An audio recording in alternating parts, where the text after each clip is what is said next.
Hey everyone, hope you're all doing great. Welcome back to the Anime Fictions 2.0. Today, we're diving into part 2 of What If Naruto Learned from Itachi and shisui.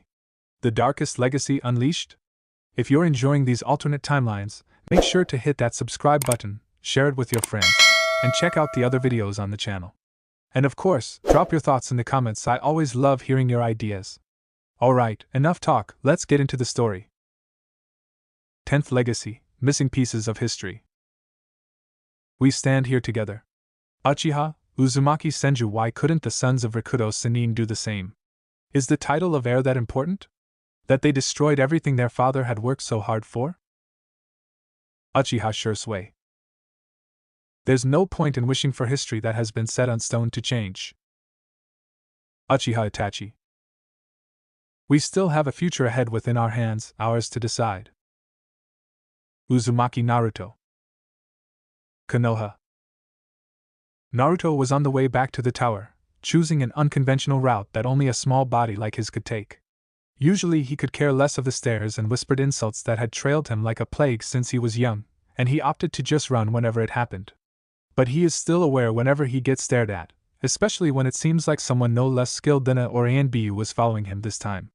It was really hard to throw them off of him. He tried being subtle with it by laying false trails and doubling back whenever possible, but they were really good. Even Itachi and shisui sometimes had a hard time following him. If there was one thing he was as good at as Fuinjutsu, it would be stealth, a skill born out of a twisted longing to play tag at a time when only his A and B guards were available as playmates. He didn't even have to ask them to play, he made them play with him, chasing him through the village after a good old prank that would end in getting him a reprimand from Tori or the Hokage. That was one childish attitude he was both grateful and ashamed of. He didn't know if his stalkers knew he was aware of being followed, but if they did, they didn't show it. Only, this was starting to get annoying, and he wanted them off of his back now. It was almost hilarious how even a seasoned ninja fell to his unconventional strategies. All it took was a detour to his favorite training ground and him making a ridiculous number of Kage Bunshin that enshrouded the clearing in chakra smoke. The Kage Bunshin then split up into 4 groups, following their training routine as usual. It didn't take long for 4 black blurs to silently follow each group, unaware of a small insignificant pebble that was left in the empty clearing. After a long while, a small puff of smoke appeared, and in place of the pebble was one Uzumaki Naruto, rubbing the back of his head. His eyes narrowed at the lush forest where his Kage Bunshins and stalkers had disappeared to. What is Danza planning? This is the 3rd time I noticed his puppets following me this week. Then again, according to Hakurai's intel, that man was getting more and more restless by the recent developments between the tower and Uchiha clan. Well, the grudge he has against us is legendary, second only to Kurama's against Madara. Danza viewed the tower as a threat because they still held love for the fallen Uzushiogakure, and as for the Uchiha. The tower, Naruto's living room. He still holds a grudge against Toussaint, it seems shisui muttered in between chewing dango they had for afternoon snacks in Naruto's place. Seriously, Toussaint has already been dead for 10 years. Kagamiji-san was a direct subordinate of Naidame-sama, wasn't he? Itachi didn't really know Shisui's father, his father's older cousin who fell in the 3rd Shinobi War. War had not been kind for Kagami, who was a close comrade of the Naidame students and Danzu. He was married pretty late, even by shinobi standards, to a medic Nin 10 years younger when he was in his 40s. And when Kagami passed away, he was only 2 years old. Shisui had been loved dearly by his father, the youngest child he had when he was in his 50s. Shisui had been devastated when he lost both his father and brother to war. Shisui nodded. Danza was his ex-teammate. Naruto frowned at that. From what Hakurai told me, Danza seems to loathe the Uchiha. He shook his head, not exactly loathing, but it's more like he's under the impression that your clan is going to be Konoha's downfall, a sick branch of Konoha's tree that he has to prune. Naruto didn't miss how Itachi and shisui stiffened for a moment before they regained their composure. The Shunshin expert groaned at that. That old cripple seems to take Konoha's tree metaphor too literally. For one, Konoha is not a tree. Naruto agreed. Just because one branch grows the wrong direction or has sick leaves, doesn't mean you can just cut it off for the rest of the tree to be kept healthy. For one, the prune part wasn't a human who could fight back and swear vengeance. He tilted his head to the side. But still, what kind of grudge does he have against your father Shisui? The curly-haired Uchiha rubbed the back of his head. I was 4 when he passed away, but according to Kasan it has something to do with Tusan supporting Sandaime-sama instead of Danzu. Itachi frowned at that. It couldn't be that simple. And who knows? According to Hakurei, Sandaime-sama was appointed as the next Hokage when he volunteered to be bait when Kumo ninjas cornered Nidaime-sama and their teams. Naruto drew in a solemn tone. Apparently Danzu was going to offer the same thing, but Sandaime-sama beat him to it. That was a gross summary of what happened according to Hakurei, but Naruto hoped Danzu didn't really believe he would have been picked if he had offered to be the bait before Sandaime did. Itachi and Shisui stared at him with an unreadable expression, while Naruto raised an eyebrow in silent query. How true is that information?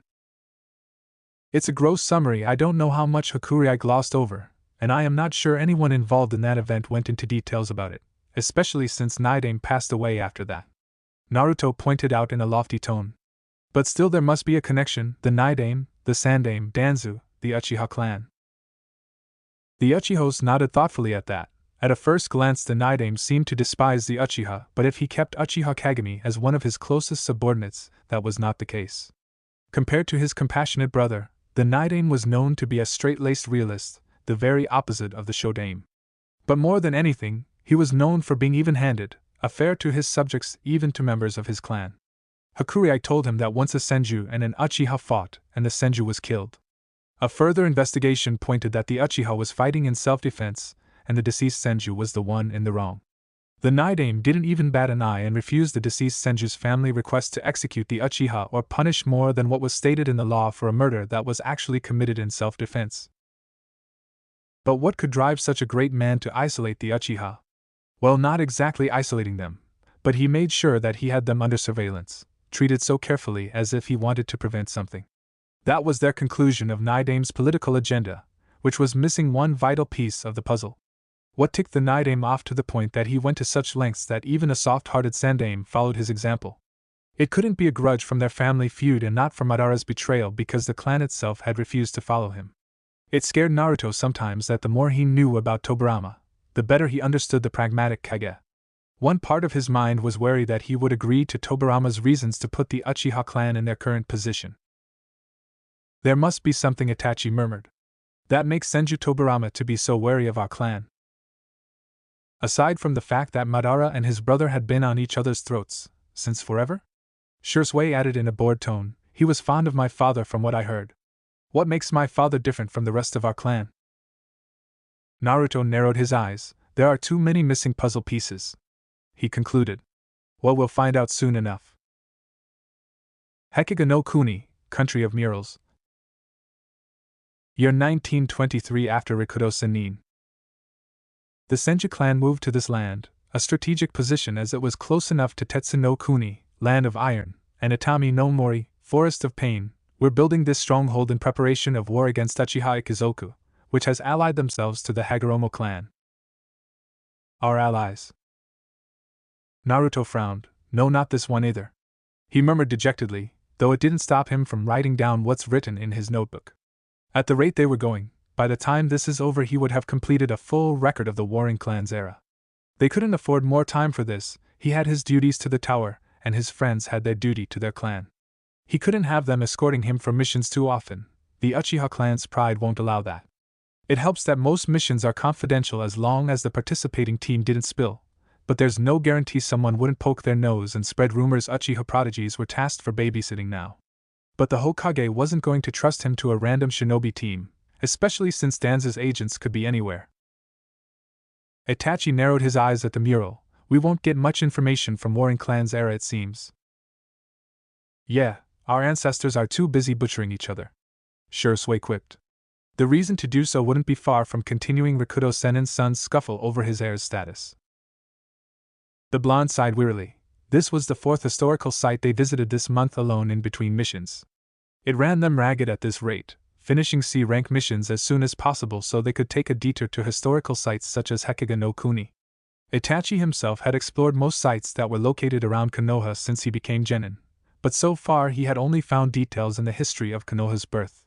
Strangely, the vital point in Konoha's history, Madara's betrayal, wasn't mentioned anywhere beyond the fact that it was a disagreement with Hashirama that led to the battle in the Valley of the End. It seemed that whatever may have happened back then, no one wanted to remember it. Naruto rubbed the back of his head, craning his neck to the side. Oh well, it seems we either have to go to the more recent records, or the oldest ones that record the era of Rikudo-sen and Sons.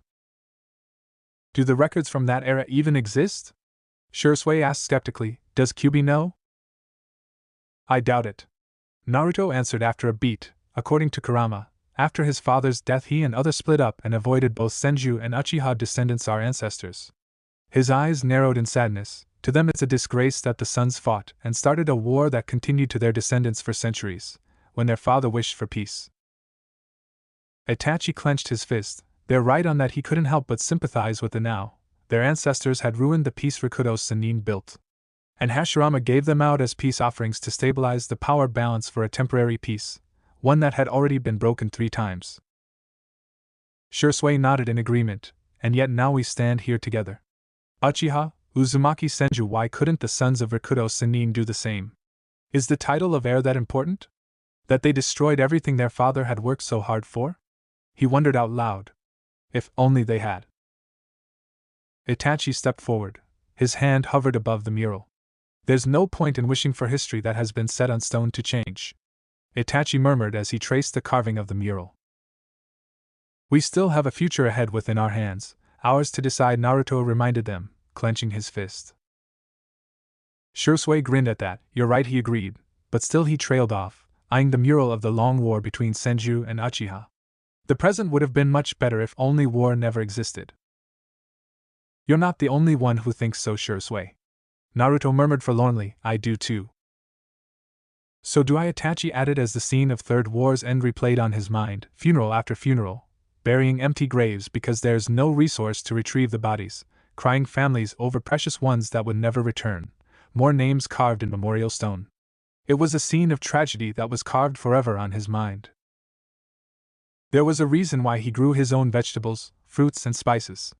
It was so he didn't have to deal with shopkeepers who more often than not overcharge or sell goods that almost went bad. And this year he doesn't even do his groceries himself, decreasing his already non-existent presents to the villagers to nil. So much that there's even rumors circulating that he had died in a ditch somewhere. Hokage-sama had even come and asked Hakurei to keep him in the tower a few weeks ago, since apparently some idiots thought it was time to celebrate his supposed death. Hakurei was furious, but Naruto ordered him to leave them be. He had better things to be worried about than idiotic villagers celebrating his death. The villagers were really pissed when they eventually saw him a few days later walking through the streets, breathing and alive. As usual, glares and whispers trailed after him. Some of them seemed ready to throw the nearest object they could grab at him. They were apparently furious that their wishes didn't come true. It was almost ironic that in reality they should be thankful he was alive. If Konoha were to suddenly lose there, it would be the same as giving out an open invitation for invasion. Kusugakure, once a major power in the shinobi world, could attest to that. At some point they lost there and were invaded by 4 hidden villages, reduced to the small village they were now, and lost Nanabai to Takigakure. Then again, shinobi business was not for civilians. He paused when he saw a black-haired boy around 5 years old staring at the rows of colorful plastic masks that were being displayed in front of a toy shop, more precisely the Anbu Hound mask. Looking at the old yellowing shirt he wore, Naruto guessed that it was either his family was so poor or this boy was an orphan. The boy definitely had no money to buy that toy mask. Speaking of toys, he barely remembered the last time he ever thought of wanting one. It felt like a long time ago. Now, with his shinobi status and mentality, he couldn't comprehend a child's need for toys. Or why it was fun to play with one. The boy looked really pitiful, and looking at what he wore, it was doubtful the boy had even enough money for food.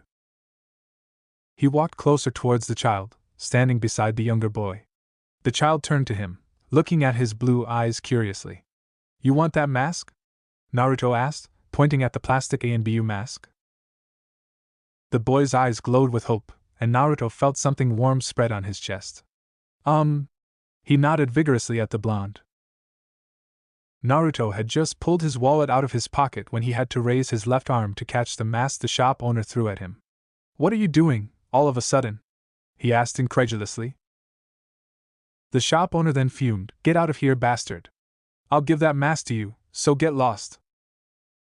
Naruto glanced at the young child beside him. The boy looked confused and frightened. The shop owner suddenly blew up like that. Then he sighed, his eyes glanced at the price tag on the shelves. Naruto placed a couple of notes on a nearby table and dropped the mask to the boy's waiting hand. Here he glanced at the fuming shop owner. "Keep the change, sir." "Thank you," the boy breathed out, and Naruto gave the boy a curt nod of acknowledgement. Then he walked away, and not even once did he look back. He heard the shop owner lecturing the boy to stay away from him, and that he was a bad influence on a child. The kid was obviously confused and asked why a bad person would pay for his toy mask.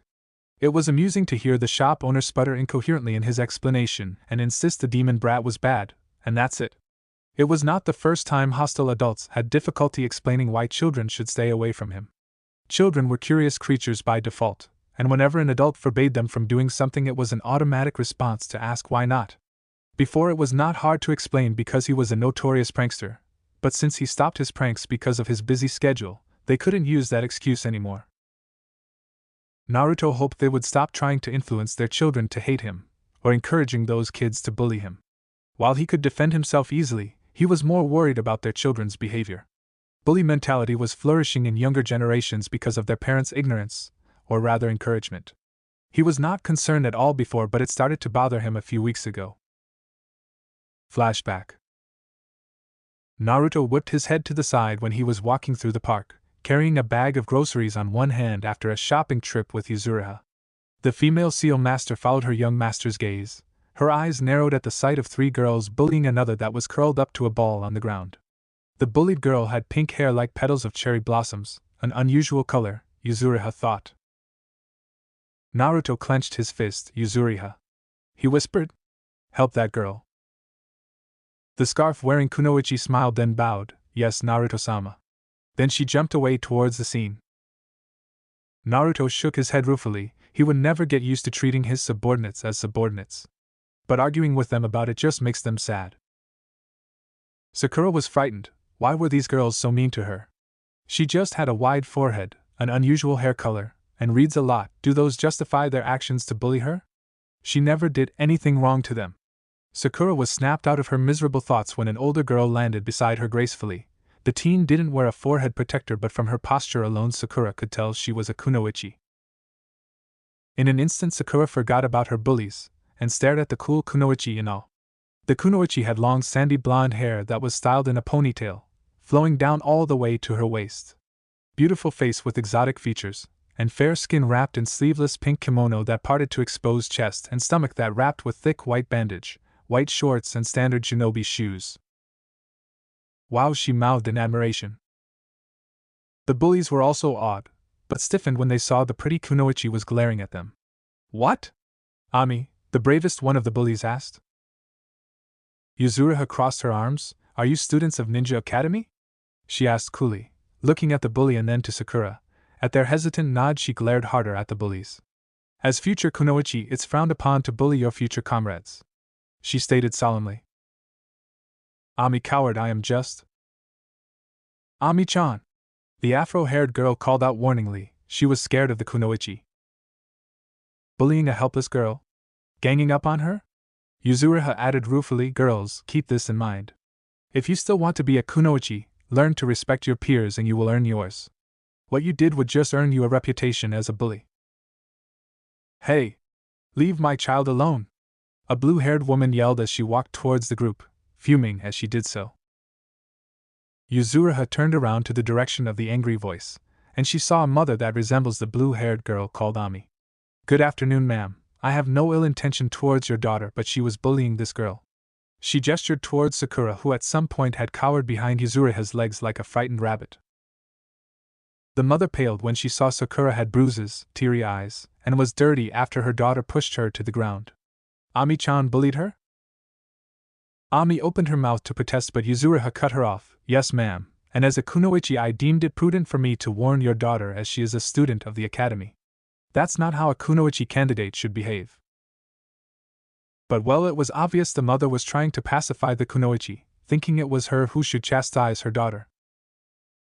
"This girl is also a student of the academy. It worries me that she treated her fellow student that way," Yuzuriha stated coolly. "The academy is not a civilian school, ma'am. They teach children to be shinobi," Yuzuriha reminded the mother. It was not hard to guess she was a civilian judging from her chakra level. It was irritating, that nowadays some civilian families sign up their children to the academy without thinking about the consequences, and more often than not they are clueless of what they signed up their children for. I am afraid if I didn't give your daughter a warning now, the consequences would be dire in the future. The mother looked dejected. A teenager like Yuzuru had chastised her daughter, but she knew better than to talk back to Kunoichi. I understand, but they're kids and… She leaned conspiratorially towards the frightened mother and whispered to her ear. Believe me, I have seen my share of bullies who ended up killed in missions because they were hated by their comrades. Trust me, ma'am, if your daughter manages to graduate from the academy, I doubt she will survive her first real mission with that attitude. Yuzuriha leaned back to her full height, looking at the mother who just realized the horror of her ignorance. Ami-chan! She turned towards her daughter who flinched at her angry mother. Apologize to Sakura-chan. The kunoichi raised an eyebrow, so the mother knew the bullied girl then? Yuzuriha thought as the mother started to chastise her daughter about how her behavior had been wrong. Ami began to cry then, much to their surprise, as she yelled at her mother. But you let Ni-chan do it to that blonde kid in academy. Why can't I? Not fair. Ami was 7 when she saw her parents let her older brother bully that boy everyone disliked. Why was she chastised for doing the same to Sakura? Everyone disliked her for being a teacher's pet. Kunoichi gasped at that. It didn't take a genius to guess who the blonde kid Ami was talking about. I see. It seemed the tower didn't have to give enough retribution to these hateful parents who corrupted their children to ostracize Naruto-sama. They had paid the price. The mother looked at the kunoichi in panic, afraid that she would report it to Hokage. Present. Naruto sighed at the memory. If he didn't know better, he would feel guilty. He wondered if he should bring this up to Hokage-sama. It seemed small at first, but at this rate those hateful parents were going to drive their children to the wrong path. Then again, he couldn't be the one who told Hokage. The old shinobi already took a lot of guilt tripping from Hakurei recently. Hakurei had taken pleasure in rubbing in how properly he was now treated in the tower to the Hokage, how he flourished as a talented seal master, and so on. Hakurei didn't have to be sneaky about it. He just had to praise Naruto like the proud grandfather he was, and that was enough to drive Sandaime to the wall. While Naruto was thinking about the future generation's fate and how to bring it to Hokage's attention, a pink-haired girl walked past him. She was also recalling the same incident from last week, though with a very different perspective. After all, the girl was a normal 8-year-old girl. Yuzuriha shook her head. Don't worry, let us part ways now, but don't forget my warning, ma'am. You'll regret it if you do. It was a warning and not a threat. After all, it was them who called it upon themselves. She didn't wait for an answer as she led the little girl she saved away from the bully and her mother. Come on, girl, let's sit near that fountain. I will fix you in a jiffy. Sakura obeyed and followed her heroine. The kunoichi then asked her to sit on a bench, clean the bruise, and then used cool green chakra to heal her bruised knee. Wow, so cool. The sandy blonde-haired seal master winked at the younger girl. You'll be able to do this too one day. Train your body hard, train your heart to its fullest, never give up, and you'll see your path as a kunoichi. She bobbed her head enthusiastically. Hi. Yuzuriha, a familiar voice, called out for her. Sakura turned around. Her eyes widened when he saw a blonde boy dressed in traditional attire under the shadow of lush foliage. She couldn't see his face, but there was this regal air about him. He looked very young, but from this distance she couldn't tell how old he was. It's time to go back to the tower. Yes, young master, Yuzuriha answered promptly.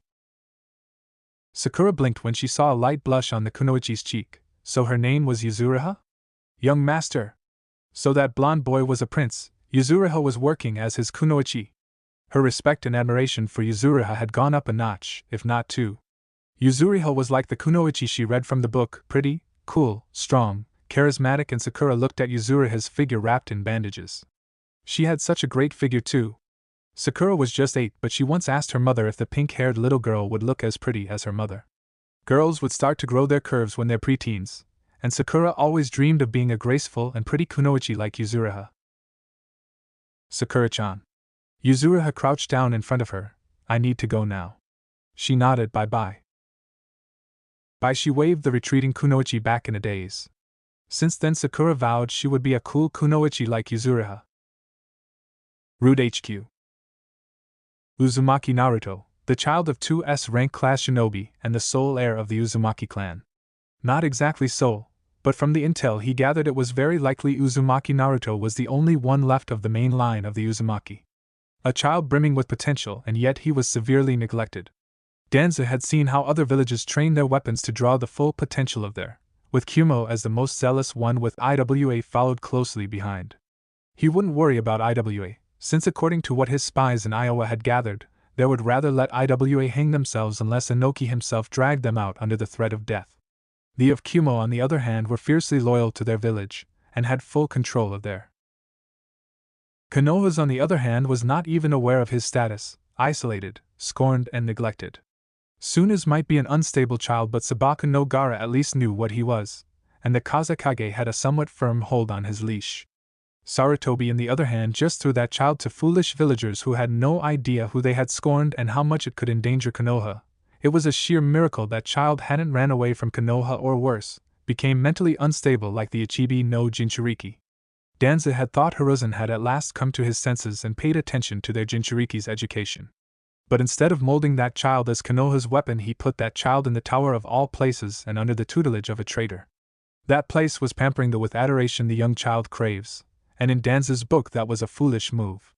They couldn't have a pampered prince as Konoha's weapon, and one attached to a division that was formed from Yuzu's refugees no less. If that's not enough, the head formed bonds with Uchiha Itachi and his cousin Shisui. His spies had seen how attached the boy was to his Uchiha friends, to the point Hakurei was willing to give Muramesa's Shiseitan to them. The heir of the Uchiha clan and Kagame's son, he didn't know where their loyalties lied, but there's nothing good being associated with a traitorous clan that could threaten their village. However, that was not an immediate concern for now, not as much as how Hiruzen and the tower pampered the. Hiruzen had been very reluctant to give the promotion to the boy, and Uzumaki Naruto had become the youngest promoted chunin since Hatake Kakashi. He had seen missions that Hiruzen had put aside for that child. All C-ranked and above missions with relatively low risk were given to the boy.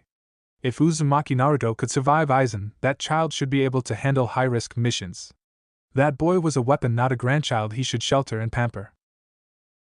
He had read reports of the physiological examination his men could scrap from what little they had seen from the boy when they was out of the tower, which was off limits for his men thanks to the damned wards they put up, to train with his Uchiha friends. The boy was extremely paranoid, almost borderline unhealthy, but at least he could approve of that. The training grounds the boy usually used was the closest to the tower, and was heavily warded against intruders whenever he used it, one that even his best spies hadn't found a way to crack without alerting the boy. Personality-wise, from what he had heard, the boy who once was a troublemaker now had become a sweet child, or so Kohara claims. However, she also noted that the boy was calm, perceptive, and very polite. The boy was humble when convincing Hiruzen and his teammates to promote him, but he didn't sell himself short either. What he was good and bad at were delivered professionally to them, and not even Hiruzen could deny that the boy deserved that promotion. The Uzumaki seal work was top-notch, like any Uzumaki should. From their observation of the way the boy walked and moved, he must be quite proficient in taijutsu. The boy was a chakra powerhouse, so he had potential as a ninjutsu specialist, while not so much for probably. But overall, if the boy could achieve that much at 8, and without a mentor in the ninja arts other than Fuinjutsu, if Hiruzen listened to him at least once about training the boy to his fullest potential. What a waste. It seems once again as the route that supports Konoha from underground, he had to make his move. It was all for Konoha. Koishiro no Kuni, Country of Pebbles. The Uchiha built quite a number of strongholds during the Warring Clans era, like Senju did. The fortress they visited in this country was one of those. They had found a journal left by Uchiha Taijima, supposedly the father of Madara and the clan head before him.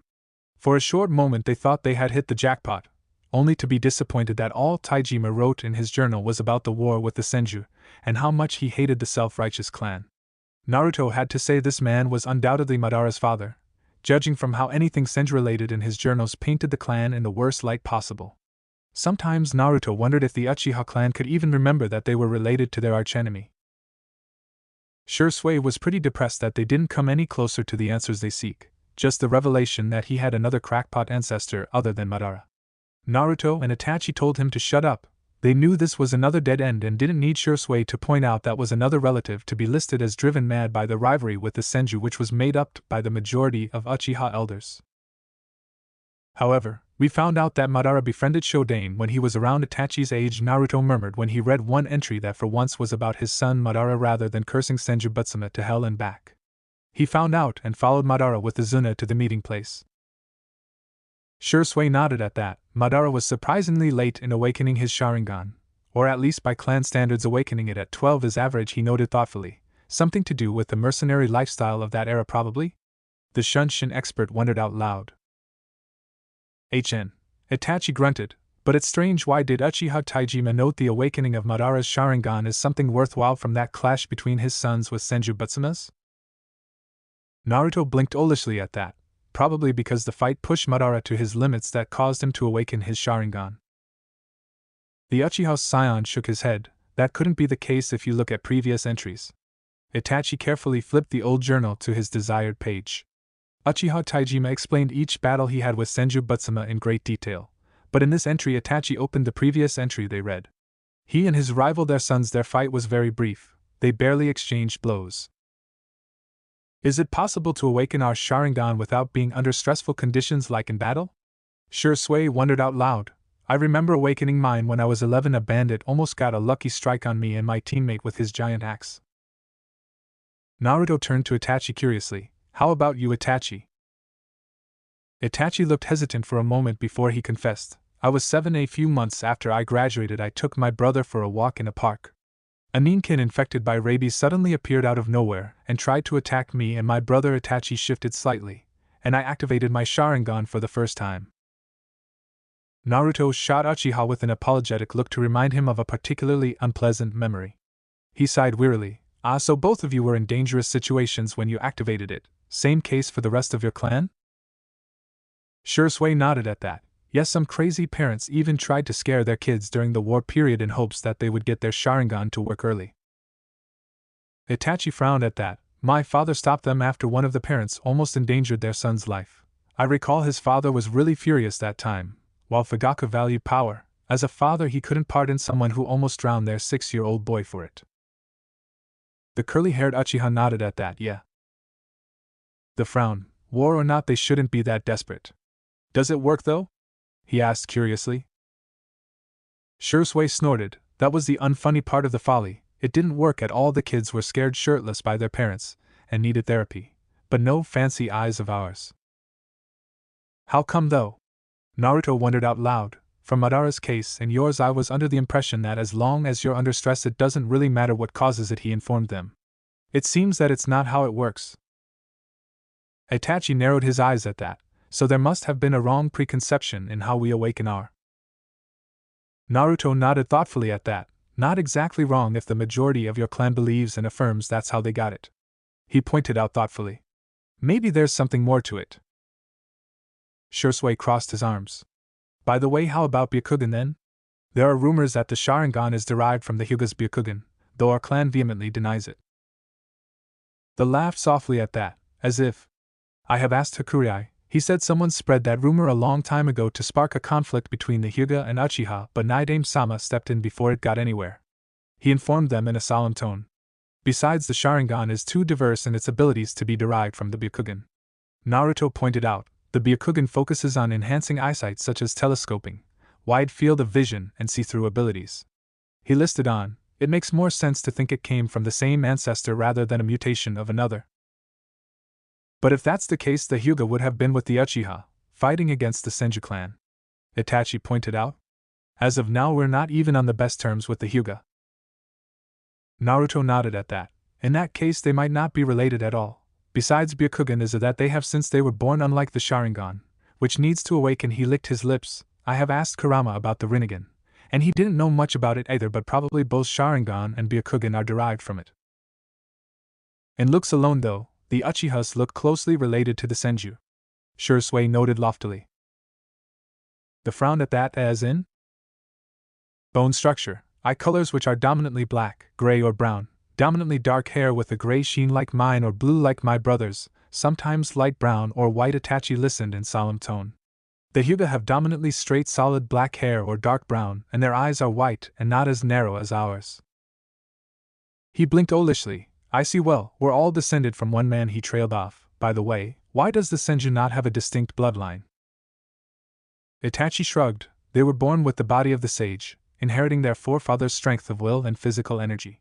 He quoted from history records that described the descendants of Rikudo Sennin's second son. Does that count as a bloodline? In that case, no wonder there's a misconception that the Uzumaki is an offshoot of theirs and not the other way around. Naruto muttered thoughtfully. But still, isn't it pretty weird that the Shodaime is the only one with the Mokutan and healing properties? Those are very much like a bloodline, but he was the only Senju who had it. Shisui shrugged. Mutation? He guessed. If that's the case, shouldn't at least one of his descendants be recorded to have it? At least a watered-down version? Naruto pointed out, rolling his eyes. Maybe all Senju have the potential but no clue how to activate it. Itachi narrowed his eyes. True, but they've been shinobi as long as our clan. It doesn't make sense that only one of them managed to awaken it. Well, there's nothing we can do about it since Tsunade-sama is the only one left, and she is traveling as the legendary sucker all over the world gambling like mad, Shisui pointed out. Naruto raised an eyebrow as he closed Uchiha Taijima's journal. It's been bothering me for a while, but can you tell me? Tell you what? Shisui asked curiously. Why is there no Senju clan left in Konoha? Or at least have the surname aside from Tsunadeheim? He wondered out loud. Shouldn't they be comparable in size with the Uchiha when Shodaime founded Konoha? Silence hung heavily in the air as the Uchihas processed what Naruto told them. Shisui grimaced as he found his voice. True, what the hell happened to them? I mean, when I entered the academy at 6, no one in my class was a Senju. Itachi nodded at that. None in mine either, even though I attended for less than 2 years. There are some civilians in our clan. Maybe that's the case with Senju? Shisui guessed. His cousin frowned at that. And none of them are involved in being shinobi anymore? In the very shinobi village they founded, no less? Shisui grimaced. True, that doesn't make sense. Naruto groaned. Damn, more mysteries instead of answers. I should have asked Hakurai. Speaking of which, this is the 10th historical site for the last 3 months. Shisui pointed out with a sigh. So far we're getting nowhere aside from Naruto, probably almost completing a history book of the warring clans era. The flushed a deep red. Give it a rest. At any rate, we can't give up now. Should we recheck murals around Konoha? Itachi suggested. I might have missed something when I checked it. I was 8 after all. Shisui snorted at that. Won't it be funny if the records we have been trying so hard to find were in Konoha all along? Or better yet, in the Uchiha compound, no less? Somewhere as cliché as under the tatami mats of the Naka shrine, perhaps? He laughed out loud, holding his aching side. Shisui, Naruto, and Itachi face-palmed at his antics. If only they knew what lies in the main hall of the Naka shrine, beneath the 7th tatami mat from the far right, they probably would be really pissed. Up on a cliff, 2 shinobi donning Konoha's ANBU masks observed the 3 chunin that emerged from the exit of an abandoned Uchiha stronghold. They saw the curly-haired Uchiha known as Shunshin no Shisui comment about Naruto's paranoia of setting up privacy seals and warding seals even though they were in the middle of nowhere, and no one would be interested in their conversation. They argued that shinobi couldn't be too careful, so please shut up and don't bring it up now. While their research was harmless, who knows if someone would get a wrong idea if they heard it. The Uchiha prodigy they were informed as the son of Uchiha Fugaku agreed with and suggested they make a stop in a tea house 10 miles from their current location. Shunshin no Shisui shook his head as he told his cousin that was a geezer's hobby. They sighed and agreed they could go there as the Uchiha's heir wished, and if he heard one more comment about old men he would throttle the Shunshin expert. The pale dark-haired boy under the mask frowned at the display. The 3 of them were hailed as prodigies, and yet they bantered like kids their age. He heard his surrogate brother let out a soft chuckle, probably amused by their antics. He shot his brother a glare to keep quiet, or they would be discovered. Somehow it got through in spite of the mask, and the white-haired boy just gave him a thumbs up. Naruto, who was walking between Itachi and Shisui, frowned a little. They were being followed, and by someone good no less. He wouldn't have noticed them if not for the Kagebunshin he scattered all over the perimeter, that is, bugs and other inconspicuous animals in the forest. His expression was carefully blank, but inside he was cursing their bad luck. He tried his best to not show that he noticed, forcing his body to relax and walking as if nothing was amiss. He was sure Shisui and Itachi noticed too, as they kept the bantering going. To outsiders it was normal, but to them it was unusual to be so chatty in the middle of the road. He opened his map, pretending to note the location of Itachi's favorite tea house, which was in the same direction to Konoha. What he was really trying to do was actually to look for strategic locations where they were likely to be ambushed by these stalkers. He felt like he wanted to cry when he saw there was a canyon ahead, one with a very narrow path no less. It was very likely they were outnumbered too. Direct confrontation was definitely out of question. Naruto took a deep breath. The dango in that place is pretty famous, isn't it? Naruto asked as he quickly folded the map, rubbing his eyes as a cue to Itachi and shisui to activate their Sharingan. Yes, the green tea-flavored one is especially good. Shisui chimed in, his Sharingan blazing briefly as he and Itachi caught Naruto absent-mindedly waving his forefinger, writing character 4 run and outnumbered. Itachi nodded. I prefer the sesame one though. It took them around 10 minutes to reach the narrow path. On the left side was a river with fast current, and since it had been raining lately it was on the verge of flooding, while on the right was a cliff. Naruto and his team were still chatting. Naruto was laughing at a joke Shisui made while Itachi looked as stoic as ever. Their observers were on higher ground, watching them silently with cold eyes underneath their Yanbyu's masks. One of the masked shinobi made a sequence of hand seals, rabbit boar, rat horse tiger snake and whispered, Doton, Doria Katsu earth release, earth flow divide. They barely jumped away in time when the ground underneath them was split in two. Naruto growled as he threw seal-enhanced shuriken to the first masked shinobi he saw.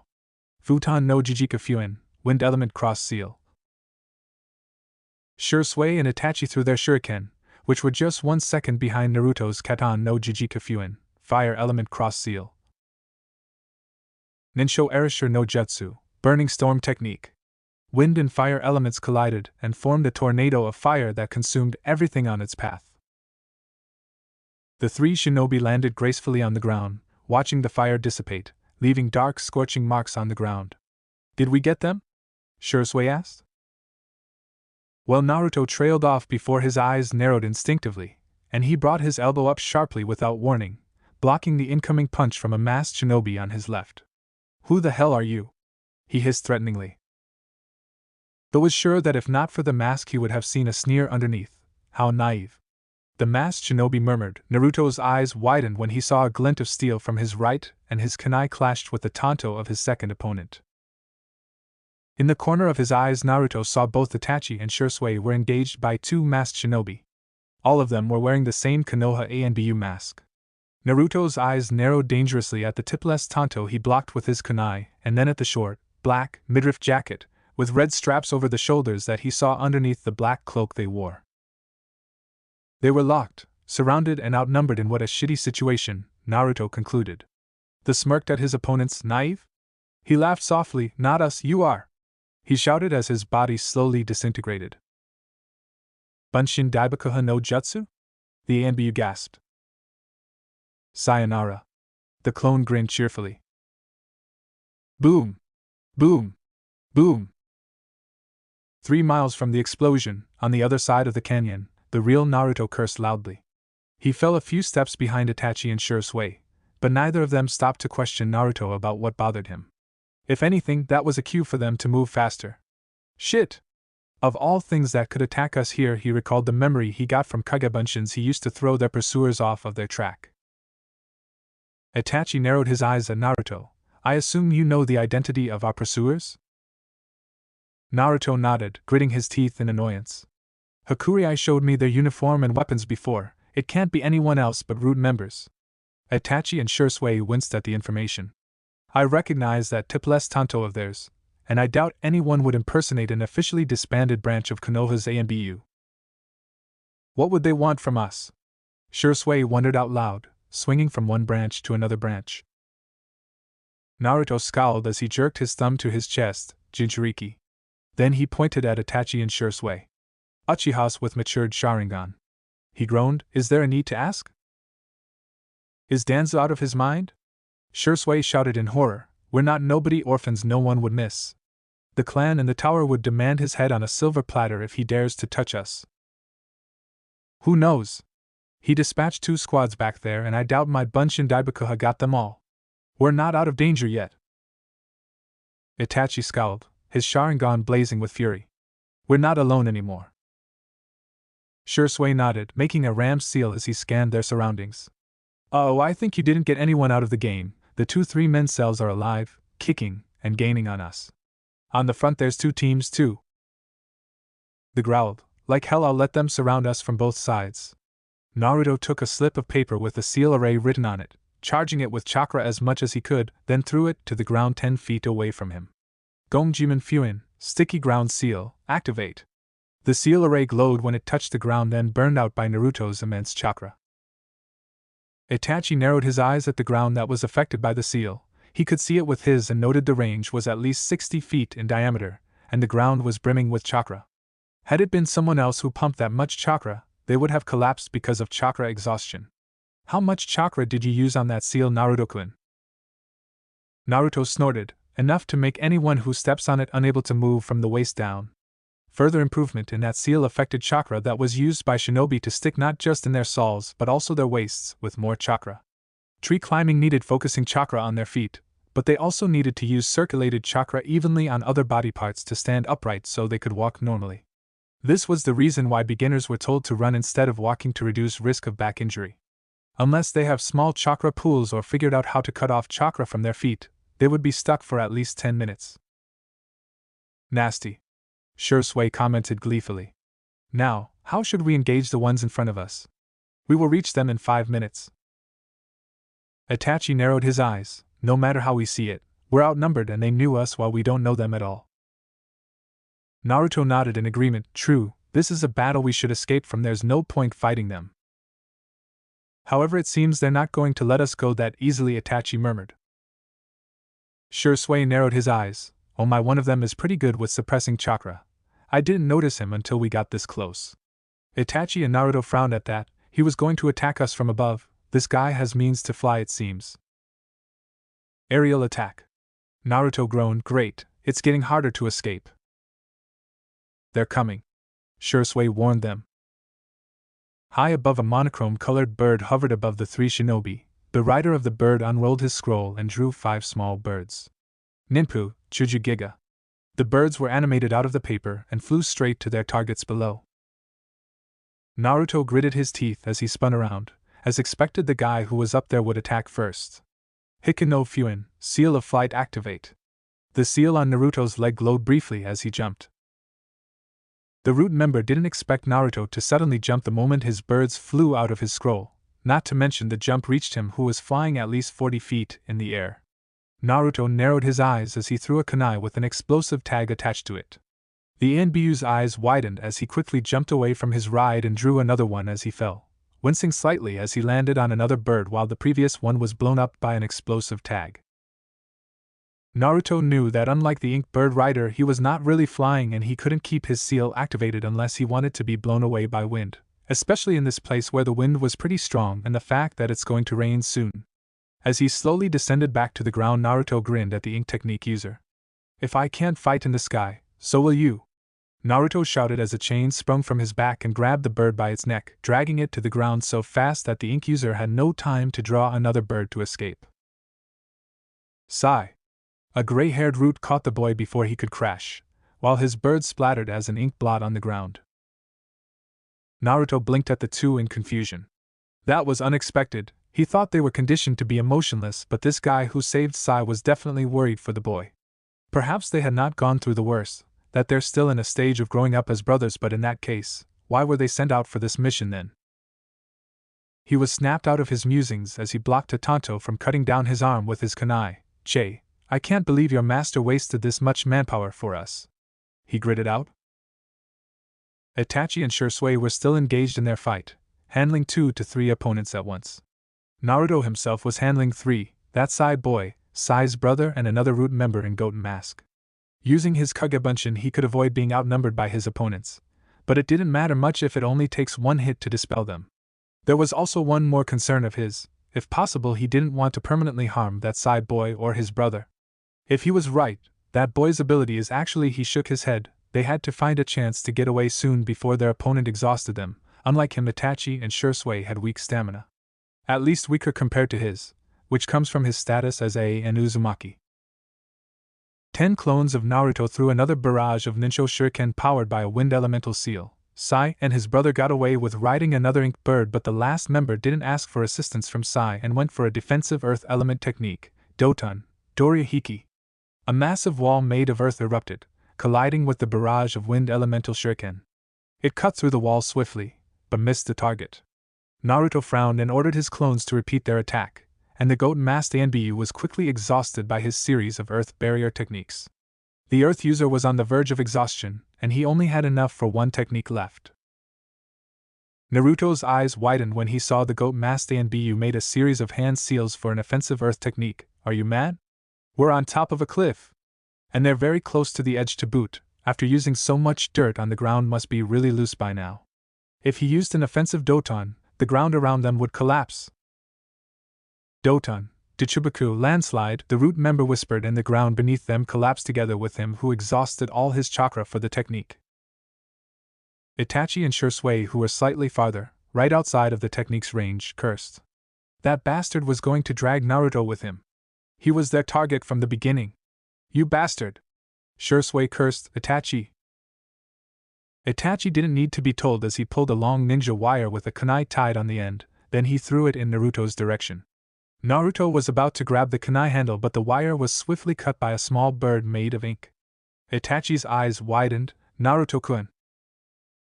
His clones dispelled one by one. Naruto had no choice but to jump using his Hika no Fuin. There was a risk of getting blown away, but he could worry about that later. He jumped high in the air and barely missed the Root brothers, who flew on his left.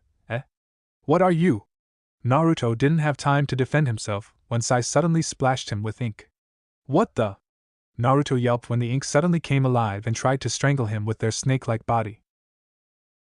Ninpu Sumi Nagashi ink splash, Sai whispered. Naruto found himself suspended in midair, bound by Sai's snake ink that connected to his inkwell. Let me go, you. The boy beside Sai grinned under his mask. Don't trash around so much. Sai's Sumi Nagashi is not going to break with brute strength. Naruto scowled at that as he tried to rip off the ink snake that restrained his leg. Surprisingly, it could stretch like rubber, and when he snapped the ink snake, they easily reformed around him, making struggling pointless. Ugh! Itachi and Shisui gritted their teeth as they watched Naruto being carried away by them, and Shisui formed a dragon seal. Shisui, if you attack them, you'll harm Naruto too, Itachi warned. Shisui scowled. Shit. The Root members they fought had fled. Danza didn't want anything to do with them, it seemed. Shin looked down at the blonde boy struggling and had to say he was impressed that a boy that was even younger than Sai could rip it off in the first place. He had seen that adult shinobi weren't even able to pull it off. Wow. As expected of an Uzumaki, they have brute strength, Sai commented in a solemn tone. Naruto glared at the two brothers. You're going to carry me like this to your leader? Dangling 30 feet in the air like a fish caught in a net? Sai nodded. We were told you're some sort of prince in the tower. My apologies if the ride is uncomfortable, he said in a sardonic tone. Naruto raised an eyebrow at that. He noted Itachi and Shisui were following them closely on the ground, and they were moving deeper to the canyon. Root had a hideout somewhere around here, perhaps? What do you want from me anyway? Naruto wondered out loud, crossing his arms as if it was a sign he gave up struggling. Sorry, I can't tell you. It seemed the older brother was chattier than the younger, Naruto noted. They weren't as bad as Hakurai said. Even though he couldn't see their faces, Naruto could see they still have feelings, unlike the full-fledged members of Root. They probably had no idea what Danza had in store for them in a few years, or maybe even months. But like any member of Root, they were obedient to Danzu. Just stay still, Uzumaki, the younger boy intoned. And Nai-san, stop talking with our target. Sorry, Shin muttered in a sheepish tone. Naruto sighed. It seemed he wouldn't get anything out of them for sure. You know what?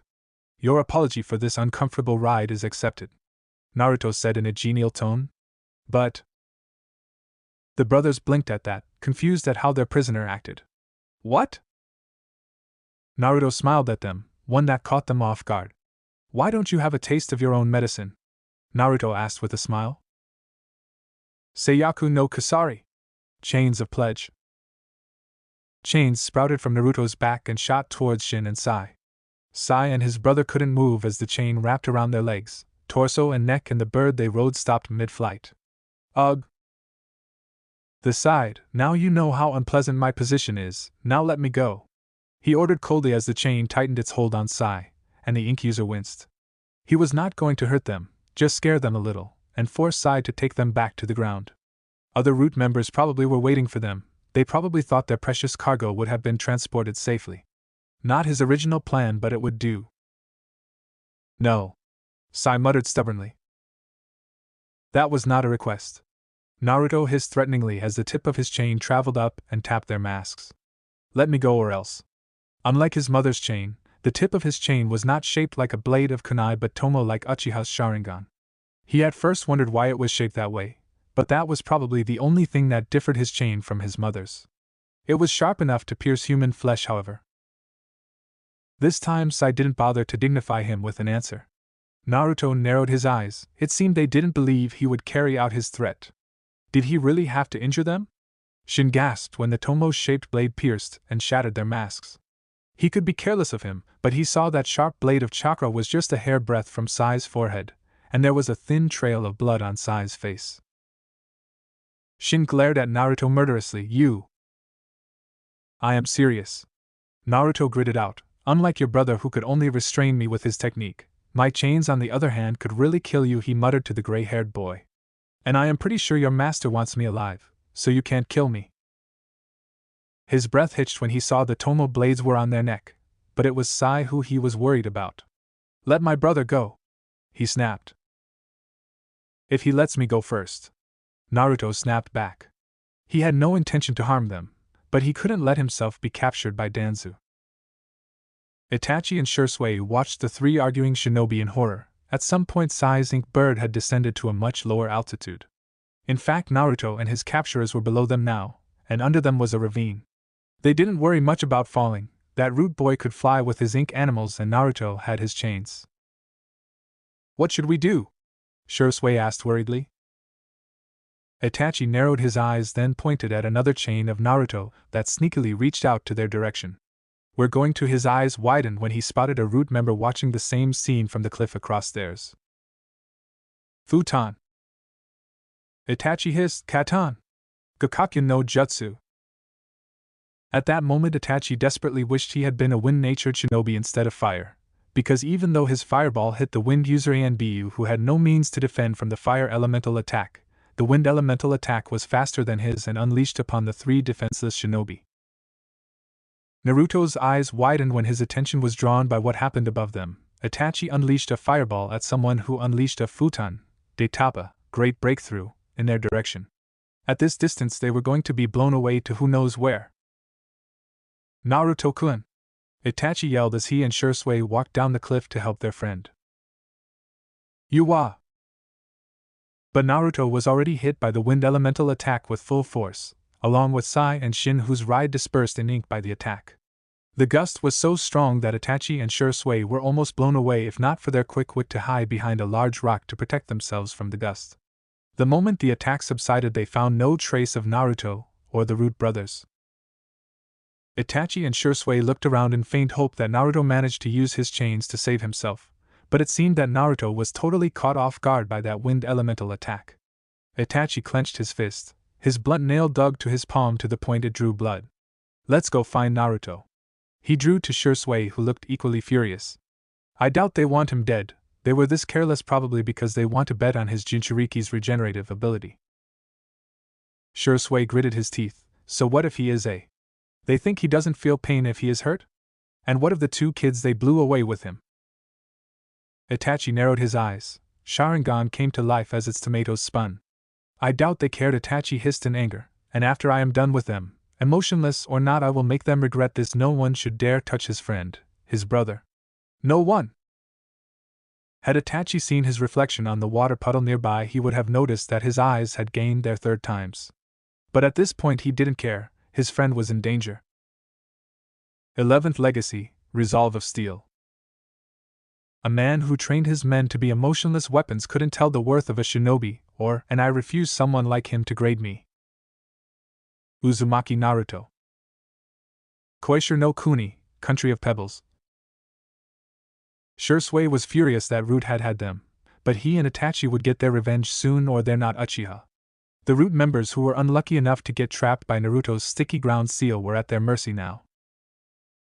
Where have you guys taken him? Shisui hissed as he readied another laced with lightning chakra to be put in another non-vital but no less painful spot in the root member's body. Their hostages were incapacitated with binding seals and strong. Itachi and Shisui didn't want to take chances. It was their luck that the root teams were stuck on the ground when they found them. If any of them broke free, they would be outnumbered again. However, that was as far as their luck went, since none of the root members answered. They were all as stiff and silent as a doll, and seemed incapable of betraying their master. Itachi frowned at their lack of response, then forced one of them to open their jaws. As expected, there was a seal on their tongues that resembled Chinese binary codes. This must be the Wazara no Fuin Danza stole from the tower. Itachi and Shisui contemplated on stepping up their interrogation to get around the seal, but unfortunately they didn't have time to waste on torturing Danza's puppets. Considering what kind of life they've had so far, Itachi and Shisui thought a quick and painless death was an act of mercy on the root members. Hopefully in the next reincarnation they would have a better life. The Uchiha cousins then went in search of their friend, and not even once did they look back at the 6 burning corpses they left behind. Those who descended from the Uzumaki clan were blessed with special chakra. Their branch family could use their chakra for various purposes, such as healing, but it pales in comparison to the main family. The main family's special chakra was more potent than normal chakra, which was why, in spite of it not being elemental in nature, it could materialize and move at the user's will without a medium. However, this special chakra of theirs had its drawbacks. It was so potent that it burned out their chakra coils, making it extremely painful to use for those with undeveloped chakra coils. Which was why, even though Uzumaki children of the main family awakened it at 8, they never used it more than for ritual purposes during their coming-of-age ceremony, which required a very little amount to show what kind of shape their chakra took. Most of them didn't even use their special chakra for battle until their coils were fully developed. Usually starting at 12, an Uzumaki would be able to use their special chakra sparingly. Hakurei had warned him to not use more than 3 chains at once, since while Kurama's healing could prevent the worst of the damage does not mean he should abuse it when he could avoid it. Naruto was sure Hakurei would be really angry if he knew what just happened. Not only did he go against Hakurei's warning, he had done so to save 2 root kids. He was dangling in the air, right in the middle of the ravine with 4 chains deeply rooted to the cliff face while the other 2 chains coiled around Sai and his brother. There are only 2 words to describe his position: oh shit. When he saw that Sai was waking up, he couldn't help but ask, "Hello Sai, how about a temporary truce?" He offered as the boy blinked owlishly at their situation. "As you can see, one of your teammates fucked up and blew us away, so here we are dangling like idiots. Can you draw something to get us out of here? We can settle our mess later the moment our feet touch the ground." Sai narrowed his eyes at Naruto. "Why should I help you? Wouldn't it be more beneficial for me to capture you here?" Naruto snorted. "What makes you think you have the upper hand now, Sai?" He wondered out loud. "Just for your information, my chains are still coiling around your waist, and I can kill you if I want." Sai frowned at that. "And I can get myself out of this mess. But the only reason I didn't is because I only have enough strength to pull myself up, and I would have had to let you and your brother go." The painter shinobi narrowed his eyes as he fished out a scroll out of his pocket and started to draw a hawk. Shin, who has just barely regained consciousness, yelped when Sai suddenly grabbed his arm. Naruto released them from his hold and withdrew all of his chains except one to pull himself up. It didn't surprise him at all that the moment he poked his head out of the ravine he had to duck from a barrage of shuriken. Activating his Hikken no Fuin, Naruto jumped 20 feet above the ground, somersaulted and landed lightly on his feet. His eyes narrowed at the 3 squads of root, and unlike those who attacked before, they were as young as Sai. There are no adults in this group. The oldest was probably just 13 to 15. Something was wrong. Danza had used children before, but it didn't make sense to send them to go after him. Even if they were weaker than the adults, it doesn't make it any easier for them just because he was alone. Naruto activated his Hikken no Fuin again and fled to the deep forest, or rather to the sky above the canopy. He would have used Kage Bunshin, but he needed Shisui, who was a sensor, to track him down with his chakra to find him. This was a battle to survive. Whatever Danza wanted from him, that cripple old crone wouldn't get it. Shit! Naruto cursed when he saw a barrage of kunai with exploding tags headed for his direction. He used Kawarimi to replace himself with a log, barely escaping with his life. It seems that they're after my life. Naruto concluded from how lethal their attacks had been so far, but why would they want him dead? His death would be Konoha's downfall, or at least a trigger to it like what happened to Kyuzugakure. Then again, thinking of the political agenda of that old cripple could wait until he got out of this mess. He gritted his teeth when his kunai clashed with the Tanto. While he knew he had superior strength, even he could be pushed back like now when another ninja joined in. Naruto glared at the two as he was stuck blocking their swords with the kunai on both his hands. He could feel his left hand start to waver. He really had to get his left hand to be on equal strength with his right, he thought grimly before he activated flight mode and slipped away from their grasp like water. Naruto formed 3 seals in rapid movement: Tiger Snake Ram, Futon, Kami Orosho Wind Release, Divine Wind Current. Naruto whispered as a vortex of wind was created from his palm, blasting everything on its path including the 2 young root. While he only had completed the second stage of wind manipulation, contrary to what people believe, you didn't have to complete elemental chakra training to use elemental techniques. Doing so just helps you if you plan on creating original techniques and increases the chakra efficiency of. Or in the case of the wind element, it allows shaping the wind chakra to its most lethal shape. Naruto has not perfected that stage yet, but fortunately for him, he had enough chakra to make it up with sheer chakra overload. Naruto swallowed when he saw them slam against nearby trees, crashing down to the ground in a painful heap. Naruto was sure he at least broke a couple of important bones of theirs judging from the sickening cracks he heard. He would have finished them off to relieve them of their suffering, but unfortunately he could not afford that charity in an active battlefield, not when there were 9 other root members after his life. As he kept dodging their assault and returned it in kind, he noticed something was wrong. They stopped trying to use lethal attacks and were actually trying to herd him to one particular direction. Naruto really didn't want to be herded like a sheep, but the moment he noticed it, he felt a ripple of chakra caressing his skin and cursed out loud. A barrier? They set up a fucking damned barrier. One that was no doubt strong enough to jam chakra signals, even a Jinchuriki's chakra. Naruto spun around, ready to run out to the barrier's boundary. He had to destroy the barrier. Continuing the fight inside would put him in a disadvantage. His eyes widened when he saw another barrage of kunai was thrown in his direction, and they had exploding tags on it. He activated his Hikin no Fuin in reflex because with his normal speed alone he won't get away in time. However, in a moment of panic, Naruto misjudged the power he put on his seal, and the blast the exploding tags released. He was blown away high to the air before crashing through a row of trees. Shisui, who had been running alongside him, suddenly came to an abrupt halt, and Itachi stopped a few feet ahead of him. After cremating the root members, Shisui decided to track down Naruto's chakra, which was supposed to be pretty easy considering that Naruto didn't try to hide it.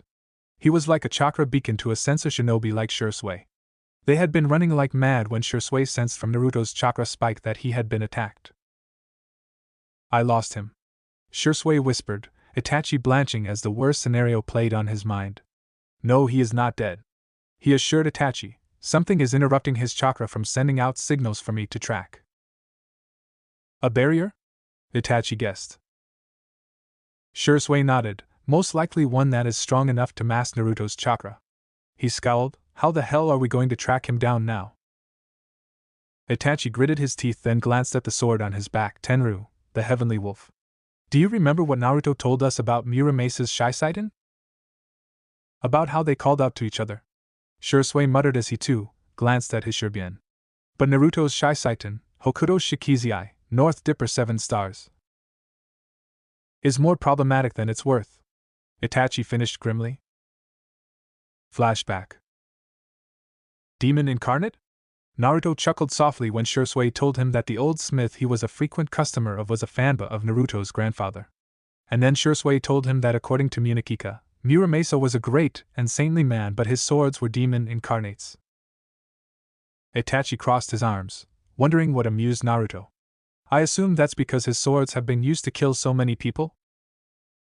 Naruto shrugged. Every weapon in this world was born to be soaked with blood. One couldn't be called demonic for what it does to its kill. Naruto murmured, my grandfather's Shisui, however, are unique. It's one of few sentient weapons that exist in the shinobi world. Even among the 7 swords of Kiri, only the one called Samahata is sentient. But your grandfather managed to produce 4 sentient swords, a feat that is considered legendary to a blacksmith.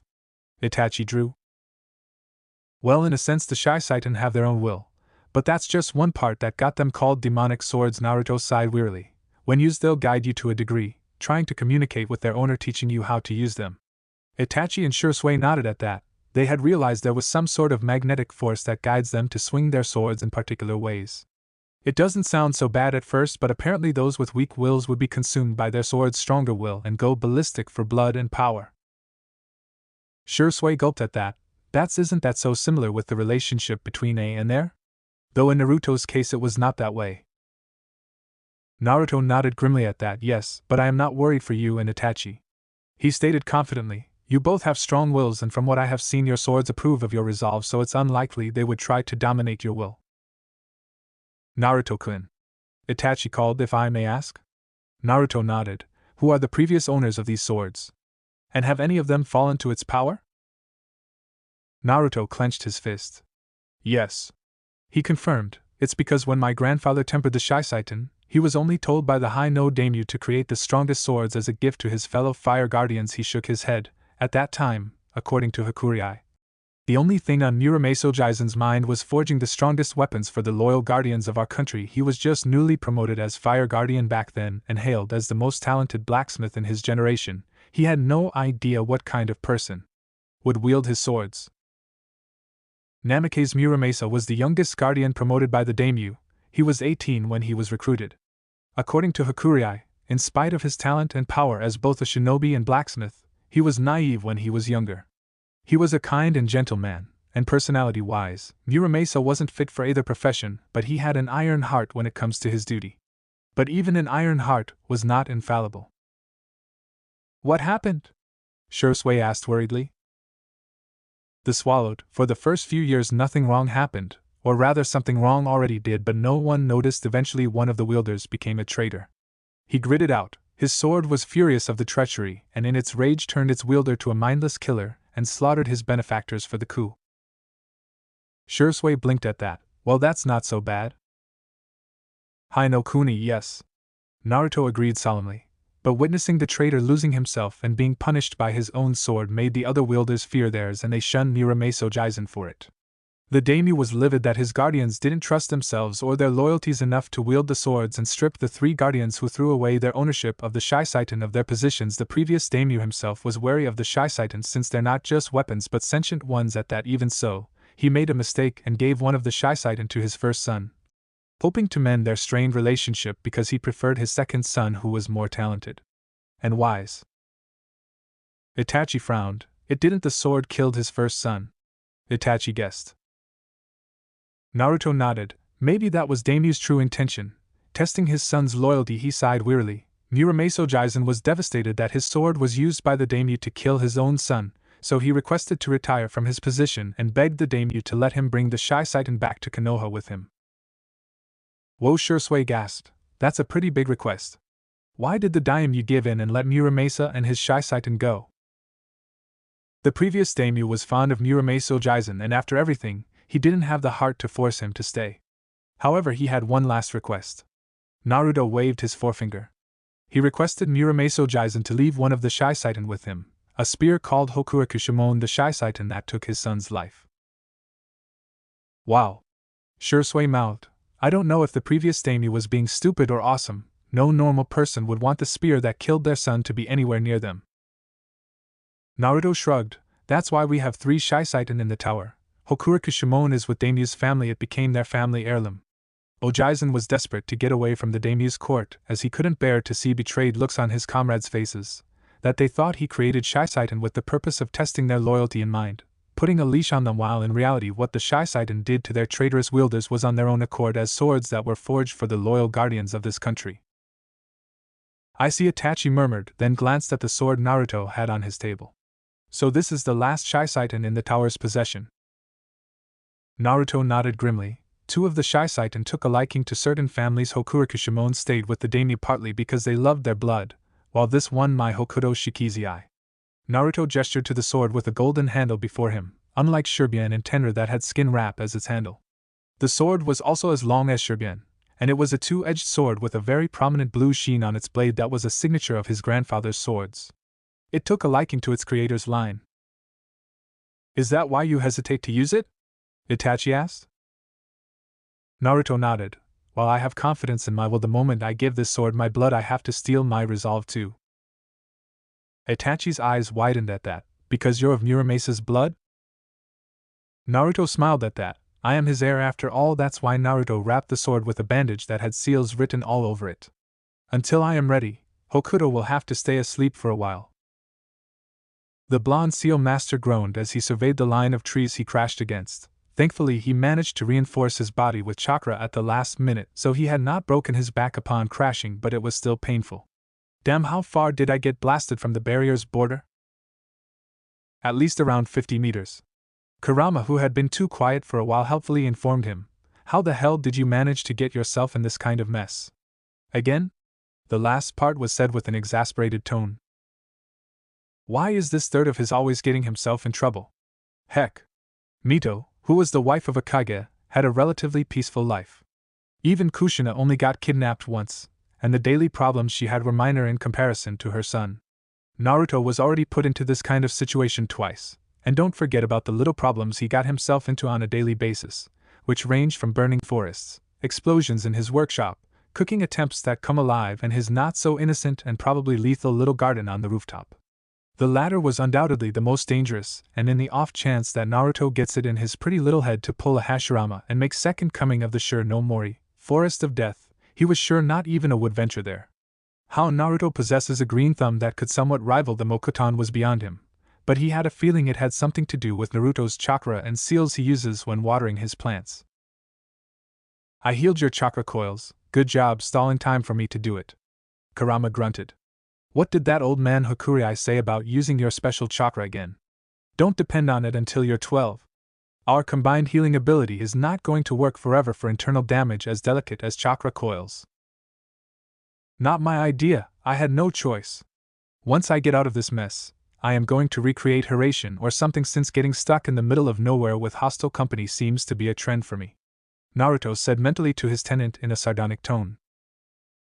Naruto crossed his hands as he blocked a jump kick from his left, grunting as he was pushed away. The blonde gritted his teeth as he saw 3 root members surrounding him. They were wearing snake, hebe, lizard, tokage, and bat, komori, masks. All of them then took an offensive stance.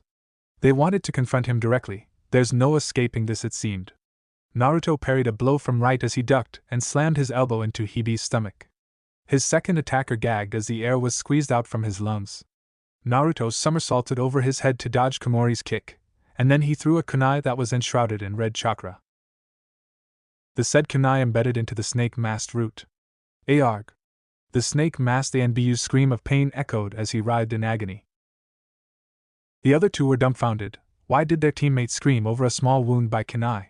While the wound was deep, a trained ninja wouldn't let out such screams. Their eyes widened beneath their masks when they saw the kunai oozed red demonic chakra, and the wound darkened as their wounded teammate writhed in agony. Kurama's demonic chakra was even more potent than the strongest poisons of Suna's puppeteers. The wounded man won't die right away, but the pain the demonic chakra caused when they invaded a non-Jinchuriki or anyone who was not descended from the Rikudo Sannin was immense. He didn't like to inflict unnecessary pain to subdue his enemies, but he wanted them to know that even though they had the upper hand in direct confrontation, he was not harmless. It was a warning for them to stay away from him. A warning which was ignored when the remaining 2 charged at him. Naruto knew then that it was not going to be easy to deter them. Naruto hastily activated his Hikino and dodged the incoming right hook with light movements. He purposely let himself fall to the ground before he stopped his fall with his right hand and then swung his right leg in a sweeping movement that planted a painful kick to Komori's shin. It didn't faze his attacker for long as the man pounced to pin him down. Naruto threw 3 kunai which were easily dodged as the man shifted to the right and proceeded to pound him to the ground. Much to the root member's shock, Naruto dissolved into chakra smoke, and another puff of chakra erupted behind him, and the next thing he knew a kunai was embedded in the back of his head that killed him instantly. Naruto grimaced as he withdrew the bloodied kunai but kept his gaze to the remaining root member who wore the lizard, tokage, mask. If another shinobi decided to join the fray, he would be in big trouble. The reason he could handle the other 2 was because he caught them by surprise and he was not sure he could pull it for a third time. He glanced at the storage seal on his bandaged left hand, before he shook his head mentally at the prospect. He was not ready, not yet. He expected the last surviving member of the team to attack, but much to his surprise, Tokage jumped away from the clearing and fled. Naruto cursed as he threw a kunai with an explosive tag to the retreating shinobi. When the smoke cleared and nobody was found. This was bad. The next time they came back they would be more prepared for him. He had to find the barrier wall as soon as possible. He gathered chakra to his nose, wincing when he smelled something strong that numbed his sense of smell. It seemed they knew how some developed a keen sense of smell and removed that asset from his repertoire. The sky, he murmured, since when does it become milky white? Just now it was still blue with some dark clouds. Kihi hissed, Kirigakure no jutsu? Now they took his sight too? What the hell were they planning? He heard something, a familiar sound, and felt the vibration in the air, one that he associated with lightning chakra Shisui and Aizen used. His eyes widened as he realized what they were trying to pull. He jumped as his flight seals glowed, floating him 20 feet in the air just right above the cloak of mist. He winced when he saw electric current started to crawl through the air with high water vapor on it, though he realized that to pull this off whoever executed the Kirigakure no Jutsu had to have superb control over this technique, or they would be killed by the lightning element attack. He couldn't stay afloat forever though, so he had to get rid of this mist first. Naruto was now really regretting not finishing his wind element training, but he had to make do with the crude proficiency he had. His nimble fingers formed 6 hand seals quickly before he descended back to that dangerous mist. Ox, dragon, horse, dog, bird. Naruto spread his arm, then spun in a movement that resembled the Hyuga's Kaiten as a massive ring of wind spread out from his hands. Futon, Shigekaha no Jutsu, wind release, shock wave. The mist was swept clean by the shock wave of wind, and he managed to land safely to the ground with a soft thud. His eyes narrowed as he started to feed Kurama's chakra to his Hiku no Fuin. Kurama's chakra was potent, and his young body could only handle a minuscule amount of it, but he was running out of normal chakra and it would take a while for him to recover. Fortunately, Kurama's chakra somehow managed to be compatible with his Hiku no Fuin, unlike other body-enhancing seals that explode upon contact with demonic chakra. It was probably because it was engraved upon his body and used often enough that it became like a part of his body. But just to be safe, Naruto limited his time limit of feeding Kurama's chakra to 30 seconds, and after that he had to wait for 1 full minute before doing it again. But those 30 seconds would be enough to complete this one task. There were 4 lightning element users. All of them were around 30 to 40 meters away from him, at 2, 4, 7 and 11 o'clock. In 1 short second 4 Kage Bunshin appeared under the cloak of chakra smoke and split to 4 directions. The original Naruto who was left in the clearing panted as tried to regain his lost breath, mentally counting on his head as he held a ram seal. Lowering the air pressure around his clones would allow them to move with unbelievable speed, but they won't last long. Kage Bunshin, in spite of their solidity, was still a mass of chakra that could disperse easily. The lower the air pressure meant less oxygen, and while a normal human would have suffocated, a clone could only last as long as they could hold their breath. 3, 2, 1. Naruto counted down with a sense of trepidation of what he was going to do next. Bunshin Daibakuha no Jutsu. He gritted out.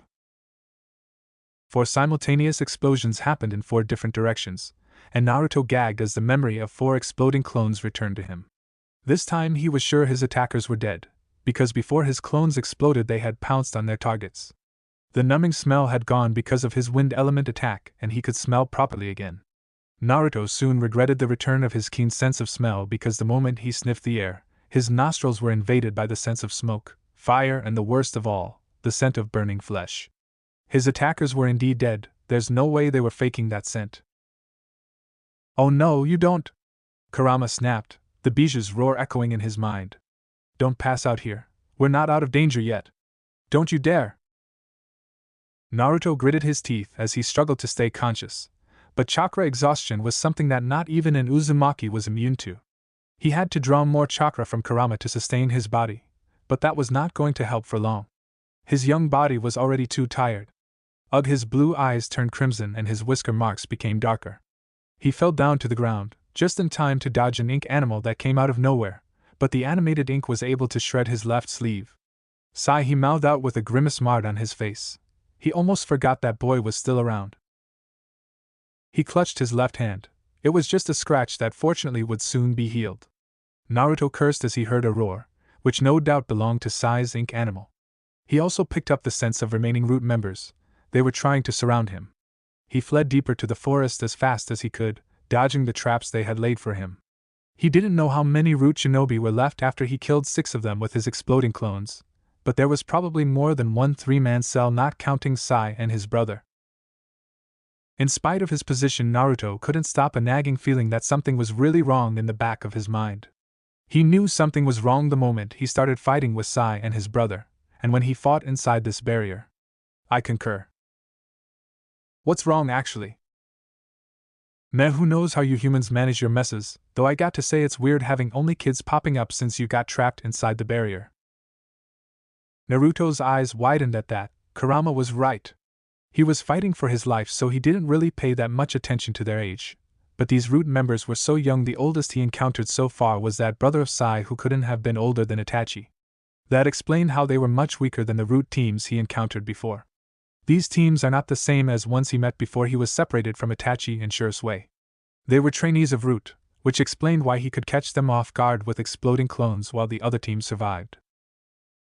When I fought with Sai, I just thought he shouldn't be out of Konoha yet not to fight me. Danza should have kept his trainees out from sensitive missions such as abducting or assassinating a like me. Kurama frowned as he heard what ran through Naruto's mind now. Great, so the bastard sent his child soldiers after you instead of adult ones. I don't care why he did it, but I'm warning you. Don't you dare to hesitate. They tried to kill you. If there's one concept I understood about human fighting, it was the I kill you before you kill me concept. Naruto winced at that as he dodged another swinging log. I won't save your ass for being stupid, you hear me? Uzumaki Naruto? Naruto swallowed. He knew it was inevitable to kill as a shinobi. He already killed, but it was still not an easy thing to do, and it shouldn't be. He didn't know how Shisui dealt with killing, but he and Itachi had the same belief when it comes to taking life. It was never a right thing to do, but something you have to do and accept as part of a shinobi's life. He and Itachi believed the moment you found it easy and thought of it as something right, was the moment you lost your compassion as human. Shinobi are beings that endure and make difficult choices in their life after all. He always appeared to be prepared for anything thrown to his life, but his paranoia and pragmatic actions were because he was afraid of being wrong when he decides on his course of action based on his own feelings. There was always someone's feelings taken into account for every action he took, Itachi's, Shisui's, Tori's, his parents, but never his own. He closed his eyes. Then as he opened his eyes, it was no longer crimson but azure blue he inherited from his Namikaze blood. Naruto jumped out of the lush forest, the seal he had on his bandaged wrist shone as he smeared his blood on it, and a sword appeared with a small puff of chakra smoke. The sword fell to his waiting hands, and unsheathed it the moment his feet touched water's surface and ripples of water spread out. Naruto narrowed his eyes as 6 figures appeared before him, and in the sky Sai and his brother were preparing an aerial attack. It seemed Danza had indeed sent a whole class of root trainees after him. Before you start attacking me, he began in the calmest voice he could muster, I would like you to know that I am no longer going to run or hide from you. He stated firmly as he raised his sword, the bluish sheen of the blade gleaming under the sunset. However, would you enlighten me as to why your master ordered you to kill me? He asked with a frown. My death won't serve Konoha's greater good, and Hokage-sama won't let him get away with this. One of them stepped forward and Naruto recognized the lizard mask, the survivor of the team that confronted him directly. We're ordered to test your capability, Jinchuriki, to confirm your worth as Konoha's weapon. They answered, which meant Danza wanted him to know the purpose of this assault. No matter how important it is to Konoha, Naruto didn't expect Danza to be willing to sacrifice so many trainees to achieve that purpose. And you're willing to die for that? I have been killed at least 7 of you by now, does their death prove nothing? He asked in an incredulous tone. It's not for us to determine. Tokage answered in a clipped tone. Then how Naruto stopped in his tracks, his eyes widened in realization. It was not them who was to determine his worth for Danzo, because they would die serving that purpose. It was someone else who was going to do that. They were being watched. Damn. You idiots. No one needs to die just because your damned master wants to know whether or not I am a worthy to Konoha. What does he know about anyway? A man who trained his subordinates to be emotionless warriors couldn't tell the worth of a shinobi, and I refuse someone like him to grade me. Tokage, as expected for a root member, especially one who was probably the oldest of the trainees Naruto had met so far, was undeterred by his exclamation. So you're an idealist, Uzumaki-san? Why would a weapon like you bother to keep your emotions? It makes you imperfect. We shinobi have to sacrifice ourselves. closing your eyes to the sunlight, distinguishing yourself in the shadows. That is the true form of ninja, he quoted his master. Naruto narrowed his eyes at that. And that's why it matters not to you that your comrades died for something mundane like determining my worth? He asked in an incredulous tone. While it's true shinobi have to give their everything to the village, it's foolish to turn your eyes to the darkness and live in shadow forever. Those who don't acknowledge their humanity are nothing but hollow shells that would destroy themselves and achieve nothing. Just like that man who called himself his teacher, a pathetic man who discarded his humanity for the sole reason of avenging his fallen clan. He wished he could have seen what kind of face these trainees made under their masks, to see if there's still hope left in their eyes. Nevertheless, this is what we're set to do, this is our mission. I see. Naruto narrowed his eyes. Then let us fight, but I will let you know one thing. He warned them before he popped a soldier pill into his mouth. Soldier pills were not safe for children under 12 years old with undeveloped chakra coils, but he would deal with the side effects later. I choose to fight for what I believe in, something you should have done yourselves. That's what a true shinobi is to me. Itachi and Shisui gasped when they felt Tenru and Shirbian on their backs suddenly shook, pulsing as if warning them of something. Well, Shisui trailed off. The good news is that our swords are calling for Naruto now, but the bad news, he snarled at the last part. He is cornered. Itachi gritted his teeth in anger and horror, enough to force him to use Hokuto. He finished as he leaped to a nearby tree, followed closely by Shisui. Shisui cursed out loud, damn them. The moment I get my hands on them, I will use my cruelest on them. He vowed viciously, emotionless cronies be damned. Itachi narrowed his eyes. My thoughts exactly, and with that said he trailed as he formed 9 hand seals so quickly that he blurred through them in a second. Katon, Gakaku no Jutsu fire release. Great fireball technique. The giant fireball burned through the lush forest, leaving a trail of fire in its wake. None of the uchiha missed the 4 black blurs that dodged the grand fireball, so they threw their fire seal-powered shuriken rapidly. 4 discs of fire tore down the trees and the fleeing shinobi scrambled to dodge the incoming projectiles. But because Itachi and Shisui decimated the surrounding forest with their fire attack, there's no place to hide. Itachi narrowed his eyes at one of the masked shinobi. He recognized that platinum blonde hair anywhere. Shisui seemed to conclude the same. This root member was a Yamanaka. All distinctive clans, especially those with bloodline or hereditary techniques, would have nearly identical chakra signatures. Shisui was not as good as the Nidaime who could tell someone's clan just from their chakra, but he had been a teammate of a Yamanaka for a few years, so Shisui was quite familiar with a Yamanaka's chakra. Itachi moved his gaze to the black-haired one beside the Yamanaka, his Sharingan spotting tiny dots of chakra on the masked shinobi's body. This one was an Aburaim. A Yamanaka, Itachi announced coolly, and an Aburaim. He didn't put it past Anza to be able to worm his way to respectable clans like the Aburaim and Yamanaka. Shisui scowled at them. How dare you show your faces to us? Not that I am complaining. He cracked his knuckles. As promised, you will be in a world of pain, and I will make it less painless if you get out of our way. Shisui. Itachi warned. He was as furious as Shisui was, but they couldn't afford to be reckless. Shisui fumed before he schooled his face back and calmed down.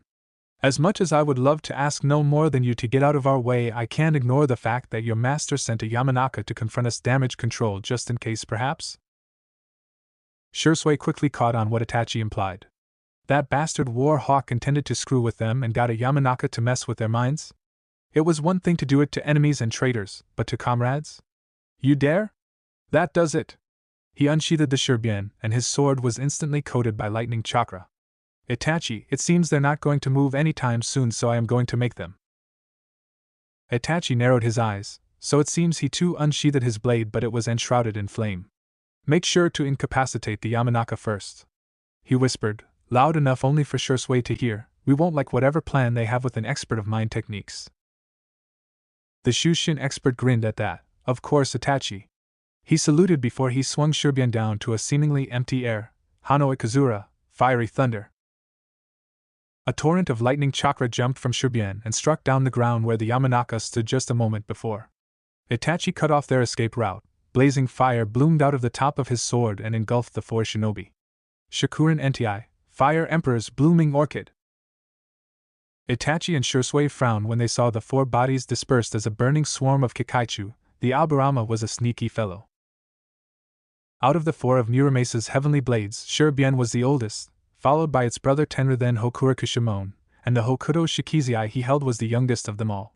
While all his grandfather's swords were temperamental to an extent, Hokuto being the youngest was not just temperamental but also arrogant and stubborn, which was why it stuck close to those who inherited Nuramesa's blood.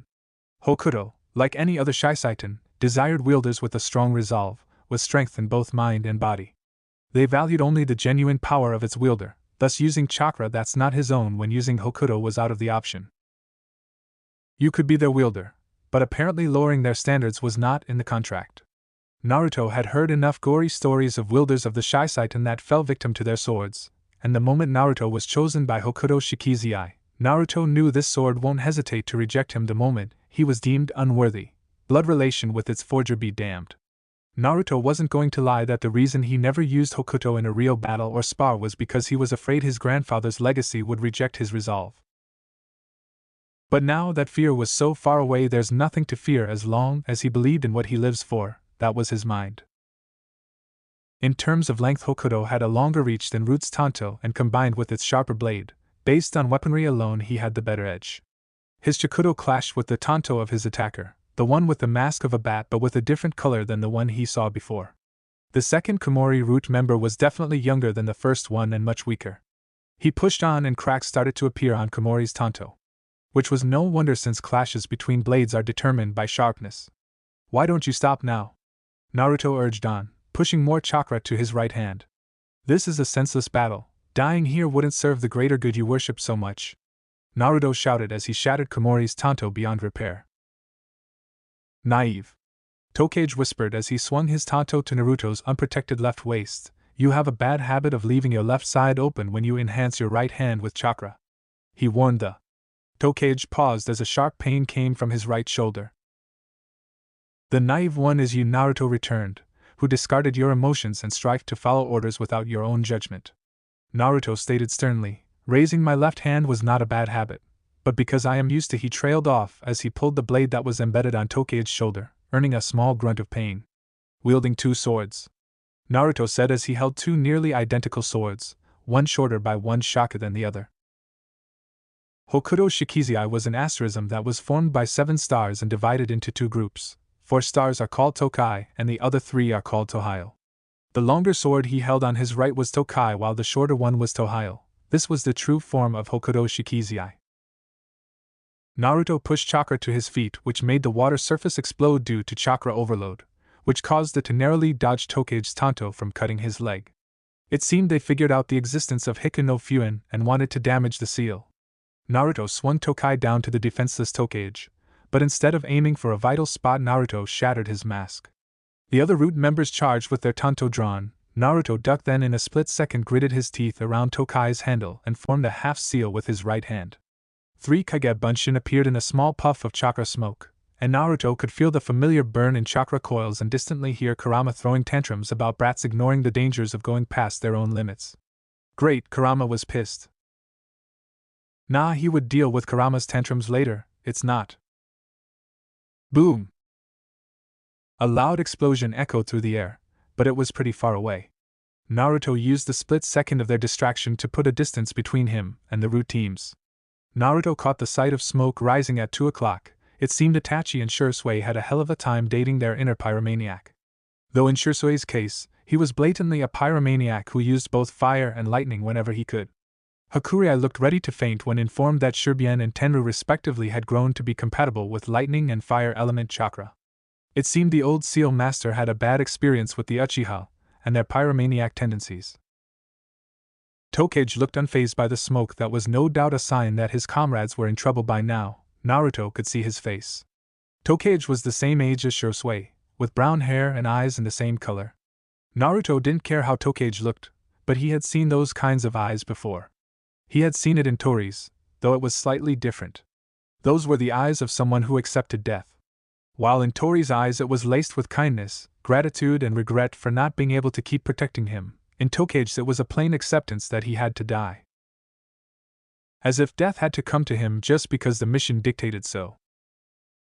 His Kage Bunshin charged to engage the other root members while he chose Tokage as his target.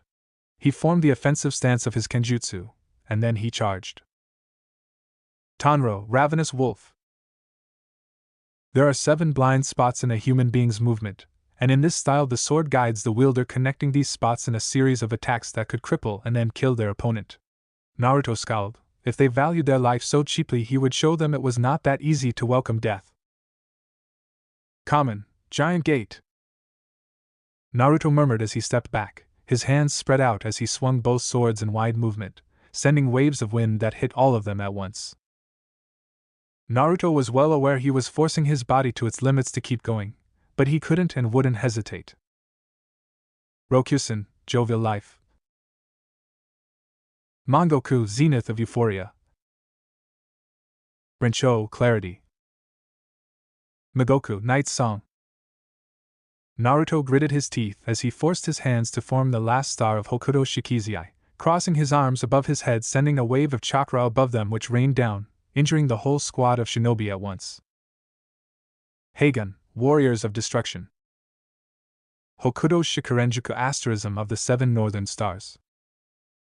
Ignoring Kurama's protests about how screwed his body is right now, Naruto narrowly dodged Sai's ink lion while spraying the incoming ink beast with water in one swift swing of his sword. Sai narrowed his eyes at that. No wonder Naruto led them all the way to the nearest water source. Uzumaki Naruto had figured out that his ink animals were especially weak against water and unusable in rainy weather. Naruto seemed to have an affinity for water like any other Uzumaki, but it seemed that while he was aware of it, they had non-existent training for it. Which was why he opted to push chakra into the existing water to destroy Sai's ink animal. Then again, at that age, to master one element was quite a feat already. Shin clenched his fist as he watched their fellow root members fall one by one. It seemed that they were still alive, but the last attack was vicious. Naruto, from his observation, used heavy, lightning-quick blows, which aimed to inflict immense damage upon contact. He was sure had the blonde been in prime condition they would have been killed already. Shin whispered, "Isn't this enough? Uzumaki Naruto is stronger than any of us," he said firmly. "We should pull back now, there's..." Sai shook his head. Danzasama ordered them to fight and die to test Uzumaki's capacity, and we're ordered to observe NIS, and Sai murmured, "We can't disobey." Shin heard Sai's normal stoic voice had a tint of doubt in it. Sai seemed to have second thoughts in letting their comrades die in the hands of Uzumaki Naruto, as Danzasama ordered. But the painter shinobi narrowed his eyes as he finished a series of characters that took the form of birds and flew away. Sai had sent the result of their observations of Uzumaki Naruto, and they would "We can't disobey, let's join the fight now," and die as root shinobi who supported Konoha from the underground. Raijin Murayan lightning web. Shisui whispered as a web of lightning chakra spread out and caught the wayward root members. It had been a long cat and mouse game, and they had decimated a good part of the forest with fire and lightning in the process.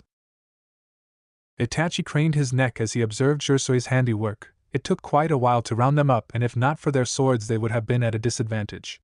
Fortunately, the root squad had no intentions of confronting them directly, which meant that this squad was the clean-up crew who was supposed to deal with the aftermath of whatever ploy Danza cooked up. It was by sheer luck they happened to come across this team, and managed to overpower them. He had known Shisui and was capable of throwing a lot of destruction, but he didn't expect they could use it like this to such effect. Still. Badump. Had he been someone else, he would have felt wary to hold a sword that beats like a heart, an abomination in a sense. Of course, that was a normal human's preconception, to be frightened by a weapon that had a will of its own and not mindless to be swung around. When he placed Tenra near the Yamanaka's neck, Itachi could see even the stoic root shinobi was wary when feeling not cold metal but something sentient and emitting killer intent more powerful than its wielders.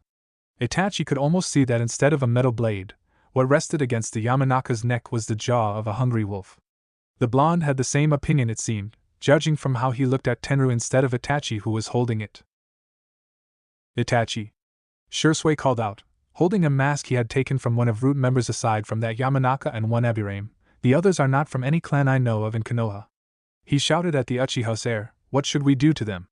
We can kill the rest, but regardless of their affiliation with root, the Yamanaka and Abirame, they're still part of Konoha's prominent clans." The NBU frowned at that. Shisui was right. Killing the Yamanaka and Abirame could get them and the Uchiha clan in a lot of trouble. Danza might use it against them later. While they had more pressing concerns now, to act rashly was not an option.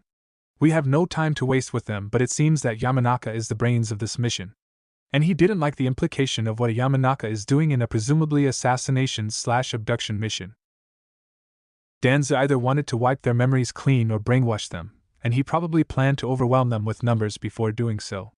However, Danza failed to factor in the Shisaitan's prowess, Naruto's seals, and how they were used to being outnumbered by Naruto's clones.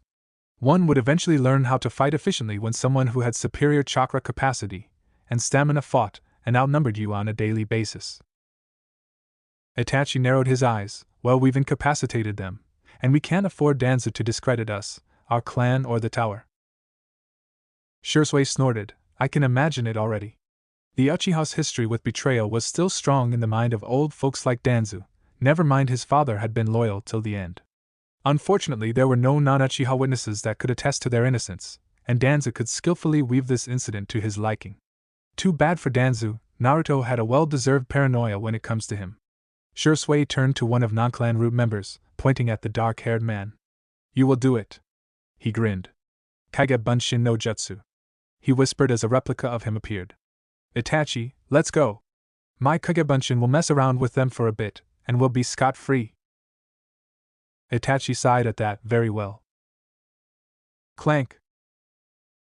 Sai winced when his tanto clashed with the Jinchuriki's blade. His arms throbbed painfully because of vibrations from the clashing metals. As expected from a descendant of the Uzumaki clan, with brute strength alone each attack he intercepted felt like hitting the strongest iron from Tetsu no Kuni. No wonder his fellow root trainees didn't dare to clash their weapons with the Uzumakis. The Ink User had fought Uzumaki for less than a few minutes, but he had to admit defeat inwardly even before the fight ended. While Uzumaki Naruto in a sense had almost non-existent field experience, his fighting style was unconventional and unpredictable. He was also a type who grew stronger in real battle. Danza-sama once told them that someone like this was the most dangerous type of fighter and had to be finished in the first chance they had. However, there was no such chance. Uzumaki's fighting style at the first glance was graceful and smooth, but each strike from his sword was a heavy, lightning-quick blow which aimed to inflict immense damage upon contact. Normally he could match an opponent with superior physical powers like that by catching them off guard with his ink animals, but since he joined the fray, that didn't even give him a chance to pick his brush. Sai was well aware that even though the Uzumaki was winning, he was not uninjured at all. There were numerous cuts and bruises on him, and Sai was sure that Shinizen's tanto left a nasty gash on Uzumaki's side when he was distracted by Tokage. Their lizard-masked comrade also managed to land a hit on the Uzumaki's left arm, which probably fractured the bone. But the reason Uzumaki Naruto was winning in spite of that was because he kept going as if those injuries didn't faze him at all. Naruto struggled to keep his breathing even. It was difficult to keep fighting while ignoring his wounds. He had endured chakra coil burns for a while, and in comparison to that, the cuts and a fractured bone was no more than minor annoyance at best. Then again, it was probably adrenaline that made him numb from the pain. Tokage, Sai, and Shin. Only these three left. How many had he killed? All of them gave him the same eyes that say, just kill us and our mission will be completed. Some of them even jumped and shifted when he attacked, making his own non-lethal attacks become killing blows. What the hell had Danza done, that they thought their death was for the greater good of Konoha? He shattered Tokage's tanto with one swift blow, and then he held his blade against the older boy's jugular. This is pointless. He repeated with a hiss, there's no greater good in this senseless battle, I am sick of it. He expected silence in response, but for the first time the root trainee answered. To you it is, Tokage said as he grabbed Hokuto's blade, and for a moment Naruto was almost relieved, but the blade was pulled right in front of the older boy's chest. It seems you know a lot about us, which means you know what will happen at the end of our conditioning training to be a perfect shinobi. Sai and Shin stopped on their tracks, wondering why the older boy knew of the final test that was supposed to be a secret. Tuya! Shin called out, what are you talking about? The newly revealed Tuya shook his head. Everyone in this operation knew of it except you and Sai, he gritted out. I told them, or rather I passed a note to each of them because the seal will prevent me from talking. You know, Naruto muttered in disbelief, and so did they. He glanced at the bodies of root trainees around them. They died knowing Danza would make them kill their surrogate brothers as a final test to be a full-pledged root member. Then why? Why do you make me kill you? Because death by my hands is more preferable than what awaits you. Tuya titled his head to the side. Maybe, but this is the death we choose upon ourselves, Uzumaki Naruto. Maybe the first and the last thing that I know is the reason why I did it as a human and a shinobi, not a tool. Is that so? To root, shinobi are weapons and not human beings. They were forced to throw away their emotions to become a perfect tool for Danzu. So death is your escape route? You gave up the life your master destroyed? Has it never crossed your mind to try to find another way? Blood flowed the moment Tuya pulled Hokuto's blade, slowly piercing through his chest. Unfortunately, Uzumaki Naruto, Tuya gritted out, this is the only way we know. Naruto gritted his teeth, coward. Tuya nodded at that. I am a coward, he coughed out blood, who killed his own brother to survive. Their eyes widened at that. Guilt weakened me instead of turning me into a perfect weapon. I am a failure, our master deemed me as such, which is why I was sent to this suicide mission. Tuya Shin breathed out, so Sokka wasn't killed on a mission? Tuya nodded, it's a test, he coughed again. It was a dark, cold, and quiet place. He was trapped in that place for days until he thought he was going to lose his sanity. Then suddenly he was told to kill his opponent, and he would be freed and reunited with his brother.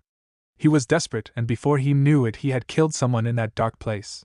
Instead of becoming jaded and perfectly emotionless the moment he saw his brother's corpse, he was overcome with grief and guilt. There's no conditioning method that could yield perfect results. Danzu always had two results since he created Root and their conditioning method. The trainee would be a perfect tool, coping with guilt and grief, their mind choosing to discard their emotions after they killed their surrogate sibling. And the trainee who failed, their mind shattered by guilt and sorrow. In the end, those who failed choose to be killed in suicide missions rather than live as a failed weapon. So those who were told have failed to be full-pledged members, are Sai muttered in disbelief. Discarded in suicide missions. Naruto gritted out, then why those two too? Naruto pointed at Shin and Sai. Tuya shook his head. Unlike us, for Shin the conditioning didn't work. It seems Shin was even a worse failure than they were in Danzu's eyes, which caused Sai to be one as well. Shin had a strong mentality, and Sai's presence, if anything, didn't help. Sai was originally susceptible, but Shin's presence prevented Sai from the worst of Root's conditioning. A pair of brothers in our ops is inseparable. If one is a failure, another is marked as such too. Shin gasped, what the hell? Sai and I are sent to this mission because of that? But Danzu-sama promised me that. Shin yelped when he suddenly felt a jolt of pain through his body and fell on his knees. Arg. Ni-san! Sai called out, running towards his brother. Hang on, Ni-san! Naruto scowled. Iwazaru no Fuin, he had heard from Hakurei that the pain caused by this seal was immense, and Danzu even used it on children. You better watch your mouth, the pain alone could kill you, he wheezed out, then turned his attention back to Tuya. So this is it for you? Tuya's eyes started to flutter shut, nodding weakly at the. And Naruto knew that the moment he withdrew Tokai, the older boy would die slowly because of blood loss. Naruto let go of Tokai, and then used his free hand to cover Tuya's eyes while another was holding Tohio close to Tuya's jugular. You're free now, Naruto murmured. May your soul find salvation, Naruto said sadly as he felt the hand covering Tuya's eyes feel the warmth of tears, and with one swift slash Tuya of Root was no more. Naruto!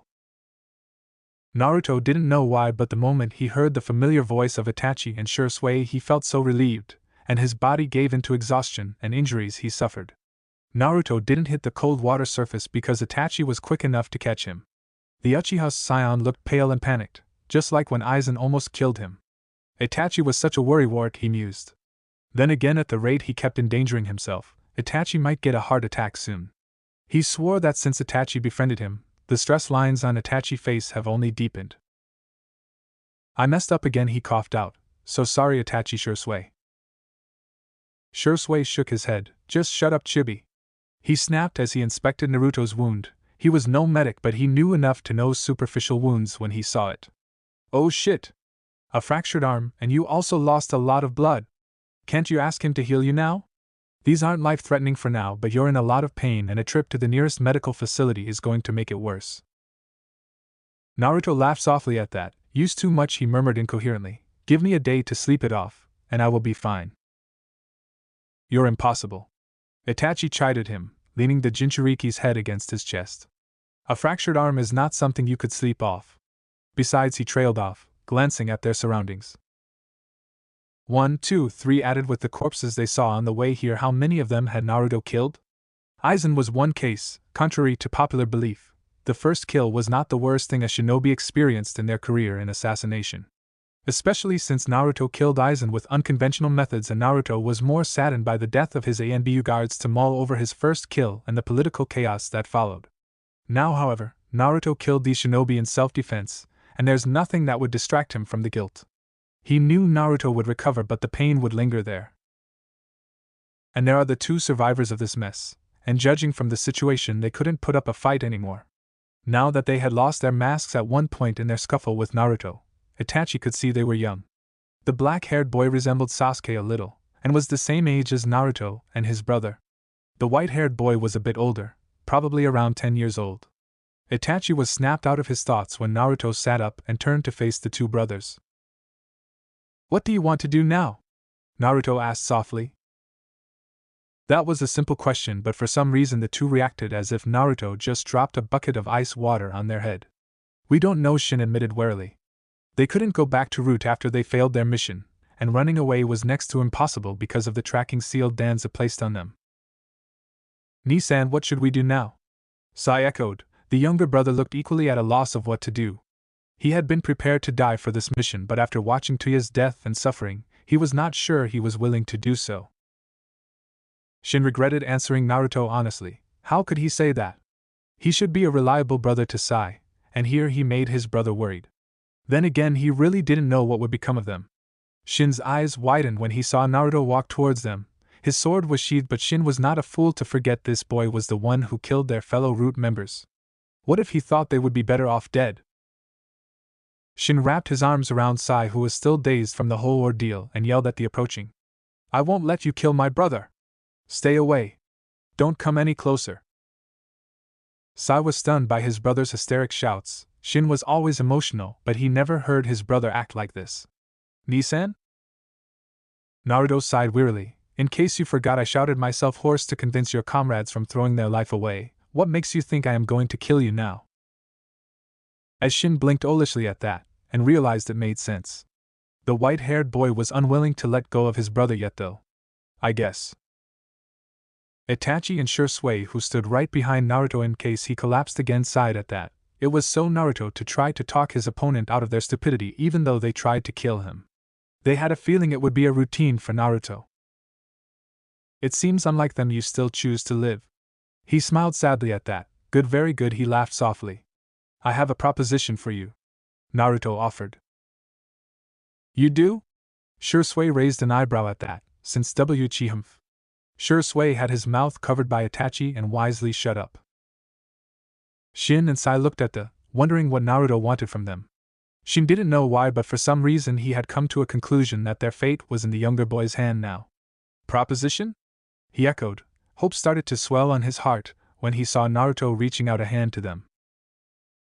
Naruto nodded. "You have nowhere to go now, and you have no means to escape Danza's clutches on your own," he stated solemnly. "We can help you." The older boy swallowed. They were in a pinch now, but he was not born yesterday to be so naively accepting of help from someone they tried to kill just a moment ago. "What's the catch?" he asked curiously. "There's no way you'll help us without a boon or sort." "True," Naruto admitted. "There's no way the Root brothers would trust him if he offered help without a price. There should be a price for them to trust him. But not at the moment," he informed them. "First come with me to the tower, and we will undo your Iwazura no Fuin first, and then we talk." Sai's eyes widened at that. "You can remove this?" Sai asked in disbelief, holding his mouth unconsciously. "I do," Naruto said with conviction in his voice. "We're the makers of that seal. After all, your master stole it from us." Shin swallowed. That was just too good to be true. "I still want to know why you're going to help us. What will you gain from this?" "I would be lying if I said I wanted nothing from you," Naruto admitted honestly. "What I want is your trust to follow me." Sai looked at the blonde wide-eyed, looking at the offered hand, and wondered why he wanted to reach out for it. Shin felt the same, but could they trust this boy? "Where are we going?" Sai asked curiously, and before he could stop his younger brother, Sai had grabbed the offered hand and seemed unwilling to let go anytime soon. Shin was still skeptical, but wherever Sai went, so did he. He reached out to grab the younger boy's hand, and realized Naruto's hand was very warm, unlike theirs. to the new world full of light, he breathed out as he grasped their hands firmly in his. Danza had trapped them in a shallow world of darkness, a twisted cocoon he created to his liking. The world out there was not perfect either, but they would no longer be emotionless weapons but their own person. This is their new world. Welcome to the world. Sai and Shin felt the warmth in their hands start to spread through their body. They were aware of the hardships they would face as the traders of Root, but somehow they felt safer than ever when basked in this warmth. They couldn't fully trust Uzumaki Naruto yet, but for now he would follow him. Danzu, you alone are not Konoha. Hakurei to Danzu, a message from Uzumaki Naruto. 12th Legacy, Whirling Chronicle. Shin had to admit their somewhat desperate decision to accept Uzumaki Naruto's help was probably the best thing he ever did for his little brother. The moment he said yes, Uzumaki asked them to show the tracking seal Danza put on them. He even ignored his teammates' protests that he needed to recover before attempting anything chakra-related. Naruto pointed out that they had to do it now or risk their safety if Danza found out Shin and Sai were alive. It only took the blonde a few minutes scrutinizing the tracking seal on their collarbone, a slight pain from chakra burns, and just like that the tracking seal was gone. Naruto claimed the seal was indeed a high-level one, but the design was based on a standard tracking seal, and that anyone from the tower could crack it in record time. Fortunately, due to the tower's isolated nature, Danza was pretty much out of touch with the recent seal developments in the tower, so he had no idea that his seal was already outdated. Maybe for Uzumaki Naruto, what he did was as significant as slapping away a mosquito. But to the shinobi of Na, the Nahaimo no Fuin, seal of root leash, was the shackle that became thicker and stronger like a growing root throughout their life. Shin and Sai knew they were not completely safe from their former master yet, but freedom from that seal felt like a burden on their shoulders was lifted. Shin hadn't even managed to say a thank you when Uchiha Shisui grabbed Naruto, who seemed ready to keel over, and carried the young seal master on his back, screaming about brats who don't know their own limits. Uchiha Itachi asked them to follow, the Anbu subtly slowing his pace so he walked right behind them. The Uchiha heir's attitude of being vigilant around them did not offend Shin, since just a while ago they were trying their best to kill his friend after all. Sai and Shin were really surprised to see that Tu and Rei were captured. They were not as strong as their cousins Torian and Fu, but they were still a part of N's elites. Sai calmly noted that Tu and Rei were unconscious, and being the observant brat he was, Sai was puzzled as to why their condition was similar to the paralyzed state that the Awazura no Fuin causes. Shisui had a shit-eating grin on his face in response. Of course it looks like that, they're really paralyzed because of the seal Danza put on your tongue. Itachi narrowed his eyes at them, and even without activating his Sharingan, Shin could honestly say that the Uchiha heir didn't need them to be intimidating. I am sure Danzu informed you that the Tower of Seals is off limits for you. Do you know why? Sai shook his head. We were only told that the consequences would be dire for us and Na. It seemed that Danzu really loved playing the cryptic bastard, Shisui thought. Then again, Danzu was too proud to tell his subordinates about one of his greatest mishaps. Shisui pointed at the seal-grafted bandage that bound the two elites of Nis. See the seal? This is the reason why unifolks are banned from the tower. Shisui grinned. This seal is a nasty trap for anyone who has the Awazura no Fuin on their body. It forcefully activates your seal even if you're mute. I heard Danza had the shame of a lifetime when Hakurei Dano sent him back his crippled agents who tried to spy on the tower. Sai and Shin blanched at that. All of them were given a taste of the pain the seal could inflict after it was grafted on them. They didn't doubt it at all that continuous activation would cripple even the strongest shinobi. Sai swallowed while Shin paled at the memory. The pain he experienced when he almost slipped his agreement about Sai with Danzu was immense. And judging from constant spasms that ran through the elites' bodies, Shin knew they had to be feeling the pain continuously. And from the look the Uchiha cousins gave them, Shin and Sai weren't stupid to be oblivious of the implied threat. If they dared to betray Naruto, they would face the same fate as Tu and Rei. Don't worry, we kept the effect to a minimum to keep them unconscious. They're in no danger of dying, Itachi stated. This is the seal called Kanon no Okano Fuin, Kanon's crown seal, Itachi continued. A fitting name, don't you think? A testament of how the tower, especially the Shiomitsu clan, loved to slight those who dared to make an enemy out of them. Danza in particular was their favorite target. This war-type seal was named after the mythological crown goddess Kanon used on Son Goku to control him, basically a crown to control an arrogant monkey like Danzu, as Hakurei put it. That was one rare moment where he and Shisui were thoroughly scared out of their wits by Hakurai, who was 5 times older than they were. The old seal master had a borderline psychotic smile as he regaled the tale of how red Danzu was when he and his twin brother told the old war hawk that the tower was off limits and Danzu was welcome to try. Also, because Danzu keyed in his chakra to the Awazura no Fuin, which requires him to have a control seal engraved on his body, the ward would affect the old war hawk too. Danzu, of course, never tried his luck. The old cripple tried to get around the seal for years, but so far he never succeeded. Danzu was proficient in the sealing arts, but he was no match to Hakurai. Sarutobi was thoroughly confused as to why the twins kept asking him to extend an invitation to Danzu for tea ever since, or why his rival fumed whenever he gave the message. Of course, it didn't take long for the Sandaime to find out, and the old Kage wisely kept it to himself.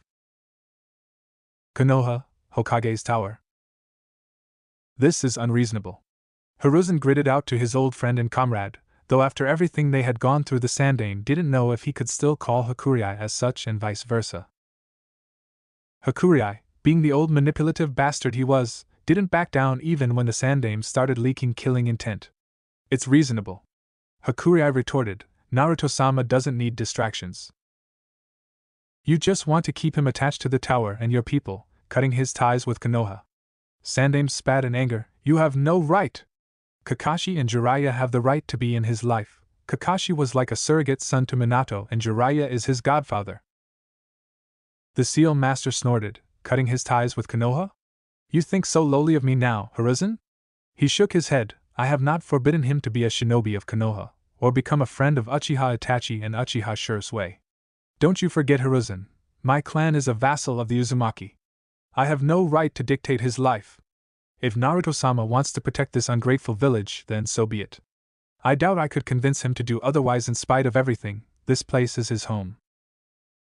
Sarutobi's eyes narrowed at that, and yet you requested me to withhold information about Naruto from Kakashi and Jiraiya to tell them nothing other than that he was safe and sound in Konoha. Hakurai crossed his arms, what's the difference from what you've told them?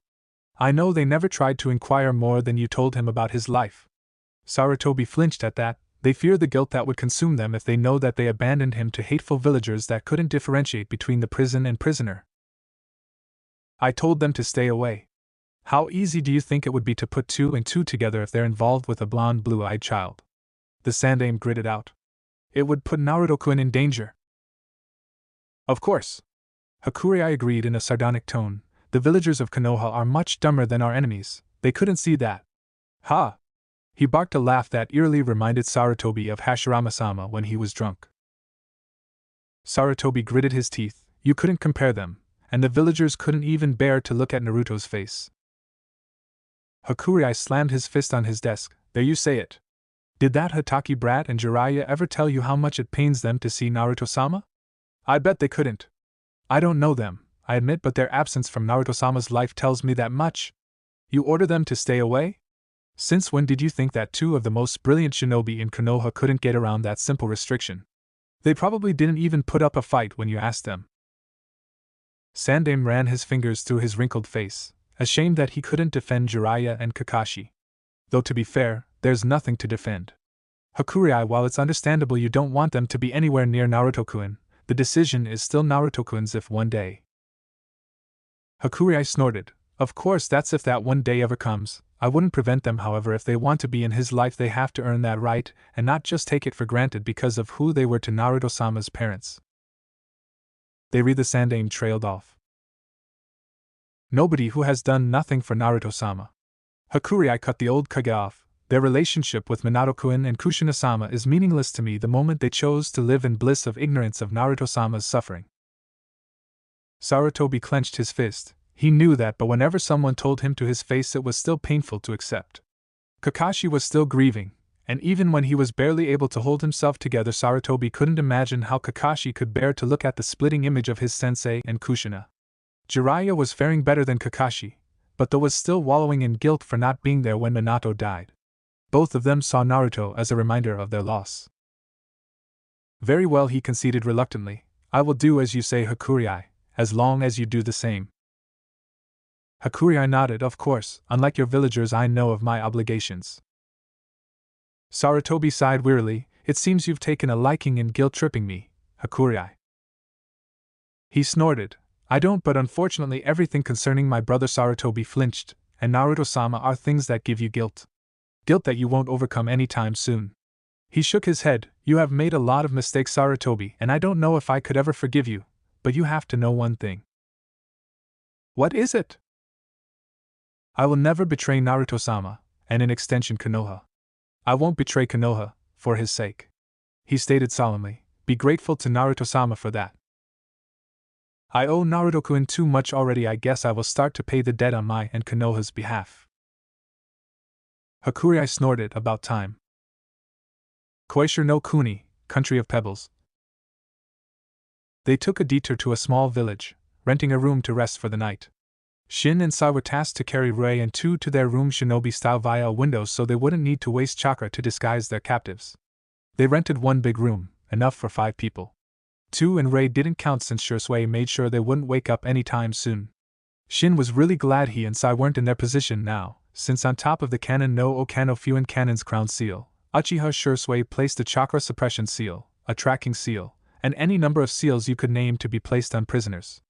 Shinobi could never be too careful, but they were really going overboard with their paranoia, especially if the concerned captives were out cold. Shin was sure that even if Tu and Rei could wake up now, it was next to impossible for them to escape. The Uchiha cousins were really dangerous people, Shin thought. He quickly amended that when Shisui placed the stack of seals back into one of Naruto's storage seals, wondering out loud if they had used up all the types of seals that Naruto prepared in case of having captives. Sai and Shin at the same time looked at the sleeping Uzumaki Naruto in disbelief. He never struck them as someone who was paranoid enough to be this crazily prepared, especially with how reckless he fought and how he lectured his enemies in the heat of battle. On top of that, he easily offered help to someone who just tried to kill him, going as far as providing asylum even. Then again, you couldn't judge shinobi from their cover. The said Uzumaki Naruto was pretty much out of commission though. It seemed in spite of being an Uzumaki the blonde was not infallible. The fight was really taking a toll on the Uzumaki's heir. His superficial wounds were healing nicely, but the stress his chakra coils suffered have caused a fever and immense pain. Sai and Shin were worried, but they didn't dare come close because the Uchihas looked ready to kill them if they ever did. The Uchiha cousins fussed over the blonde in a subtle but creepily mother-henish manner. In spite of everything, they were sure Uzumaki Naruto was not in danger of dying, so they watched in thorough bemusement at the scene. Uchiha Itachi especially, and there's really only one word for it, hovered. Uchiha Shisui, at least while being worried, gave the Uzumaki his space. Shisui eventually chose to tend to their captives to make sure the seals were working properly, and not in danger of dying. Uchiha Itachi on the other hand was close to hysterics in spite of the Uchiha's signature stoic face. The Uchiha sat beside Naruto's futon, a slight crease in his brow as he all but catered to Naruto's needs without the blonde ever opening his mouth to request anything: a change of clothes, a wet cloth for compress, wiping sweat, drinks, and so on.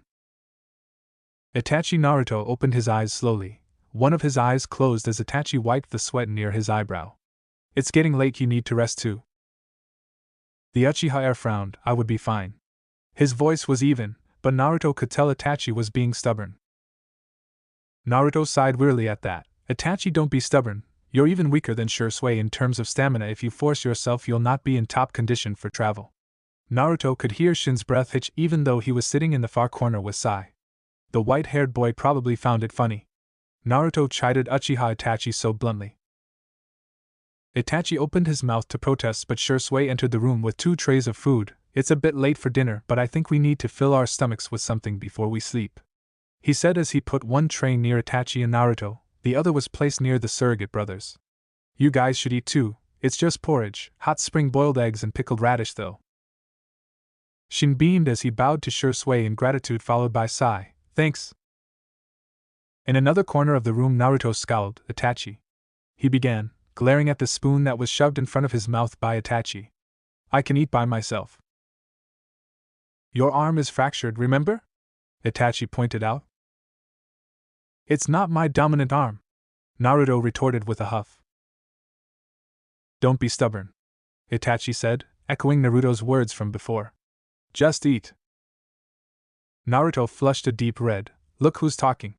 He pointed an accusing finger at the Uchiha, and Itachi took his chance to shove the spoon on Naruto's mouth. Humph. In the end, after arguing and failing to snatch the spoon from Itachi's hand for 5 minutes, Naruto gave in and let Itachi feed him. He never got sick before, so he never had the chance. And even though his vassals catered to his needs whenever he asked, which was once in a blue moon, it was not the same. It was embarrassing, but Naruto couldn't help but feel happy to be spoiled once in a while. In spite of the indignant look he had on his face, Itachi was glad that Naruto allowed himself to be spoiled for once. Naruto has always tried to be independent when it comes to his needs. Even though he had everyone in the tower willing to cater his needs, Itachi knew that Naruto rarely asked for anything. He cooks, cleans, and washes on his own, just like he had always done since the Hokage allowed him to live by himself. Itachi himself was rarely spoiled by his parents, and he grew up so fast that he became an adult by shinobi standards the moment he became genin. Naruto, on the other hand, was simply never used to being spoiled by anyone, and was unfortunate enough to mature before he ever had the chance. Naruto raised an eyebrow at the faint smile on Itachi's face, a silent query of what he was smiling for. Itachi just chuckled softly as he gave Naruto another spoonful of porridge, and Naruto understood Itachi was happier than he was for this situation.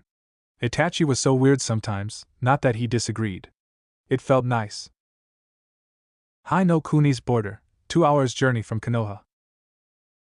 So Naruto, we got 2 ex-na brats and 2 lackeys with us, Shisui said to Naruto, who was hitching a ride on Itachi's back. After a lot of arguments on their part, Naruto gave in and let Itachi help him on the way back since he was not in a prime condition to travel. Naruto had recovered from his wounds, but he still had a fever and would often get slightly dizzy. Unfortunately, they couldn't afford another day to rest on the road. There are still problems ahead concerning their captives, though. What's our plan? Naruto raised an eyebrow at the expert. We have a plan? We do? Itachi chimed in. Shisui's left eye twitched at the deadpan response from his teammates. Sometimes they were so alike that it was annoying. We should. Why bring those for if we don't? How the hell do we explain them to the shinobi doing gate duty? The blonde rolled his eyes. Logically, we'd use a backdoor, and use Kaigabunshin to walk through the front gate to avoid suspicion. Shisui blinked olishly at that. I thought you didn't have a plan, he asked in an incredulous tone. Shisui, that's not really a plan as much as it's just a logical thing to do when you have extra baggage and don't want to explain the circumstances of how you got it, Itachi pointed out in a solemn tone. The curly-haired Uchiha scowled. Not everyone can be you and Naruto. He mumbled under his breath. At least that's one problem out of the way. He deadpanned. Shin, who was walking with Sai a few steps ahead from them, rolled his eyes. So now we're extra baggage. He grumbled in an annoyed tone. Man Ray is heavy. Sai, who had 2 on his back, nodded in agreement. We are. 2 hours later, after their Kaigabunshin greeted the sleepy guards, Naruto and his team used one of Shiomitsu's secret passages to reach the tower. Takusa and Shien caught up with them midway to check on their condition. The Shiomitsus were enraged upon knowing Naruto's condition and would have gotten in on another argument with the Uchihas, but Naruto chided them before they could. They had more pressing concerns in hand now. Shien in particular was hysterical that their master wanted to bring the members to the tower. Takusa was not sure it was a good idea either, but it was their young master's wish. We owe Uzumaki-san our life, Shin stated calmly. I understand that you can't trust us, but we have nowhere to go and we're already dead to that man. Sai nodded hesitantly. Nisan is right. Shien frowned at them, as if we can just. He trailed off. Besides, Shin cut him off, we're damn weaker than you all. I am sure anyone here can kill us even in their sleep. Not to mention Uchiha Shisui confiscated our weapons, so we're really helpless now, he declared proudly. Sai stared at his surrogate brother, and wondered if Shin was losing his sanity. You know, Shisui began, there's nothing to be so proud about your current condition. I am not, Shin agreed. I am just telling the truth. Takusa's left eye twitched. You don't sound like someone helpless for sure. Shien rubbed his head. So there's someone like this in that man's organization. Takusa stared at Shin in amazement. Why are you not brain dead yet, Inna? He wondered out loud. Because I'm awesome? Shin guessed. At that moment all of them sans Naruto and the ex-na thought, no wonder Danzo wanted him dead. At any rate, Naruto trailed off. Shien, We need you to place a barrier on them. If not, they won't be able to enter the tower. Shion hesitated, but as a Shiamitsu, he was a vassal of the Uzumaki and would obey their commands. As you wish, young master. Shion was a blacksmith seal master like other Shiamitsu clan members, and he was the first disciple of Hakurei. While he was a formidable combat seal master himself, he was a seal master that specialized in creating barriers, which are called kekaishi. Shion ordered Sai and Shin to show him their backs, which made the two stiffen. Shinobi don't expose their backs so easily, and it was hard to fight their ingrained instincts as Shion's brush painted a seal on their backs. Please relax. Shion instructed coolly. The next procedure would be slightly unpleasant. The seal master formed 4-hand seals, Ox Torai Snake Dragon. Kesho Shohiki no Fewing Crystal Barrier Seal. Shin and Sai gasped when Shion slammed his chakra-coated hands on their backs, and they were sent sprawling to the ground.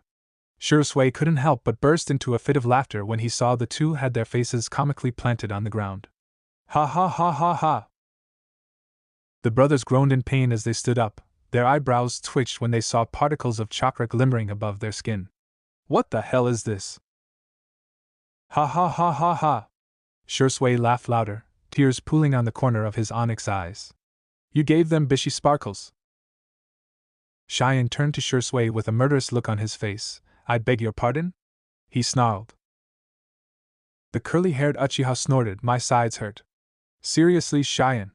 I didn't know there's a seal to give someone bishi sparkles. And here I thought it's only a privilege of bishis like Itachi. Itachi raised an eyebrow. Since when have I ever sparkled? He wondered out loud. Shion is the best of the tower. Takusa roared at his rival. How dare you insult our barrier technique? Geez. Can't you take a joke? I swear sometimes you're worse than the majority of my clan. Have you no sense of humor? Shisui asked cheerfully. Naruto sighed, and decided to interrupt before they got into another argument. Your bickering makes my headache worse. Can you please speak softer? The Shiamitsu clamped their mouths shut, horrified that they made their master even more uncomfortable. Shisui quieted down but snickered at Shiamitsu's horrified face. Shion, do the same to the other two. We can't have them crippled because of our war. Naruto motioned to Tu and Rei. Make sure the other suppressant seals are still in place. We don't need them waking up anytime soon. Hi! Naruto-sama! Takusa and Shion chorused. The Tower of Sealing, Fuin no 2. It took Naruto less than half an hour to explain the situation and how he predicted Danzo could react, which would trouble both the Tower and Uchiha clan if they acted recklessly. The Uchiha cousins watched with a sense of trepidation when Naruto mischievously leaned in and whispered something to Hakurei's ear conspiratorially, earning a smirk from the aged seal master.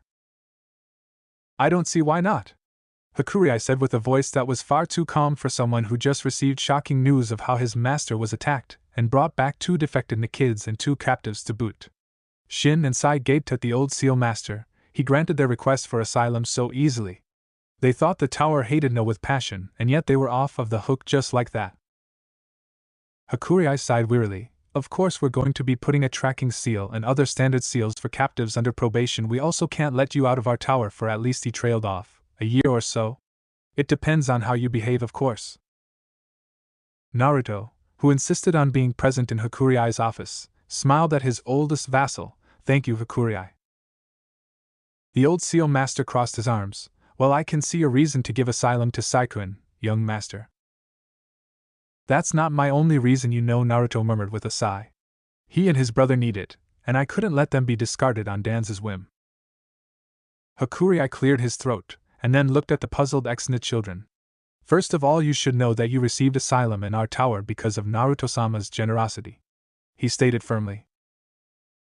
Naruto groaned. Hakurei, can we please just get on with it? Of course, young master. Hakurei replied with a smile. That's the first reason. Second, it's because of Sai's unique skill. The painter shinobi blinked olishly at that. I am sure that Danzo told you, animating ink is unique to you alone. Sai nodded hesitantly at that. That's a lie. There used to be a small clan in Yuzushiogakure, seal masters who specialize in animating ink, the Sanseki clan. They're a small clan but close to the Uzumaki and Shiamitsu clans. When the village fell, they left together with another half of my clan that was supposed to arrive a few years after mine to Konoha, but they were attacked and separated. He shook his head sadly. You're probably one of the last of them. Sai's eyes went wide at that. I have a clan? Naruto smiled at the pale-skinned boy. Yes, of course you do. Cheyenne, who stood beside Hakurai's chair, blanched. Sure you don't mean Danzu, he. The blonde sighed. I suspected as much when I saw Sai for the first time. Itachi and Shisui looked at each other, frowning at the implication. Hakurai nodded. Danzu has been poaching children since forever, but I thought he is smart enough to limit himself to war orphans. He gritted his teeth. I wouldn't put it past him, since if he dared to poach from the Aburame and Yamanaka, he wouldn't hesitate to steal Sai from survivors of Yuzushiogakure. Of course, he didn't dismiss the possibility that Danzu was involved in the attack that separated his clan from the Sanseki. He recalled the rivalry between Danzu and Hiruzen was at its peak when Yuzushio fell. So my parents are, Sai murmured hesitantly. Hakurai sighed wearily. Danzu likes his recruits to be as young as possible, easy to mold to his liking. One thing he shared with Hiruzen's traitorous students. The Sanseki clan is relatively unknown outside of Yuzushio, and they were meant to be that way since they mostly work in reconnaissance missions. If they had gone to hiding like the rest of Yuzushio's survivors, it is likely that Danzu wouldn't hesitate to eliminate the adults, so the trace of missing children is perfectly erased. Shin hugged Sai comfortingly. He was glad Sai could find his origins, but it was sad to know their former master killed their parents to get them. Sai didn't cry, but Shin could tell the younger boy was shaken to the core by the revelation. Your name is Shin, right? Hakurai inquired. Shin nodded, his arms still encircled around his brother protectively. Yes, let me guess, my hair color is a common trait of a certain clan in Kiri or something? He wondered out loud. At Hakurai's nod he sighed. I have been told the color is unusual in Fire Country. His bluish-gray hair was not common in Hai no Kuni but in Mizu no Kuni. It was likely that he wasn't from this country either, and considering Kiri's state of civil war, it's very likely his history was not so different from Sai's. I see. Hakurai sighed. Yes, I agree that you probably hailed from Kiri. Danzu has no bounds when it comes to recruiting for his foundation. He shook his head exasperatedly. Considering Kiri's state and other factors, I suggest you do not try to look for your clan. An unusual hair color usually meant a bloodline limit, and the Mizukage has recently gone mad and decided to slaughter all clans with bloodlines. Shin shook his head frantically. Of course not, I will always be with Sai. Even though it's a bit sad that I probably would never meet my biological family, I have decided to be Sai's brother. Nisan, Sai murmured. Are you sure? Of course.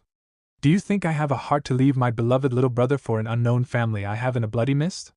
He asked in an incredulous tone. Not in 1,000 years.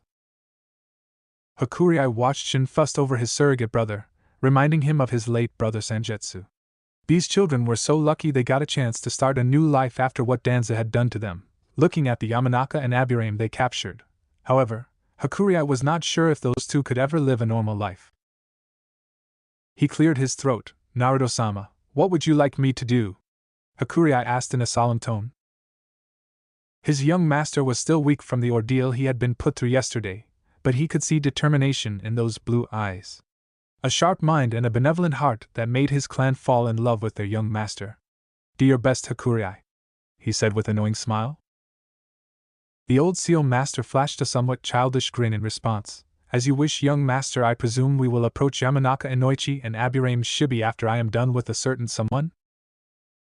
Naruto laughed softly at that. Ha ha ha, of course. Naruto-kun? Itachi called. You're not thinking about asking Hakurai Dano to? Hakurai grabbed the broad sword he hung on the wall of his office. The sword's length rivaled Tenru with a thicker handle and a wider one-edged blade. Shisui whistled when Hakurai took his arms off of his kimono sleeve, revealing a muscled and scarred body beneath. Cheyenne stuttered at his teacher, Shisho. You can't possibly be thinking of. Remember your age. Takusa chimed in. Shut up, brats. Hakurai roared, hoisting his heavy blade against his shoulder. You think I can stay idle after what that old cripple did to our master? I gotta go take him down a peg or two. In his daily dealings, Hakurai was a calm and composed Sealing Division's leader, but in private he was temperamental, boisterous, and could swear like a sailor. Shisui blinked owlishly. And in case you've forgotten, you're the same age Ashf. Itachi covered Shisui's mouth just in time before his cousin could mouth off the temperamental seal master. Hakurai bowed to his young master, who was still a bit red on the face because of his fever, and then went out of his office with a triumphant look. Naruto breathed a sigh of relief as the door closed, then turned to Sai and Shin. Takusa, please show them a room to rest, and Cheyenne, make a preparation to undo their Iwazura no Fuin. He shot the two an apologetic look. The preparation will take the whole day, and until then we have to keep you confined in a warded room. Cheyenne's barrier will run out soon and it takes a lot of chakra. It would be a long wait for them, and Naruto felt guilty he had to treat them like prisoners, but they had no choice. They couldn't afford to deactivate the Kanon no Okano Fuin Canon's crown seal, and if they were exposed for even a moment to the wards, Shin and Sai would be in a lot of pain.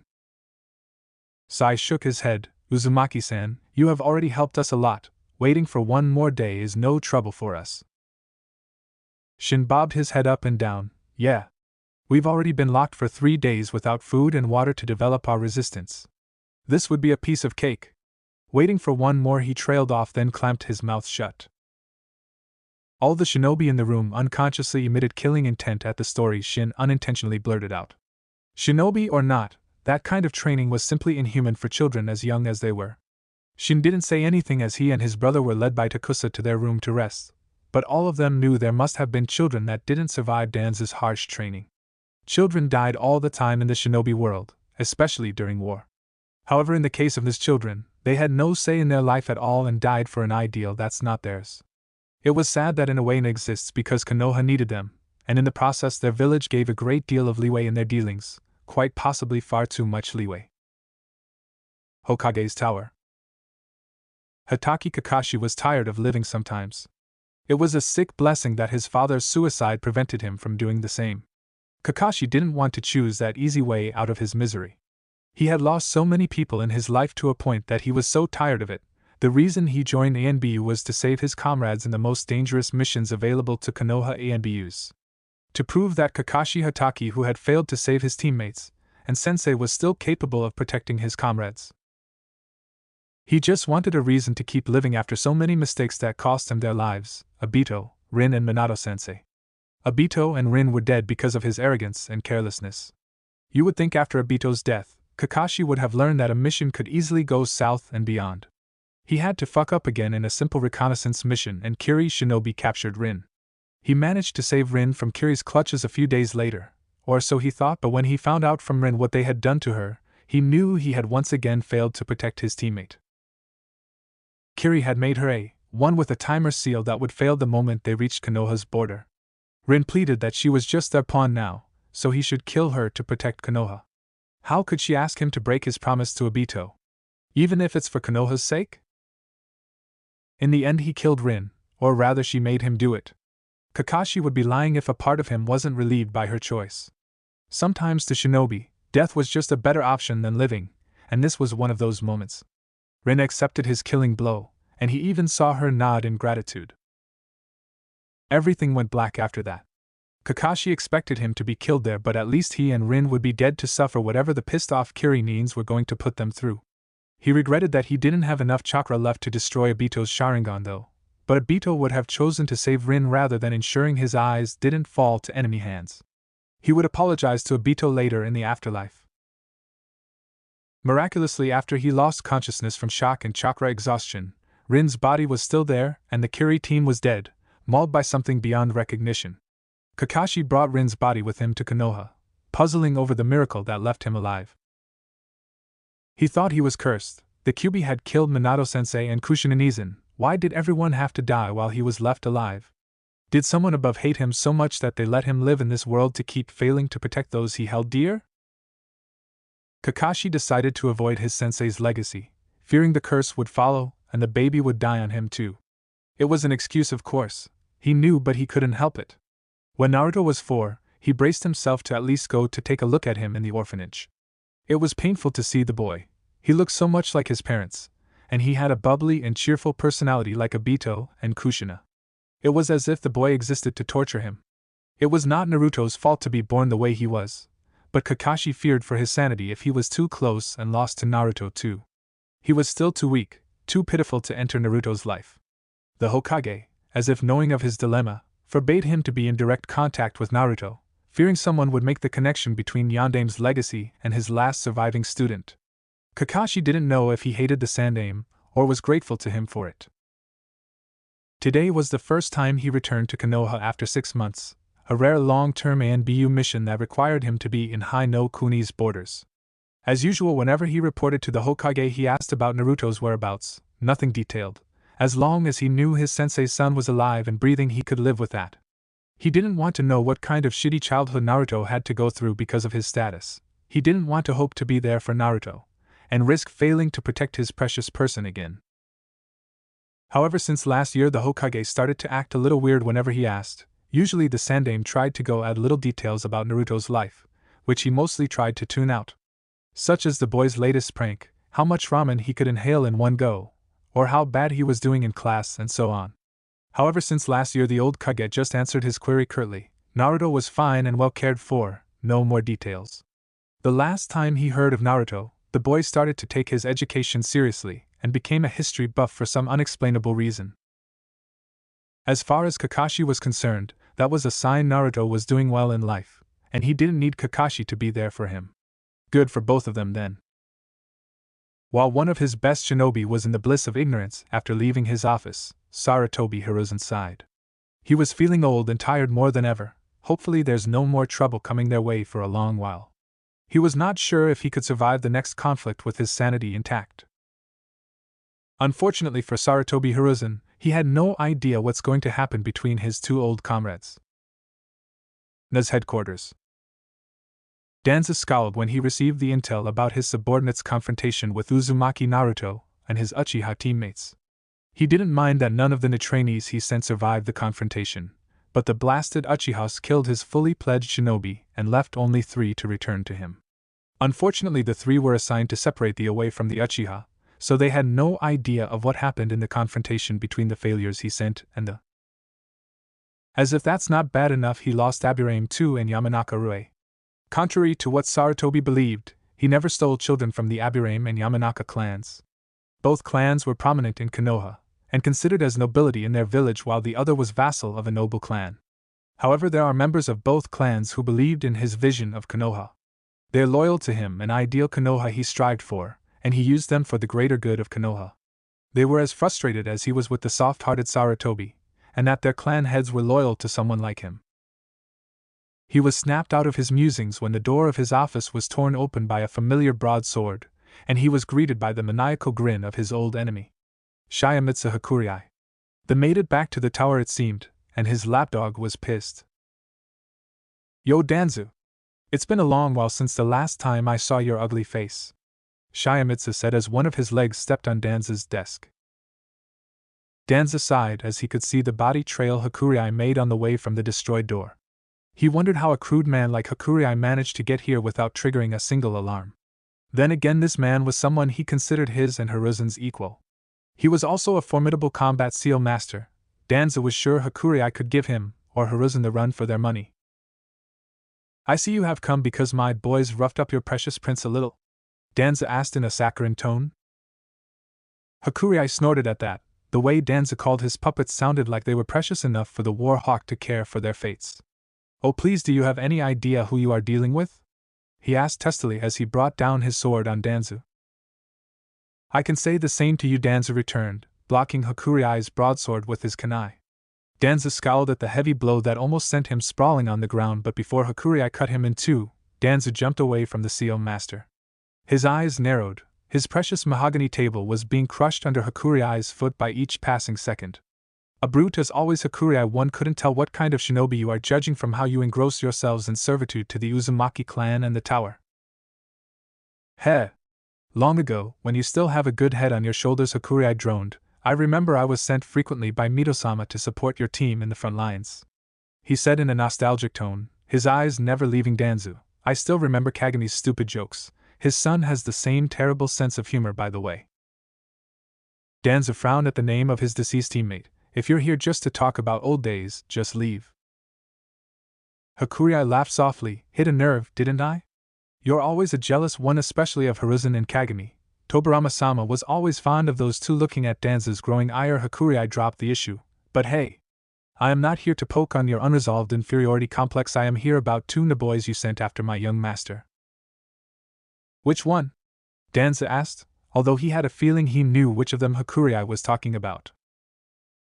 The pale-skinned boy codenamed Sai and his brother Shin. Hakurai said as Danza's desk was eventually crushed beyond repair under the pressure of his foot, and Danza knew then that Hakurai was furious. You dared to poach from us, you should be ashamed as a Konohanin to steal from Uzushio. Hakurai roared furiously. The tower of ceiling, Fuin no 2. You just set Hakurai Dano on Danzu.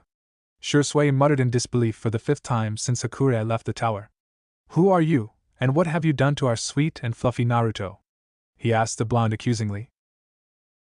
Naruto scowled at that. Since when was he ever sweet and fluffy? He was not cotton candy. For your information, Shisui, regardless of what I say, Hakurai is close to blowing up as is, so I let him confront Danza on his own. The Shiamitsu may be my clan's vassals, but they can be as stubborn as the people of my clan. He huffed. Besides, it's Hakurai. I trust him, there's nothing to worry about if it's him. He chewed on a bunny-shaped apple Yuzuriha cut thoughtfully for him. If he and Danza fought, you should worry about Danzu, not Hakurai. Shisui rubbed the back of his head sheepishly. Well, I have to admit he is pretty cut out for an old guy. Man. He would love to have that kind of musculature. Uchiha men unfortunately seem to be incapable of developing that kind of build. Even though most of them have fit bodies, they seem to be built towards lean muscles instead of manly bulkiness that old man Hakurai has. Is that all you see? Muscle? Naruto's sweat dropped at the dreamy look Shisui had. At any rate, Hakurai has dealt with Danza for so long. If there's anyone who knows how to deal with that war hawk, it's either him or Hokage-sama. Though the Sandaime was too lenient most of the time when it comes to Danzu. Itachi nodded in agreement. Out of all Shiamitsus, Hakurai was undoubtedly the oldest but also the most dangerous by miles. The first time Itachi met Hakurai, his instincts flared and he knew instantly that this was not the feeble old man he seems to be. He had also seen how the Sandaime interacted with Hakurai, and he knew the old Kage respects Hakurai as an old comrade and an equal. Age in the shinobi world means strength since you're good enough to survive for so long, especially in the case of the Sandaime's generation that had gone through not one but 2 world wars. The Uchiha heir turned to his cousin. By the way, Shisui, how about that one shinobi you put under your... Shisui flashed him a victory sign, and tossed the scroll to Itachi. Danza probably never considered that someone might put his puppet under a strong and force them to write down everything they know about their foundation. Naruto shrugged at that, adjusting the compress on his forehead. It's a good thing you keep that ability confidential to your clan and select few. If Danza ever finds out, you're going to be in big trouble, and I won't put it past him to try to steal your eyes. Shisui winced. Don't scare me, Naruto. It's true. Itachi agreed. You should be careful, Shisui. The Uchiha's scion joined in, not to mention his grudge against your father. Shisui looked a bit green at the prospect. You know, I am more worried of the prospect of what someone like Danza would do with my eyes rather than the stealing bit. Okay, they might be going overboard with scaring Shisui, but it was a legitimate concern. Shisui, calm down, I will think of something for you, alright? Naruto assured the expert, and then he frowned as something relevant crossed his mind. A certain clan who prided themselves on protecting their bloodline. Which reminds me, the Hyuga clan's request came in recently to renew the wards in their compound. The Hyuga had been pretty stubborn with their all-seeing eyes, saying that they didn't need security seals, which backfired spectacularly when their heiress was almost kidnapped 5 years ago. The agreement the Hyuga clan made was with the previous division leader, so Hyuga Hayashi deemed it prudent that the tower had to renew the wards the traitor designed for them. In fact, the tower had been flooded with the same requests ever since the news of Aizen's betrayal was leaked to the public. So far they managed to keep all the clan heads in line for the tower to work on a new seal design. It didn't help that each clan had different preferences and needs. The Inuzuka wanted no disruptions to their sense of smell, and the barrier shouldn't make their canine partners feel caged. The Aburame wanted the same for their Kikaichu, and noted that the seals should not bring harm to their insects. The Hyuga wanted the barrier to be easy on their eyes, since for them the amount of chakra emitted by conventionally strong barrier seals was irritating for their eyes to look at. Naruto had his clones helping left and right whenever he could, and his missions usually consisted of warding noble houses for most of the time because everyone in the tower was occupied with the Konoha's clan's demands. Fortunately, they were recruiting more people now from the regular shinobi force, and in a few years the number of seal masters, both combat and non-combat effective, would increase.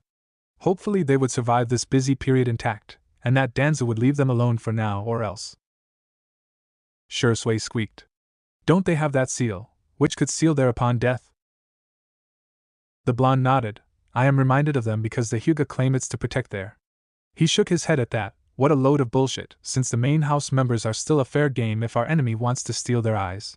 And what is stopping someone from subduing, then sedating the branch house members? Allowing their enemies to take their eyes when they're still alive?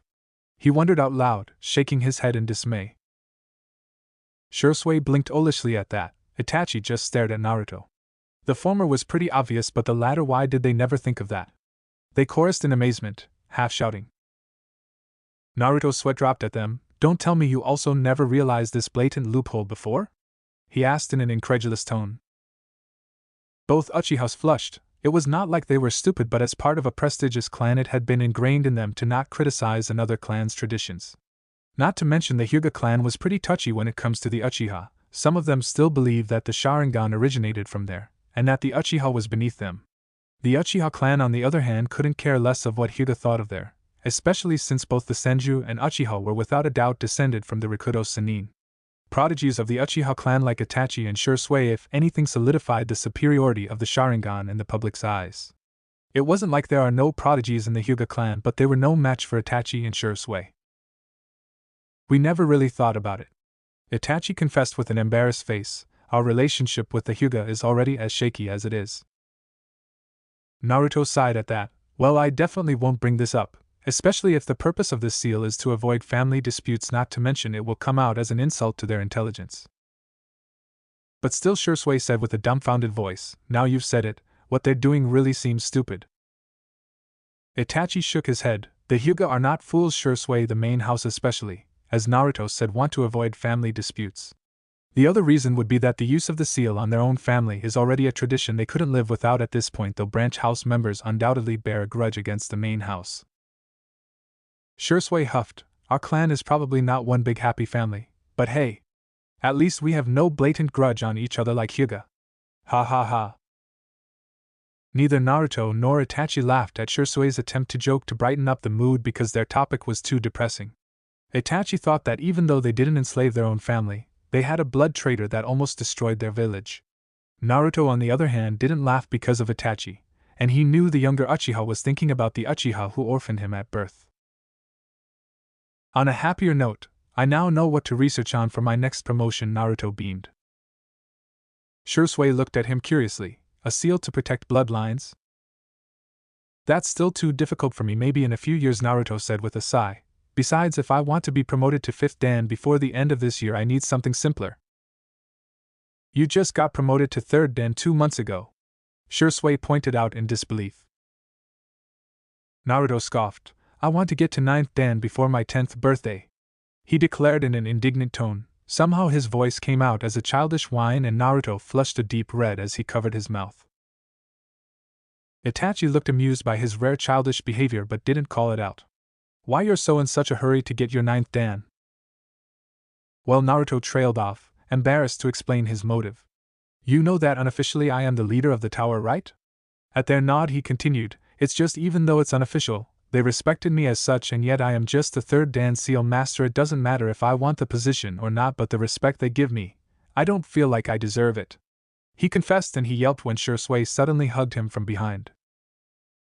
Thanks goodness. You're not completely beyond help, Shisui wailed. Naruto blinked olishly, then cringed when he saw Shisui's nose start running. You! Shisui! Get off me! He pushed the Uchiha away. And what do you mean beyond help? You talk as if I am a mental case. No, you aren't, Shisui denied vehemently. It's just sometimes I think you've invented a different version of the Uchiha's stoic and smug mask whenever you put on your public face. You know, the I am polite, innocent, and I can't even kill a bug kind of mask. Naruto clapped suddenly, catching a stray mosquito on his hands. There, I killed one. No remorse for cutting its 1-week lifespan. He deadpanned. I am cruel enough to make my already short life shorter. Shisui sighed at Naruto's sarcastic retort. Sometimes you act like an Uchiha more than me. He leaned in conspiratorially. Are you sure you're not actually our 4th cousin twice removed or something? Naruto rolled his eyes. Considering that the Uzumaki is closely related to both the Senju and Uchiha, maybe, he shrugged nonchalantly. Itachi snorted at that. Our family relations aside, I think you should work on your rank at your own pace, Naruto. Says someone who became ANBU at 11. Naruto said jokingly, and graduated earlier than me. You were promoted to Chunin earlier than I was, and a field promotion to boot. And I didn't graduate earlier than you, Itachi returned. Technically we graduated at the same age even though you got your headband 5 months later. Shisui groaned. If you're done one-upping one another, can we please move on to the moving speech Itachi was attempting earlier? Naruto, you ruined his speech. Really? Naruto faked an innocent, clueless face. Did I? He asked Itachi with the innocent curiosity of the 8-year-old that he was. Itachi shrugged. I don't know, Naruto-kun. Shisui is being his usual theatrical self again. Unknown to the 3 laughing shinobis, a seal master stood frozen in front of the door to Naruto's room. They would have noticed Cheyenne if he was a hostile presence, but he wasn't, and Cheyenne forgot to breathe the moment Shisui jokingly mentioned the probability that he was related to them. And while normally, a conversation in Naruto's living room wasn't loud enough to be heard outside, the Shyamitsu always had a keen sense of touch and hearing due to their blacksmith background. The seal master continued his stride as if nothing was amiss, even though childhood memories of when he was 4 came back to haunt his mind. It was a memory of Namake's Muramasa holding his 1-year-old son, and his dark-haired wife who was wearing a kimono with a small pattern. The kimono's pattern was not that shocking as much as how when his wife went to speak with Cheyenne's mother, out of earshot, the eccentric Muramasa Jizen jokingly mentioned that, had his brother-in-laws lived 3 months longer, he would have married into the Uchiha clan, the Namake's line would have ended, and Minato would have been Uchiha Minato and be the first blonde Uchiha ever. Cheyenne wondered if his master remembered that Namake's Mayumi was an Uchiha, and then he recalled that Mayumi was one of few Uchiha that was considered the odd one out that sometimes popped up in the clan. So far there had been 4 cases like that: Mayumi, Minato's student, Shisui's father, and Shisui himself. Considering he himself forgot that Mayumi was an Uchiha until just now, even though he was old enough to remember her, it was very likely his master had also forgotten. Then again, a majority of the tower population who were old enough to know Muramasa and his wife tended to forget their eccentric side, and eventually painted him as a kind and skilled blacksmith and seal master. It was not like they couldn't respect Muramasa's eccentricities, they simply couldn't afford to not forget the trauma. They also forgot most things about his wife because Mayumi was an airhead wife who always supported her husband's dreams no matter what. Muramasa, in spite of all the saintly qualities he had, sometimes defied logic and common sense when he put his mind on something, and Mayumi would follow him to the end of the world to accomplish it. Like that time when he was 10 and innocent, Muramasa Jizen wanted to figure out how to store rain clouds in storage scrolls, and then he had to. On second thought, he shouldn't try to recall that incident ever. Thankfully, Naruto-sama and Minato-kun didn't inherit Muramasa's eccentricities, and as for revealing that Naruto-sama was indeed related to the Uchiha, 3rd cousin to Itachi and 3rd cousin twice removed to Shisui from his paternal grandmother to be exact. I guess none of us could stomach recalling so many things, he murmured in a daze. I'll suggest to Master Hakurei to ask Uchiha Dano to tell Naruto-sama he is not as scared as we are about Cheyenne. Stopped, then recalled the incident in which he and Fugaka had to save little Minato from Muramasa's cooking experiment that took residence in their fridge. And there's that one time Fugaka was almost killed when Muramasa allowed Minato to play with Tenru. Which was ironic considering that sword was Itachi's now, and it seems that Fugaka conveniently forgot the sword that almost made him die young. Nah, Fugaka could handle it. As long as no one reminded him that the long pretty sword little Minato swung around was in his son's possession. Na's headquarters. Danza gritted his teeth. How dare Hakurei tell him to be ashamed for what he had done for Konoha's greater good. Uzushio was no more, and it was in a shinobi's nature to betray their allies for their village. I found Sai in an abandoned house somewhere near Swamp Country. I saved that child. He lied smoothly. Is that so? Should I thank you for rescuing that boy and training him to be your emotionless puppet? Or for you to send him to a suicide mission because Shin couldn't throw his emotions away? Hakurei asked in an incredulous tone. Do you have any idea how long my clan has tried to find any member of the Sanseki clan that was separated from us? How many nights of sleep Kushina-sama lost because her childhood friend's clan was gone? He shook his head. Then again, there's no use telling you this. Someone as hollow as you won't give a damn. So you've come for revenge? Danza asked calmly. Revenge? Hakurei echoed. Is your death going to bring the Sanseki clan back? Or ease Naruto-sama's pain for putting your pitiful puppets out of their misery? No! As much as I want to rid this world of you, I know you're not someone I can just remove because I want to. Just imagine the political nightmare that would follow, and how much damage the shit Danzu accumulated for years would deal when exposed to the public. All I want is for you to leave those two alone, and I will not kill or rat you out to Saratobi. Danzu snorted, You speak as if killing me is a walk in the park. Hakurai narrowed his dark green eyes at the scarred shinobi. The old you won't be a walk in the park, but the current you. The old war hawk stiffened at that. I am a chakra sensor Danzu, one of the best in my clan. I can tell that you've recently been messing with your body and right now you're still adapting with the changes, aren't you?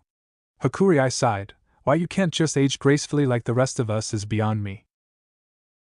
Not all of us have Yuzusho's secret for longevity, Danzu retorted. You think there's such a secret? Hakurai asked in an incredulous tone. Then again, I stopped caring for your opinions the moment you stole a Wazura no Fuin from us. The war hawk narrowed his eyes. As you have been integrated into Konoha's force, you should have used all resources you have for Konoha's sake, and yet you keep it for yourselves and guard it jealously. We have avenged the fallen Yuzusho in the Second and Third War, giving Iwa, Kiri and Kusa a devastating defeat, and yet. Hakurai sighed at that. Danzu, to you power is neither evil nor good, power is just power. In our long history as seal masters we have learned to draw a line between good and bad, because failing to do so would just destroy us. The Awazura no Fuin is just one of the many achievements we'd like to bury forever. He drawled in a sad voice. If the life expectancy in your foundation wasn't so low, you would have noticed it. The consequences of Awazura no Fuin. Danzu frowned. What do you mean? There's no consequence whatsoever written on the scroll. Because your agent stole only the application procedure, and never bothered to read the research journal. It's on a separate section, so you can't really blame that recklessness. Hakurai pointed out testily. Do you really think that a seal so deeply rooted to the chakra coils and affects brain signals is without risk? Have any of your marked ops reached, say, their 30s? Or 40s? Depending on how long they have the seal on them, slowly but steadily they would start to lose muscle function and eventually be permanently paralyzed. If the revelation disturbed Danzu, the war hawk didn't show it. I see. I guess it's a good thing that the life expectancy of your foundation is so low. Death is preferable to what they'd suffer as a side effect of the Awazura no Fuin. Hakurai intoned with a sigh. Then again, I can't imagine the present for you to care. He shook his head at that. So do we have a deal about those two? Danzu contemplated his choice. While he did send those two to their deaths, he still saw them as an asset. However, their worth was just that much. Shin and Sai knew so little about their foundation at this point, so there shouldn't be too much damage if he let Hakurai to have them. Very well, they're yours. Hakurai grinned at that. Good, and keep your word, Danzu, or Danzu echoed mockingly. I recall that you lost a boar and a bug recently, Hakurai sang amusedly as he saw a sliver of shock on Danzu's lone eye. I am sure you want them back. Rest assured we keep them healthy and well rested. The old seal master assured the leader of Ne how he loved watching Danzu squirming like a worm under the sun. But you see, there's no way I can just return them to you. In fact, I am thinking of sending them back to their compound, where they belong. You dare? Danzu snarled. Hakurai snorted. Now don't worry, I think we can work on a deal that will benefit us both. Danzu's frown seemed to add more wrinkles on his aged face as Hakurai droned on his so-called deal. Not really going to benefit you much. But hey, this deal will probably save you from the worst brunt of the combined wrath of the Yamanaka and Aburame. You realize there's a possibility Yamanaka Inoichi and Aburame Shibi won't agree to this deal you spoke of? Danzu inquired. He was at a disadvantage, but he had to agree that what Hakurai offered would save any. He had no delusions that Hakurai wanted to help him at all, but the conflict that would result from his mishap with two prominent clans of Konoha would bring danger upon their village. Hakurai scowled as he rested the tip of his sword against the ground. Do you think I was born yesterday? I've been aware for a while that some people seem to love your ideals, and they're willing to betray their own clans for you. He spat venomously. I am sure you're also aware that both Inoichi and Shibi aren't blind. Heck, the former is the head of the T&I division, for God's sake. They probably know but could do nothing, since you can't just pin the members of your clan down to see if they have a seal on their tongue. Oh? Danzu murmured. So you think you can get them to agree on this? He nodded. You owe me. Well, Danzu owes his young master, to be precise, but Danzu didn't need to know that. Or that they would pocket a favor from both the Yamanaka and Aburame. which Danza didn't need to know either. Shibi and Inoichi were aware of his claw on their clan for quite some time, but unfortunately had no evidence or idea as to which of their clan members belonged to the Foundation. It didn't help that Former's clan members were generally stoic and unemotional, on the surface, that is, that N's members easily mingled in. Yamanaka's, on the other hand, were all mind art experts, but unlike most clans in Konoha had no compound but lived separately, so it was next to impossible for Inoichi to keep an eye on all of them even if he was not already busy enough in the T&I division. The tower was giving them help to get rid of rotten roots from their clans. It's a win-win situation. Very well, Danza caved in. Hakurai turned around, but Danza had no delusions that the seal master dropped his guard at all. Oh, and one more thing. Hakurai said as he was one step out of Danza's office, someone asked me to remind you of this. The old seal master uttered in a tired voice. Danzu, you alone are not Konoha. Danza frowned at that. If this is another sermon, that Hiruzen is. Since when have I ever been his messenger boy? Hakurai cut him off in a droning tone. It doesn't matter if you have any idea of what that's supposed to mean. Hakurai's voice echoed through the hallway as the seal master walked away from the room. At this point, you're beyond help in my book, he shouted with vigor, which made Danza cringe. There's a reason why he hated the Yuzu's refugees. They tend to lose control of their volume when their emotions get the better of them. The war hawk sat back to his chair that was thankfully left intact, and for a moment contemplated what that line was supposed to remind him of. That all shinobi and civilians were part of Konoha? Or maybe his foundation that the Hokage had no authority of wasn't part of Konoha? How foolish! Why should he be bothered by what Hakurai said? His ideal is for Konoha's greater good, that's all there is to it. Omake. Naruto had taken a number of C-rank missions for the last few months, and frankly it was getting on his nerves. The first 5 missions were nothing more than glorified seal warding, in which he was paired with either the Uchiha cousins or Shiomitsu siblings, sometimes both. Apparently with the latest boost in the sealing arts of Konoha, the village deemed it prudent to widen their field of service, which resulted in warding nobles' residences. It paid much better than a normal C rank because the clients were rich, pompous nobles. However, as far as Naruto was concerned, it was just a slightly better D rank mission. This mission was another warding job, which required him, Takusa, Itachi and Shisui to travel to a province called Owari in Land of Butterflies. Their client was a noble couple of the Oda clan, one of the richest noble clients of Konoha. Dealing with nobles was a chore most shinobi would refrain from doing if they could, especially with all the pleasantries and shit they had to spout to please the client. But this particular job was another level of annoying, and they would have throttled the client if not for the good pay. However, 30% higher pay rate be damned if that lady keeps looking at them like a dog in heat. It was not even funny that some noble like Lady Oda knew had a taste for beautiful boys, which according to Shisui fit him and Itachi perfectly. For heaven's sake, Itachi was 12. He was 8.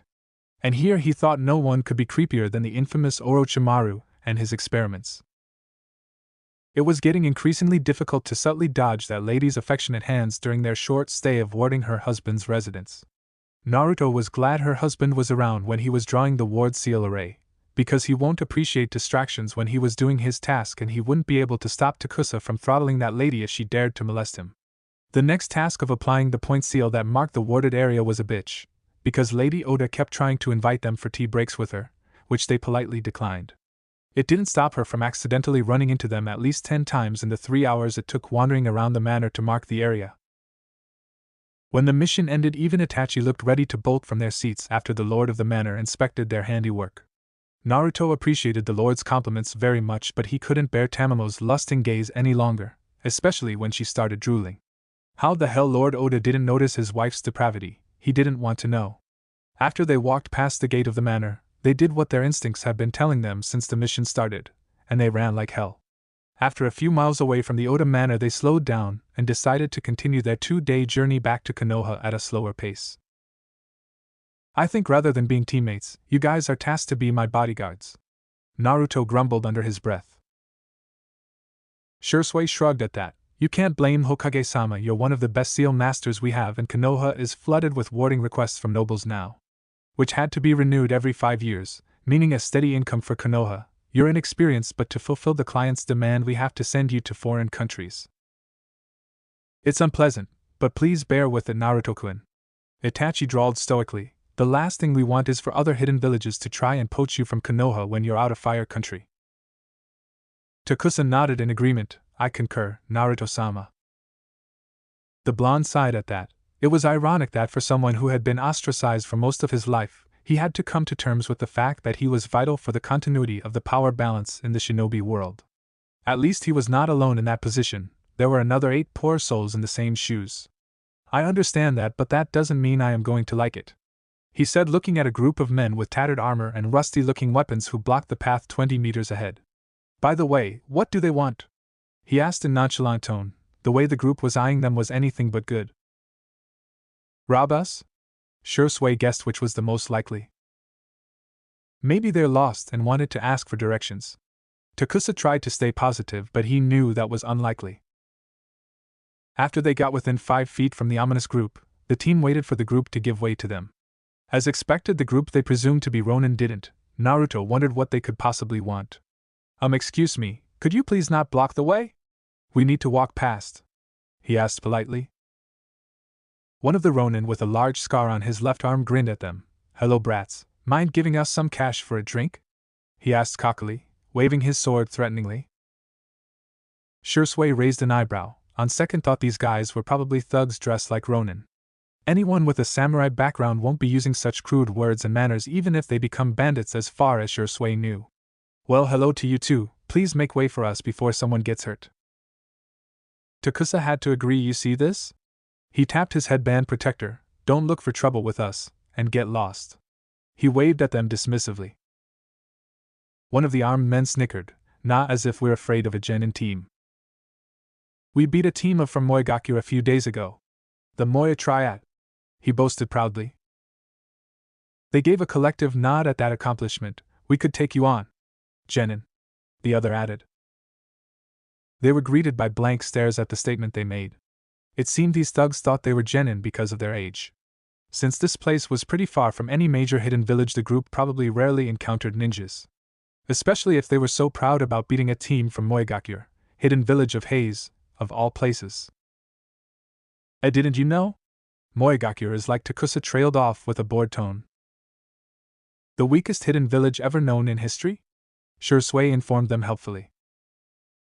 Naruto nodded at that. They're pretty famous for their stupidity and ridiculous poisons. Itachi frowned. I am not sure they're even qualified as a hidden village. The Uchiha scion added his 2 cents. Other hidden villages even pretend they've never existed in the first place, since Moegaku was such a sorry excuse of a hidden village in their eyes.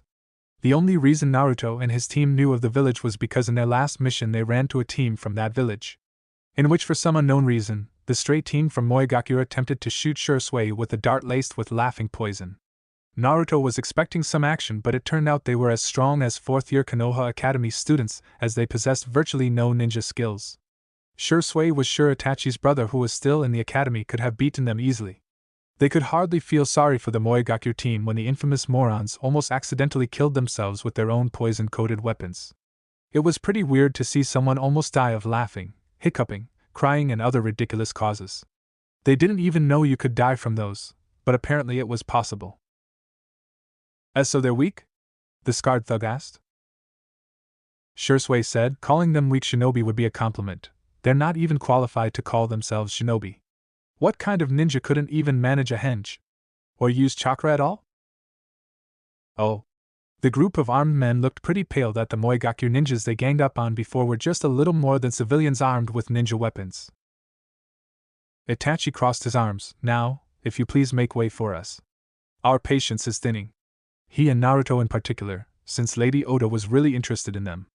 All he and Naruto wanted was to go back to Konoha and flush that memory out with a good sleep. Exactly? Naruto piped in. The scarred man looked hesitant but quickly regained his wits. You're still kids, there's no way we will back down from snotty brats. Besides, the 2 pretty boys over there, he pointed at Naruto and Itachi, who raised an eyebrow at him, would fetch a pretty good price. He licked his lips greedily. Silence fell heavily in the air as Itachi and Naruto looked at each other, then back to the bandit leader. Excuse me? Takusa squeaked as the 2 targets gaped at the idea that someone might want to purchase them. He ignored Shisui, who was trying really hard to stop himself from laughing. You're not haha going to rob us, But he kidnap and then sell them? Shisui asked incredulously in between muffled laughs. He knew Itachi and Naruto are pretty, but this was the first time a stranger said it out loud and to their faces to boot. Takusa, on the other hand, couldn't comprehend the thought that someone would kidnap his young master and Itachi, not for their status but because they were pretty. Are you mad? This man was going to get killed. Do you have any idea how expensive those pervert nobles would pay for them? The scarred man asked back. Shisui shook his head in amusement. No, but I have an idea how you will spend the night today. Swimming in cash? He sneered. Nope, in pain, Shisui sang cheerfully as he cracked his knuckles. Lots of pain, Naruto growled. 5 minutes later, the shinobi team left the half-dead bandits on the side of the road. Shisui was feeling a bit guilty that the fuming Naruto and Itachi looked ready to kill the next idiot who tried to block their path. They should have just ignored the idiot bandits, but from his experience they're sometimes stupid enough to run after a team of shinobi, which ended up in beating them up anyway.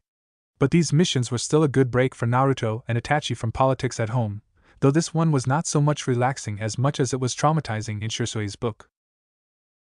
As for Naruto, if he gets another mission like this in less than 1 week, he was going to riot. He almost missed holing up in the tower to craft seals. Almost a key word, he was still an outdoor type of person.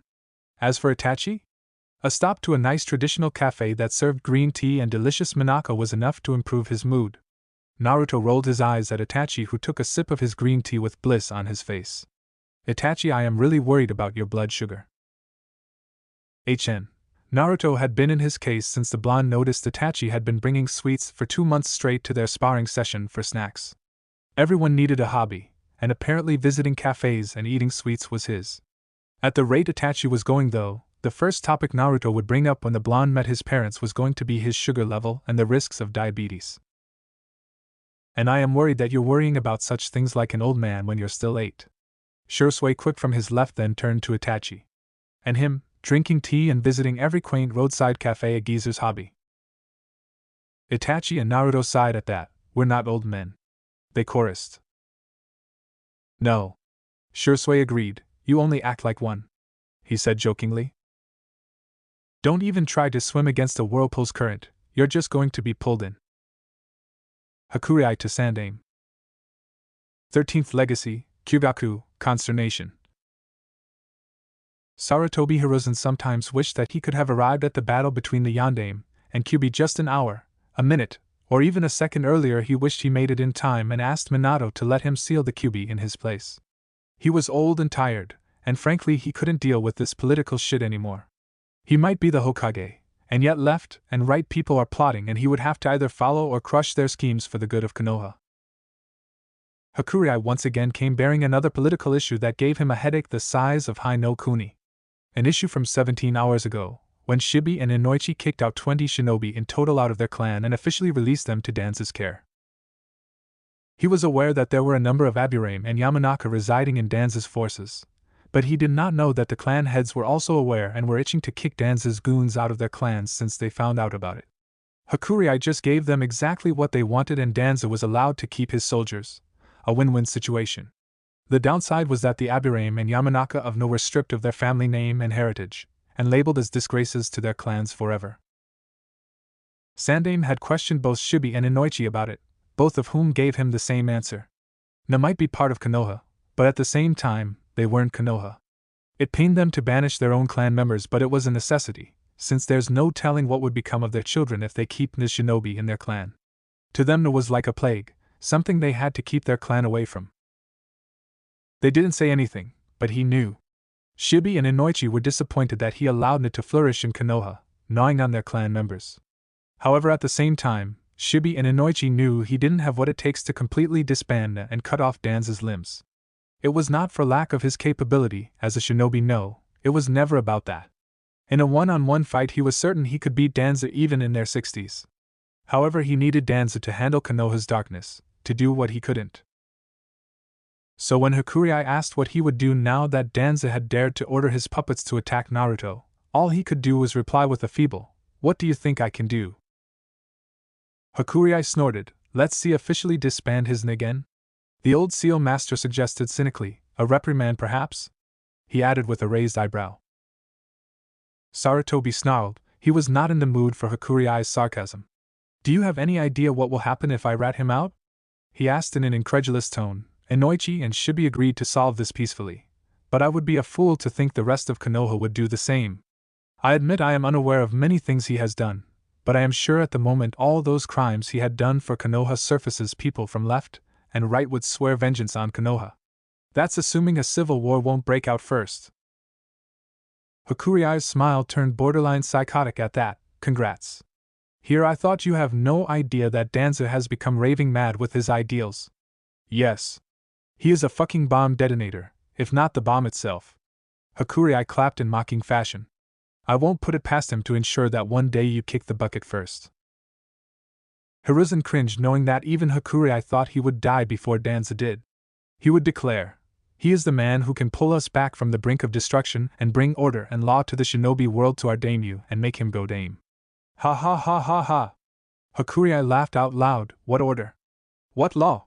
I'd bet my whole fortune by the first week of his rule that someone would try to assassinate him.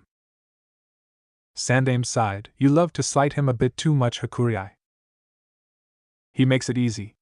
Hakuriai agreed. At any rate, you should be thankful that once again I am willing to let you off scot-free, he said with thinly veiled sarcasm. No boycott, no demands, he listened. No, but I will owe you a lot and I will feel guilty for it. The Sandaime thought with a sigh, rolling his eyes inwardly. Are you sure you don't want to demand anything? Hakuriai grinned. Why, I thought you'd never ask. I am just going to ask a small favor. With how long the Sandaime had known Hakuriai, over 4 freaking decades, this would be anything but small. Then what is this small favor? Hakuriai pulled out 2 files from his storage scroll and presented it to the old Kage. The Sandaime opened both files, frowning at the photo of a pale-skinned black-haired child and another boy with a darker skin tone and gray hair. I want you to put Sanseki Sai and Sanseki Shin under my clan's protection, which automatically makes them also under Uzumaki protection, but Hiruzen didn't need to know or he'd make a fuss about it. And then induct them into Konoha's regular forces. A genin rank would be fine. His eyes went wide at the name of the long-dead clan. Sanseki? Where did you find them? You know about kids investing in Konoha's sewers? We got lucky finding them, Hakuriai said vaguely, but it was enough for Sandaime to get an idea. The professor groaned. Danzu again? How? If I answered that, could you do something about it? At his silence, Hakuriai sighed tiredly. Though so, being a Kage is not so great after all your hands are tied. He shook his head exasperatedly. However, I sincerely admit you're not to blame in the case of Danzu. At this point I don't have the slightest idea of how to do better than you in your position in handling him. He nodded in agreement at that. I don't have the heart to allow a big enough scandal that could legalize eliminating him. Not with Koharu and Hamura backing him. Of course his teammates were loyal to him and Konoha, but sometimes they agreed more with Danza's methods than his and would no doubt see the War Hawk as an indispensable asset for Konoha. Hakuriai narrowed his eyes at the wrinkled face of his old friend. They were relatively of the same age, but he could now see how the job made Hiruzen look much older. The man Hakuriai saw sitting in front of him was not the Hokage or the professor, but an old and tired Sarutobi Hiruzen. Someone who was perched on top but was helpless in watching his old rival plunge deeper and deeper to darkness for Konoha's sake. His wife was killed at the night of Kyubi's attack, and his youngest son ran off to serve the daimyo. How Hiruzen was still sane enough to run a village with all that emotional baggage, he didn't know. After the last document needed was signed, Hiruzen handed the files back to Hakuriai. Here, I just hope we won't regret this. Hakuriai snorted at that. We won't. He turned to leave but stopped as his hand hovered over the handle of the door. Oh, and since I gave Danzu a warning, it won't be fair if I don't give you any. Hakuriai Sandaime warned. The old seal master queried his lips. Don't even try to swim against a whirlpool's current, you're just going to be pulled in. Since his promotion, Hiruzen had done his best to hold his young master back. Whether it was due fear for Naruto's safety, or his growing power, Hakuriai could care less. His young master knew this, and he won't stay idle for so long. He was an Uzumaki after all, and Uzumaki would never accept being held back by anyone. This recent move Danza made would just spur his master more and more. A few days later in Fuintu, the Tower of Seals. The fire's shadow illuminates the village. This is my mind as Hokage of Konohagakure, said the deep voice he had heard many times in his previous dream. the voice of his father. And there's a familiar giggle in response, his mother's that sounds so soothing like wind bells in summer. Well, considering your bright yellow hair, I think you'll illuminate our village just fine. He could see his father's reflection in his mother's gray eyes, a slight quirk on his eyes whenever his mother was teasing. Ha ha ha, I am Konoha no Kiroi Senku, Yellow Flash, after all. In the corner of his eyes he saw a much younger Sandaime smiling at his successor. Whether or not you illuminate us literally, the crowd is bursting with excitement when they find out you're our new Hokage Minato-kun. He rubbed the back of his head sheepishly, eyes closed as he shot the recently former Kage a bright smile. Well, I didn't know I was that popular. He titled his head to the side. Then again, my reputation as Konoha no Kiroi Senku strikes fear in our enemies, a reputation I built with power and bloodshed in war. Minato Kushina murmured. We are shinobi, so I think it's inevitable, he admitted sheepishly. Everyone acknowledges my power as a shinobi, but I am not sure someone as young as me has the wisdom required to be a good leader our people would acknowledge. His mother narrowed her eyes. Just because you're young doesn't mean Orochimaru-san is a much better choice because he is old. Sandaime's sweat dropped at Kushina's statement. Kushina, while I agree Orochimaru is not a better candidate than Minato because he is older, my student is in his 30s. If he is old, what am I? Kushina averted her eyes, adorably sticking her tongue out. Ancient? Minato face-palmed. Kushina. Teihi. Sandaime cleared his throat. At any rate, Minato-kun. He began. I didn't choose you over Orochimaru just because of your reputation. You have something my student doesn't have: strong determination and a benevolent heart who believes in our people. Sandaime looked sad as he spoke. That's why I trusted you and passed my hat to you. I am not the only one who has faith in you. Everyone in our village acknowledges you as someone who will bring prosperity to Konoha. That's what being a Kage means. We are to answer our people's hopes. Naruto, wake up! Naruto blinked owlishly. He had fallen asleep after Hakurei went to the Hokage Tower. What time is it now?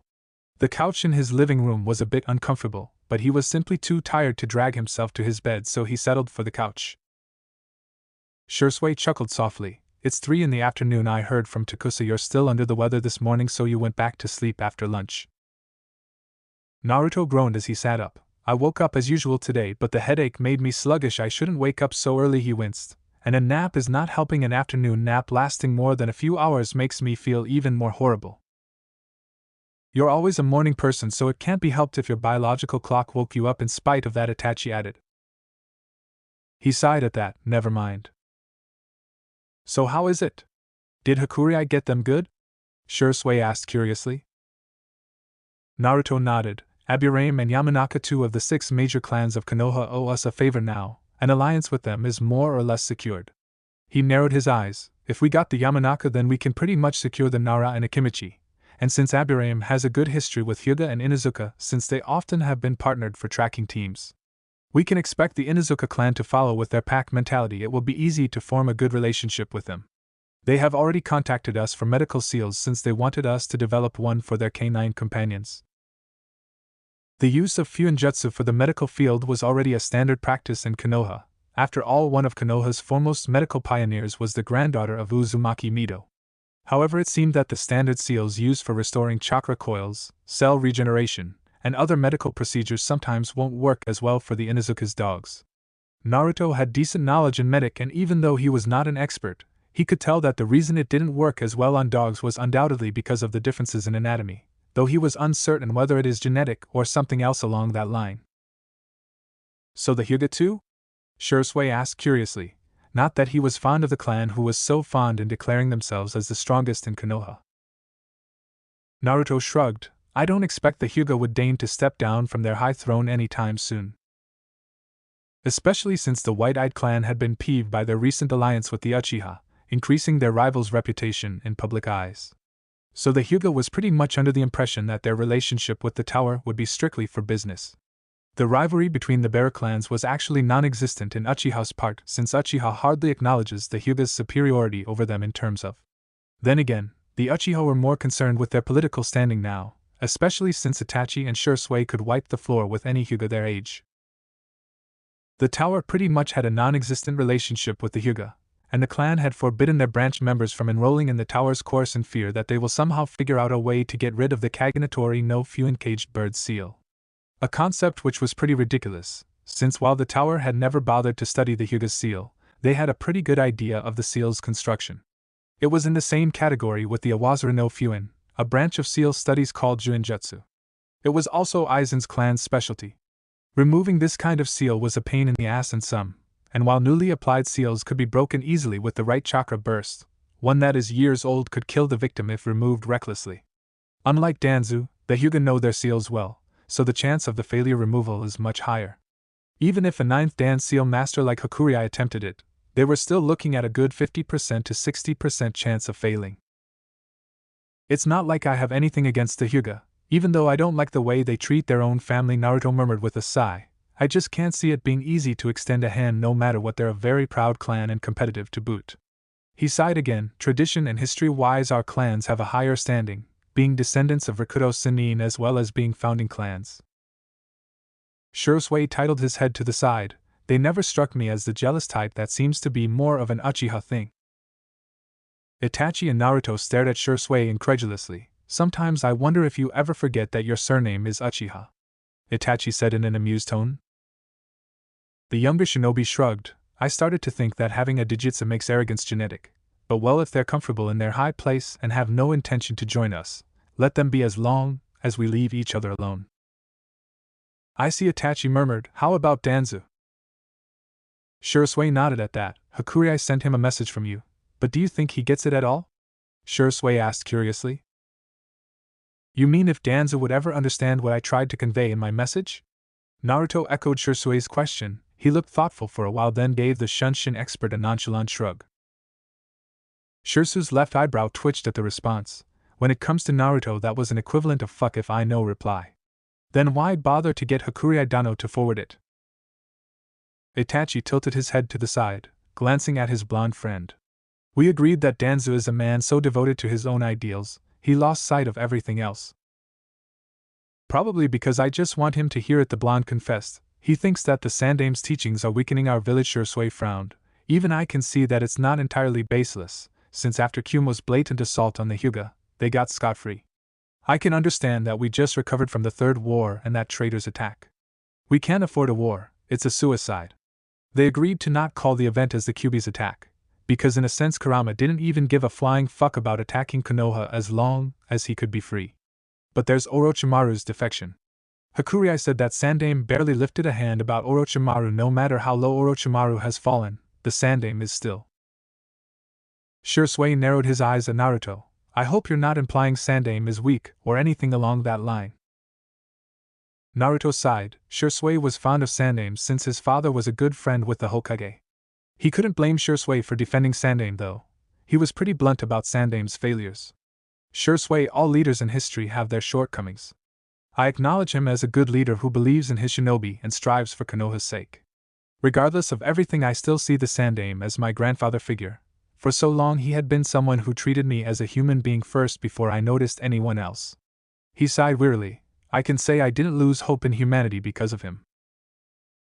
Naruto Shisui couldn't help but be touched.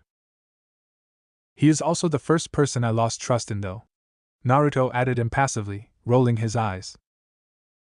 Shisui fell from his chair out of shock, glaring at Naruto, who returned it with a dispassionate stare. Seriously? Naruto, only you could say you trust someone and distrust him in one breath. 2 breaths to be exact. Itachi corrected it. Shisui groaned. These two. No one likes a nitpicker. Itachi. Naruto. Naruto sighed again, hugging his knees and propping his chin on top of it.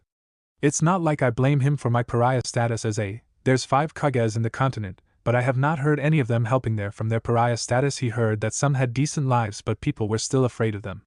Yugura was not helping their reputation, though going mad was not that uncommon for. Itachi and Shisui flinched at that. Naruto. Even for those who managed to pull through and be acknowledged, they still had to earn it on their own like the Kumo. Naruto didn't mind that. He didn't even think to demand that much from the Sandame. However, what pains me the most is my trust is not returned at all. He clenched his fist, Everything I gained until today is because he had no choice but to allow it. I graduated early because Tori brought up that being in the academy just stunted my growth. My promotion to Genin is because of Aizen's recommendation, and I heard from Hakurai that even then he put up an argument over it, and that any chance of promotion to Chunin is the same it took me going through Hakurai and his teammates. That I cornered him to agree or else. Shisui sighed at that. He couldn't blame Naruto for being distrustful of the Sandaime then. He had seen it too. No matter how much Naruto showed the Sandaime of his growth, the Kage still sees Naruto as a child he has to shelter from the cruel world of shinobi. The irony was the moment his status as a was leaked to the public and he became Konoha's pariah, the Sandaime and Konoha had already failed to give Naruto a childhood. I still love him as a family, but to trust him he trailed off, recalling the distant memory of dismissal he was given whenever he asked of his parents. I don't think I can trust him ever again, he confessed sadly. Itachi sighed at that. I guess I can relate to that. Long ago he trusted his clan to stay loyal to Konoha no matter what, but now he could see them wrapped in their own arrogance, and have lost sight of what is most important. Naruto glanced at Itachi and Shisui. All of them had seen their world at its darkest. Shisui and Itachi saw it through war, while Naruto saw it through the eyes of A. Danzo has started to move. Both sides have managed to get out of this conflict with Konoha intact, but from this event we can see how frail Konoha's political balance is. Itachi finished grimly. We have to eliminate Danzo sooner or later, he is too dangerous, he said as he skimmed through the document Shisui forced one of his operatives to write. Apparently Danzo put a number of his operatives to be record keepers, and would periodically rotate his subordinates for this duty. Which was why even if someone managed to get a hand on one of them and get around the Awazura no Fuin, they wouldn't be able to get complete information of Danzo's operation. However, Danzo had too much shit to hide that his method was not that effective. There was a reason why Danzo periodically replaced his spies and killed those who worked too long for him to prevent his spies from knowing too much. What Shisui managed to discover, while not much, was enough to send shivers to their spines: Swamp Country's invasion, the tragedy in Land of Wood, connections with Orochimaru's experiments, and so on. If this was just the tip of the iceberg, they couldn't imagine the rest. I don't want to know, Naruto confessed in regard to Danzo's horrible deeds. But we need to know. Shisui nodded at that. No wonder Sandaime-sama protects and keeps an eye on him. At the same time, his downfall is going to open a can of worms and his grubby hands are everywhere. Itachi cringed at that, which means we have to make sure he is dead while bringing his secrets to the grave with him, he concluded. How? People who would swear vengeance on him are everywhere, Shisui asked incredulously. Oh, I know, we make a shrine on his grave and tell the people to curse it forever or something? Or sell his clones as punching bags? Naruto facepalmed. I can't believe I am actually considering that. At any rate, how long do you think we will fare in this stalemate? No idea, Shisui shrugged. Itachi sighed. We're lucky if by the end of this year the suggestion of a coup isn't going to resurface. Naruto scowled at that. Your father must be pretty tired trying to fend off angry members of his clan. Shisui nodded. Fugakuji-san is trying his best to assure the clan that we're heading to a better future now, or something along that line. To be fair, Itachi and the clan head themselves were not sure of that, so it was hard to make their clansmen believe it. The elders are still skeptical though. Sometimes Shisui wondered why they needed advice from old coots like their elders, but of course, wisdom and experience came with age and whatnot. We are backing my father's claim to the best of our ability, but we can't tell how long it will last, he murmured wearily. Not to mention they started breathing down our necks again lately. The older Uchiha nodded. It's mostly the elders, the older generation in general, and most Uchihas our age who remembered the end of the Third War when they're young. Naruto facepalmed. It seemed that a majority of the Uchiha were still unsatisfied with their current status. He couldn't blame them. For a proud clan like the Uchiha to accept disrespect from Konoha is unfathomable. They were one of the founding clans, and yet they were monitored like prisoners. Itachi might be their heir and pride, a prodigy of the highest caliber who cemented their reputation as the strongest. On the other hand, however, Itachi was not that well liked among his clansmen, because he turned his back on a lot of traditional Uchiha beliefs. While Shisui was on the same page as Itachi, he was not the heir and was not watched as closely. However, at this rate even Shisui would be put on the spot. They also couldn't forget the rogue Uchiha they had to hunt, the man who tore their families apart. Konoha is at risk of falling to civil war. while that traitor didn't even need to lift a finger as Konoha annihilated itself. Naruto was not thirsting for revenge, but he would be damned if that traitor gets what he wants. No! So we can't progress in our own leisure, because the rest of the world is not going to wait, he murmured. There's nothing you can do to change your political standing now. Both of you have done well to reach ANBU rank, but in the end you're still part of a clan that Konoha's government is suspicious of. Even if eventually, either you or Itachi reach the rank of ANBU captain, it will hardly change the situation, if anything. Our clan would be upset that in spite of my rank their standing is not getting better, Itachi continued gravely. I know as much, but I still wish my part in this won't hit a dead end yet. Shisui groaned. It sucks, but any shinobi rank below a Kage, a division leader, or the head could only get you that far in politics. Naruto nodded at that. In my case, however, you're untouchable by anyone but the Hokage, Itachi murmured. However, my status as makes me important to Konoha as a weapon. Well, hardly any difference compared to the forbidden scroll Hokage-sama keeps in the Hokage Tower's archives. Naruto rolled his eyes when he saw Shisui flinch. Of those who care about my political standing, Hokage-sama, Hakurei, and the tower, you have my father's support, Itachi added without hesitation. Well, not openly, unfortunately. Naruto smiled at that. I would be worried if he'd give it openly. Naruto assured the younger Uchiha, it's going to cause unrest, but still at this rate Hokage-sama is in our way. The Uchiha cousins froze. What did you say? Shisui asked in disbelief. He is in our way, Naruto repeated without remorse. I have no intention of being indulged in the bliss of ignorance. It's not helping me or anyone as far as I'm concerned.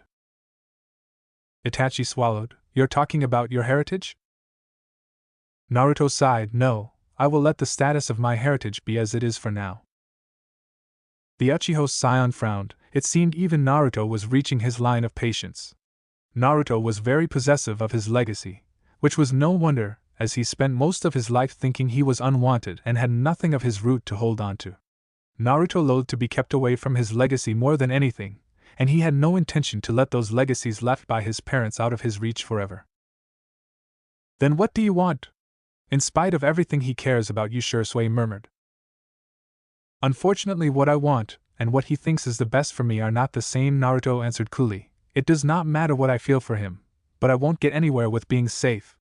Like it or not, sooner or later I will make a decision that will greatly disappoint him. I am not a little boy, he could keep ignorant of the world. Naruto sighed wearily. Does that count as insubordination? Ha ha ha, am I disappointing you now? Itachi shook his head. Naruto, you know we promised you that no matter what we will always be your ally, your friends, and one day if I have to choose between being loyal to you or Hokage-sama, I will choose you. The younger boy tensed. That's a rather big promise, even for you, Itachi. I am serious, Itachi stated. Shisui nodded eagerly. What Itachi said. Naruto laughed softly at that. They're really serious about choosing him over their lord and in extension Konoha itself. What he had done to deserve them. He was and the heir of the Uzumaki clan, but Itachi and Shisui were here by his side for him alone. It won't be fair if he didn't promise the same, right? Then I will promise you the same, even if your family, clan, this village and the world itself betrays you. I will always be on your side no matter what. 2 weeks later, Shisui and Itachi were both sent to a long-term ANBU mission that would take at least a few weeks to complete, and by the Sandame's estimation they would be back in 2 weeks. So it was left to Naruto to form a team with either the Shiramitsu siblings or the Sanseki siblings, though Hakurei requested the Sanseki siblings to stay in the tower until they were used to living their new life, free of Danza's influence. Apparently, like any other children of Na, both brothers were socially crippled. Hiruzen had asked for a more thorough explanation about the children's mental state, and even offered to assign a Yamanaka for help. Hakurei, however, refused and reasoned that both Sai and Shin by shinobi standards were not really mentally ill, all they needed was time to adjust with their life. The Sandame could do nothing but give in, and let Hakurei handle his boys. However, it was not the newly introduced Sanseki siblings that concerned him, not as much as the solemn child before him. C rank, Naruto murmured. A small village in Na-no-Kuni is in need of us to protect their greenhouse for the incoming storms? Sarutobi nodded. He didn't know if it was just him, or if there was really a tint of disappointment in Naruto's voice lately whenever he requested a mission. By right it's a D rank, but the sheer workload makes it a C rank, he explained loftily. Of course he didn't miss the clenched fist, or a brief spark of chakra Takusa and Yuzuriha made. The Shiamitsu's siblings were displeased that he made their young master do such a mundane job. Naruto nodded. Well, considering I have Kagebunshin in my repertoire, it's an efficient choice, Hokage-sama. He said, beaming at the old Kage. He had spent too much time around Hakurei lately that even Naruto's statement sounded like there's a tint of sarcasm on it. Or maybe Naruto was indeed subtly being sarcastic with him. Naruto had been a chunin for almost half a year, and yet his missions were mostly C and D ranks with the exception of one B rank mission. That B rank itself was an escort mission that ranked that high because the client was an important diplomat for Hai no Kuni and was very anal about proper conducts of nobility, and so was prone to be displeased by a shinobi's crude manners. Naruto was chosen because he was one of few shinobi in his village who knows how to deal with pompous nobles. And what a right choice that was, since the diplomat was very pleased by the nice shinobi boy and specifically requested Naruto to be the only shinobi assigned for his escort in the future. While it pleased Sandaime, he couldn't help but think Naruto was also suited to be one of Daimyo's guards like his son. Asuma, from what he heard, was having a hard time with politics in the capital, and sooner or later Asuma would come back to Konoha. After all, he already has a nice bounty on his head as proof that he is not just a Kage's son. Everyone wanted acknowledgement, both his son and Naruto. However, he couldn't push Naruto more than they already had with promoting him to Chunin at 8, and the least he could do was to not send him to dangerous battlefields like he did with Kakashi. There already have been too many prodigies this village broke, starting from his own broken team, Hatake Kakashi, and at this rate if he was not careful Naruto, Itachi and Shisui would join the list. He couldn't do much for Itachi and Shisui who were under the Uchiha clan, but he could still do something for Naruto. He would hold Naruto back. He won't let Minato's son be broken like the other prodigies before him. Don't even try to swim against a whirlpool's current, you're just going to be pulled in. Naruto-kun. Sarutobi called the boy out when he was about to leave the mission office. Naruto turned to face the old Kage, a puzzled expression on his face. Yes, Hokage-sama? I just want you to be safe and happy, that's what he wanted to say but he couldn't. Have a safe journey, Naruto-kun. Naruto smiled softly at that. Yes, of course, Hokage-sa. He shook his head, Ji-chan. The old Kage smiled at that. How long has it been since the last time Naruto called him like that? Too long. As the door closed, the old Kage was in a much better mood than he had for the last few months. On the other side of the door, Naruto sighed. Now he really felt guilty deceiving his surrogate grandfather.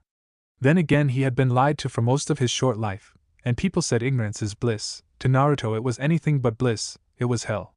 He learned that he was much happier to know he was almost universally hated in Konoha for his status rather than being clueless and wandering helplessly in that hellhole of solitude. He had friends, family, people who cared for him now, and if what it takes to protect them was lying to the whole world, then so be it. Naruto-sama? Yuzuriha's voice snapped him out of his thoughts.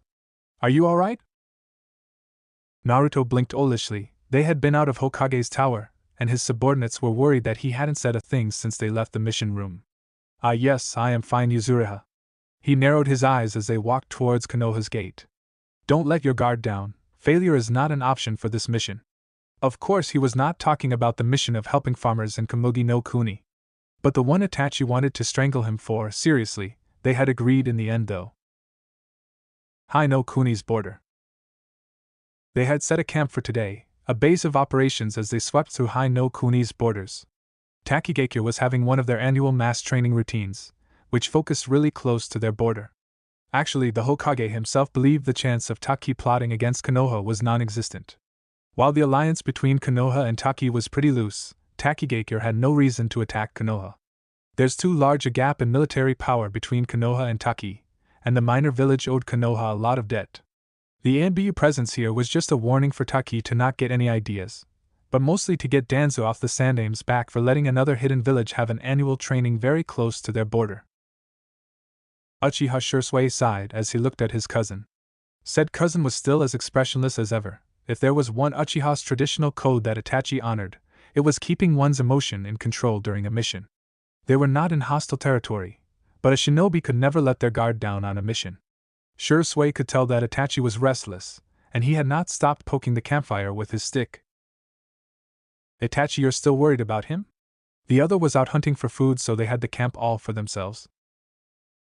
The younger Uchiha sighed. I am after a long while of silence. Itachi spoke again. He shouldn't go ahead with that plan. Unfortunately, Shisui trailed off. He has to do something, sooner or later. You're not expecting him to stay idle and let Hokage-sama hold him back forever, are you? No. Itachi agreed, but I still don't like it.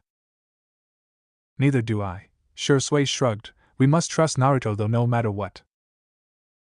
Of course, Itachi murmured. We promised each other, he promised. Shisui laughed softly. But since when did the world care? Our clan, especially our elders, never cared. I wish there were more people like Cousin Obito around. Maybe our clan could be considered decent, sociable individuals then. If not for Uchiha like us and him, I would have thought the Uchiha are born intrinsically with sticks up our asses. Somewhere in Kirigakure, a certain orange-masked Uchiha sneezed. Chapter 14, Onward. I am a shinobi, and in Uzumaki don't see me as a child. I come in the name of my clan and my nindo. Please acknowledge that as I have fulfilled my clan's promise to you. Uzumaki Naruto. Sarutobi Hiruzen wondered if he should feel relieved or grow even more anxious with how Naruto returned from his mundane C-rank mission unmolested. The ANBU team that he dispatched to follow them reported that Naruto and his team had performed their mission to the letter. Despite the fact that hundreds of Narutos were seen running around all over Nano Kuni for days, there have been no reports of any suspicious activity. He found that Naruto even made time to share some of the seals he made to irrigate his garden, offering them at a discounted rate on the promise that they kept hiring Konohanin for missions. Apparently some of the farmers there were forced to use labor-intensive methods because they had no money to put up a proper irrigation system for their fields, so Naruto's seals offered a cheaper alternative to that. It seemed that Naruto made a killing in the said agricultural country. It was actually the fact that the mission was almost uneventful that made him anxious. Naruto was still the same dutiful young shinobi, and his reports are as concise and enlightening as usual. He even added a suggestion to propose a deal with Nano Kuni that may allow Konoha to monopolize D and C rank missions for the maintenance of their farms. The fact that Nano Kuni was just a day's trip from Konoha makes it perfect for new teams to train for working in another country while still remaining relatively safe. In response, Sarutobi promised that he'll write a letter to Nano Kuni's lord as soon as possible. Naruto seemed elated by the prospect, since it seemed that the boy had fallen in love with Nano Kuni's people during his stay. The Sandaime didn't have the heart to inform him that Nano Kuni's peace is just a facade. At the heart of its court, the daimyo is actually on the verge of being ousted by a group of criminals sponsored by treacherous courtiers. He would have had to send a team to save the lord of Nano Kuni if only to ensure that such a deal brings prosperity for Konoha. Unfortunately, the daimyo has not agreed to the proposal, citing that there's no reason to spare his shinobi for charity. The benefits of the proposal were found to be too small for the risks that sending a team might incur. And his advisors would never approve of this just to make Naruto happy. A shinobi village is first and foremost a business, and no one performs charities without profits in their world. So with heavy a heart he dismissed Naruto with a promise he knows he'll never fulfill. He didn't even think twice about approving Naruto's request for taking leave from duty for a few days to prepare for his next ranking exam as a seal master. He had no doubt that Naruto will pass, and he hoped that this would help serve as a distraction to help the boy forget about Nano Kuni. The Sandaime never noticed the way Naruto's eyes gleamed with determination the moment his back was turned, nor how his lips silently mouthed. Preparations complete. Tower of Seals, View into. It was not his favorite place in the tower, no matter how much Naruto claims to love this little rooftop garden. While he may have called it little, he didn't mean it as literally. It's just how Naruto named this place, a circular greenhouse around 15 feet in diameter and filled with various plants and flowers. It was Naruto's little garden, at least, that's how the boy named it. As for why it was not his favorite place, it's simply because of the fact that he was a censor. While he cannot claim that he's one of the best out there, even he can feel the pressure in the air that a censor experiences in areas that are highly saturated with nature chakra. It's like swimming in a pool of oil, as if there is something oily and slimy clinging to your senses. It was a very uncomfortable sensation to say the least. He was aware that Naruto was developing a knack in sensing chakra, and he wonders how the blonde can stand it at all. He glanced at the boy who was once again thoroughly soaking the seals all around the greenhouse with his chakra. Naruto was pouring an insane amount of chakra as usual to maintain this garden, and at the rate he was going this place would be as rich as the rumored Mount Myaboku in terms of nature chakra in few years. All done, Naruto said as he stepped back from the seal array. That will hold up for a week at least. Itachi, who was also watching the seal work keenly, couldn't help but comment, "You have been feeding your plants with chakra for so long, while turning the energy to nature chakra. Basically creating a rich, natural chakra-saturated soil." Shisui continued, "The Hokage will flip if he finds out about this secret side project of yours." Naruto shrugged, caressing a thick vine gently, and was pleased to feel it twitch under his caress. He was no Senju Hashirama, but his project was going well enough to be considered a success. "What is the issue?" "It's mine. I am not hurting anyone with it, and it's not dangerous as far as I know." "It's mine." The moment Naruto said that, any chance of him relinquishing this little garden of his became non-existent. If there was one thing the Uchiha cousins have learned about Naruto, it was that of his utter possessiveness of things that he claimed as his own. Itachi would always remember the way Naruto clung so protectively to his sealing notes when they first met. Then again, Naruto was a child denied so many things for so long because of his Jinchuriki status. He has taken to caring for plants ever since he was small to keep himself company, and because of the fact that he could give them all attention he wanted and no one would get angry or lecture him about it like they did when he tried to take in a stray cat. Well, not even the Hokage has seen this garden ever since it transformed into a nature chakra fountain. Itachi admitted, "He will have a heart attack if he finds out that the 5 little potted plants you got back then have become like this." "You really?" Naruto mused as rested on a giant lotus leaf floating on a sizable pond of his garden. "Now I think Hokage-sama would be more shocked if he knew about what I am going to do next."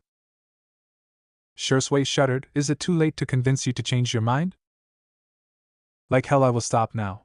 Naruto hissed angrily, "I won't and I can't." "There's no way he will stop now," Shisui Itachi reminded the older Uchiha. "We are at the point that we have no choice but to continue in moving forward with our plans or risk everything falling apart."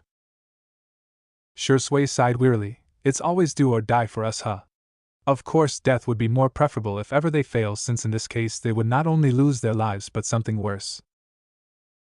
Naruto hummed, finding it mildly humorous how calm he felt after experiencing this kind of situation far too many times to count.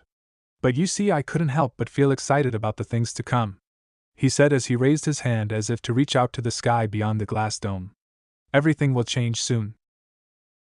"It's unfortunate that it has to be this way," Shisui couldn't help but say. Itachi snorted at that. "Don't say it like that." He closed his eyes. "A chick could only be born by breaking the shell of its egg, the very shell that once protected it." Shisui gritted his teeth at that, but it seemed Itachi was already singing a different tune, the way his cousin was speaking. Itachi was against this as much as he did before, but now this is the only way, huh? But still. Naruto hummed a playful tune, his hand was still reaching out.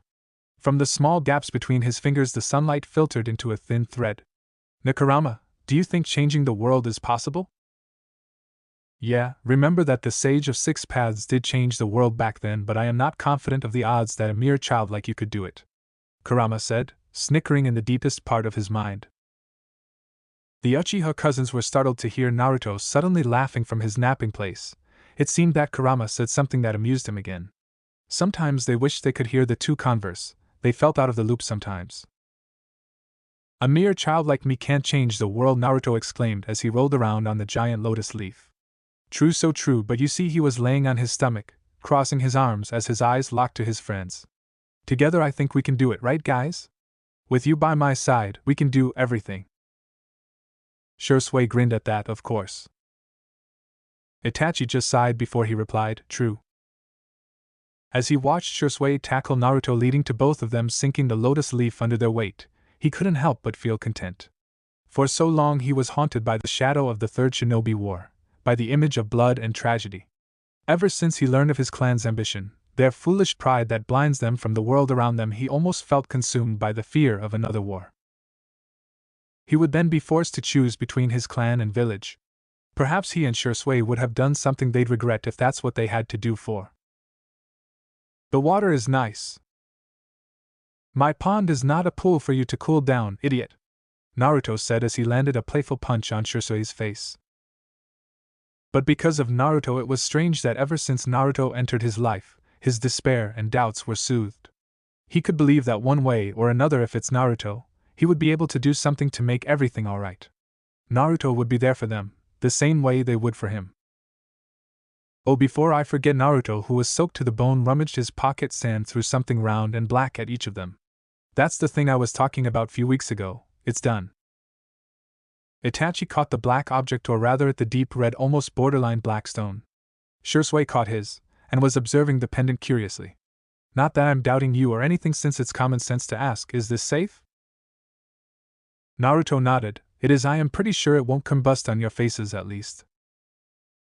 Shisui rolled his eyes. That's nice.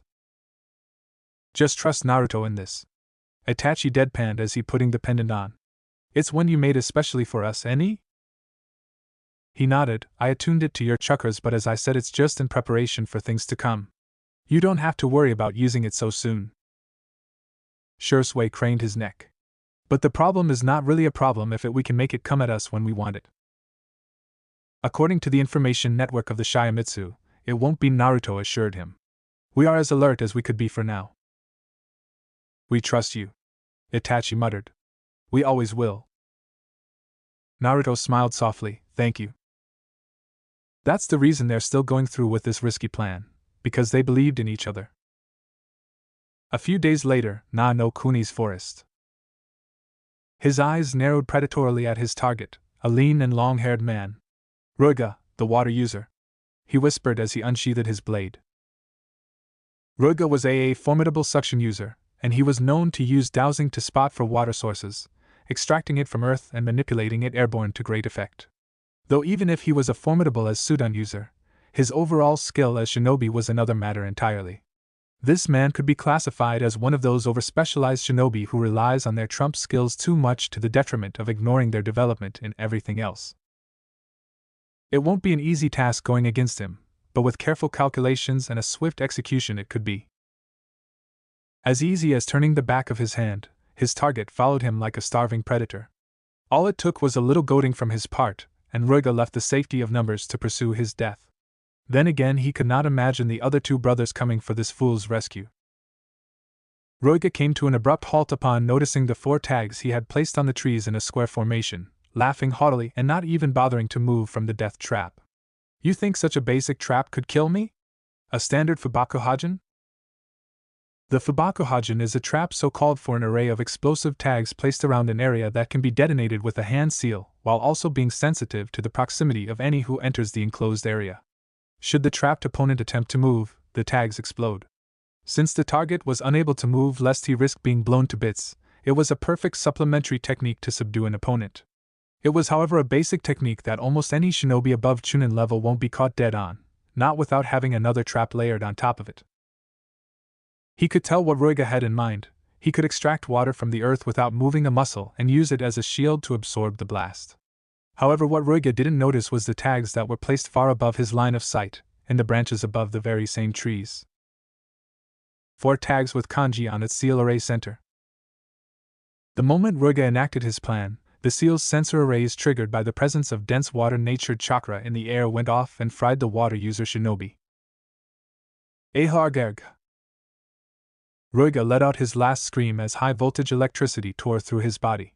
His assassin didn't even bother to listen to his howls of agony, and moved on to his next target, leaving 4 clones to confirm Ruiga's death and to inspect the body. Hitatsu 1. Another letter of challenge was issued, and neither Jiga nor Renga lamented the death of their youngest brother. Get rid of this pest, or I will personally kill you myself, Renga warned his brother. Jiga swallowed. Yes.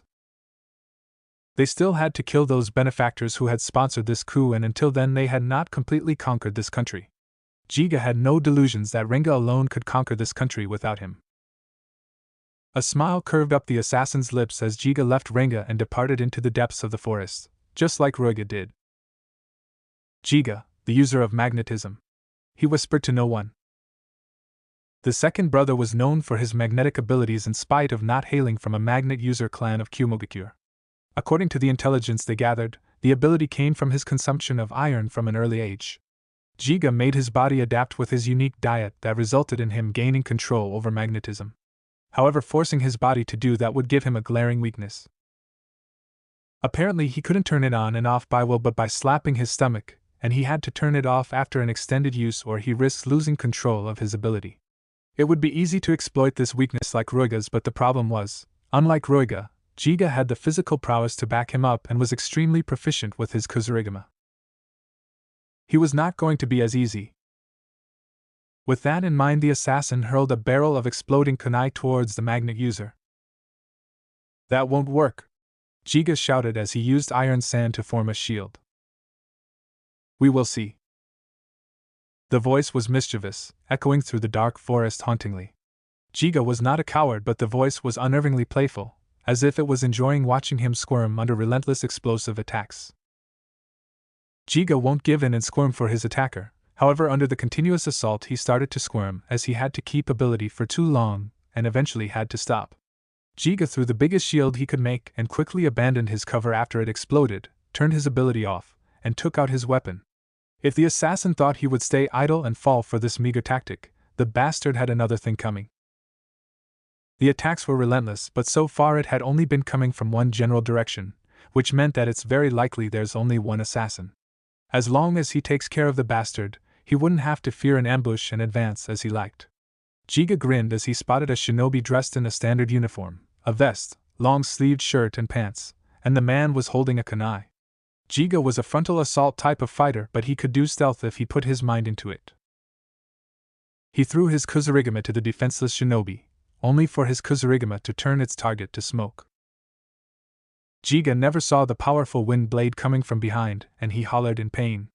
Both of his hands were cut off, and the last blade of wind tore his back, forming a long gash. Jiga was barely conscious when he bled to his death.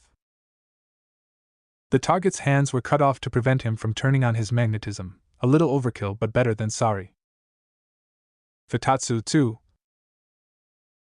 The last one was Renga, and he didn't rush for the last brother, content on watching Renga throw a tantrum and unleash his fury on the greedy and disloyal courtiers of this country. Who was he to stop a criminal from murdering their kin and save himself from extra work? Besides, Renga won't let himself engage the assassin who had killed his brothers in the dead of night. Renga, in spite of being a shinobi, actually had a better advantage when fighting in broad daylight. If he wanted Renga to come out with the same arrogance and ignorance like the other two brothers did, he had to call Renga out first thing tomorrow morning. Renga didn't disappoint as the eldest brother retraced his deceased brother's path to their deaths while accepting his challenge. Futon no Jijika Fuin, Wind Element Cross Seal. The brown-haired shinobi didn't bat an eye as his transparent barrier blocked the chakra-enhanced shuriken, frowning when he heard a high-pitched screech from his shield. Che! He grunted in annoyance. His ice was as hard as diamond, and while it could stop almost anything, apparently a wind element attack could make a crack on it. Fortunately, it was not enough to pierce his ice and injure him. Deep in the forest, hiding in the midst of lush trees and vegetation, the assassin observed his target keenly. Out of the three brothers, Renga was the one whose technique he didn't get the secret of. There was an invisible barrier, as the reports said, but when his shuriken hit the said barrier he could see the crack lines form on it. Some sort of glass or the likes, but that hardness was like a diamond's. It was unlikely for it to be an actual diamond though, since one of the reasons Renga staged a coup in this country was for his lack of wealth. HM. A feral voice whispered to him, and his lips curved up to a mischievous smile. I see, in that case he is no longer a mystery to me, he murmured. Renga narrowed his eyes when a child walked out to the clearing he occupied. The child had his hands folded on his back, a serene smile on his face as he stopped roughly 10 feet away from Renga. The older shinobi didn't move, not even an ounce of his being felt threatened by the child. What are you doing here, brat? There was no answer from the child, but the moment the child unsheathed his blade, Renga knew the answer.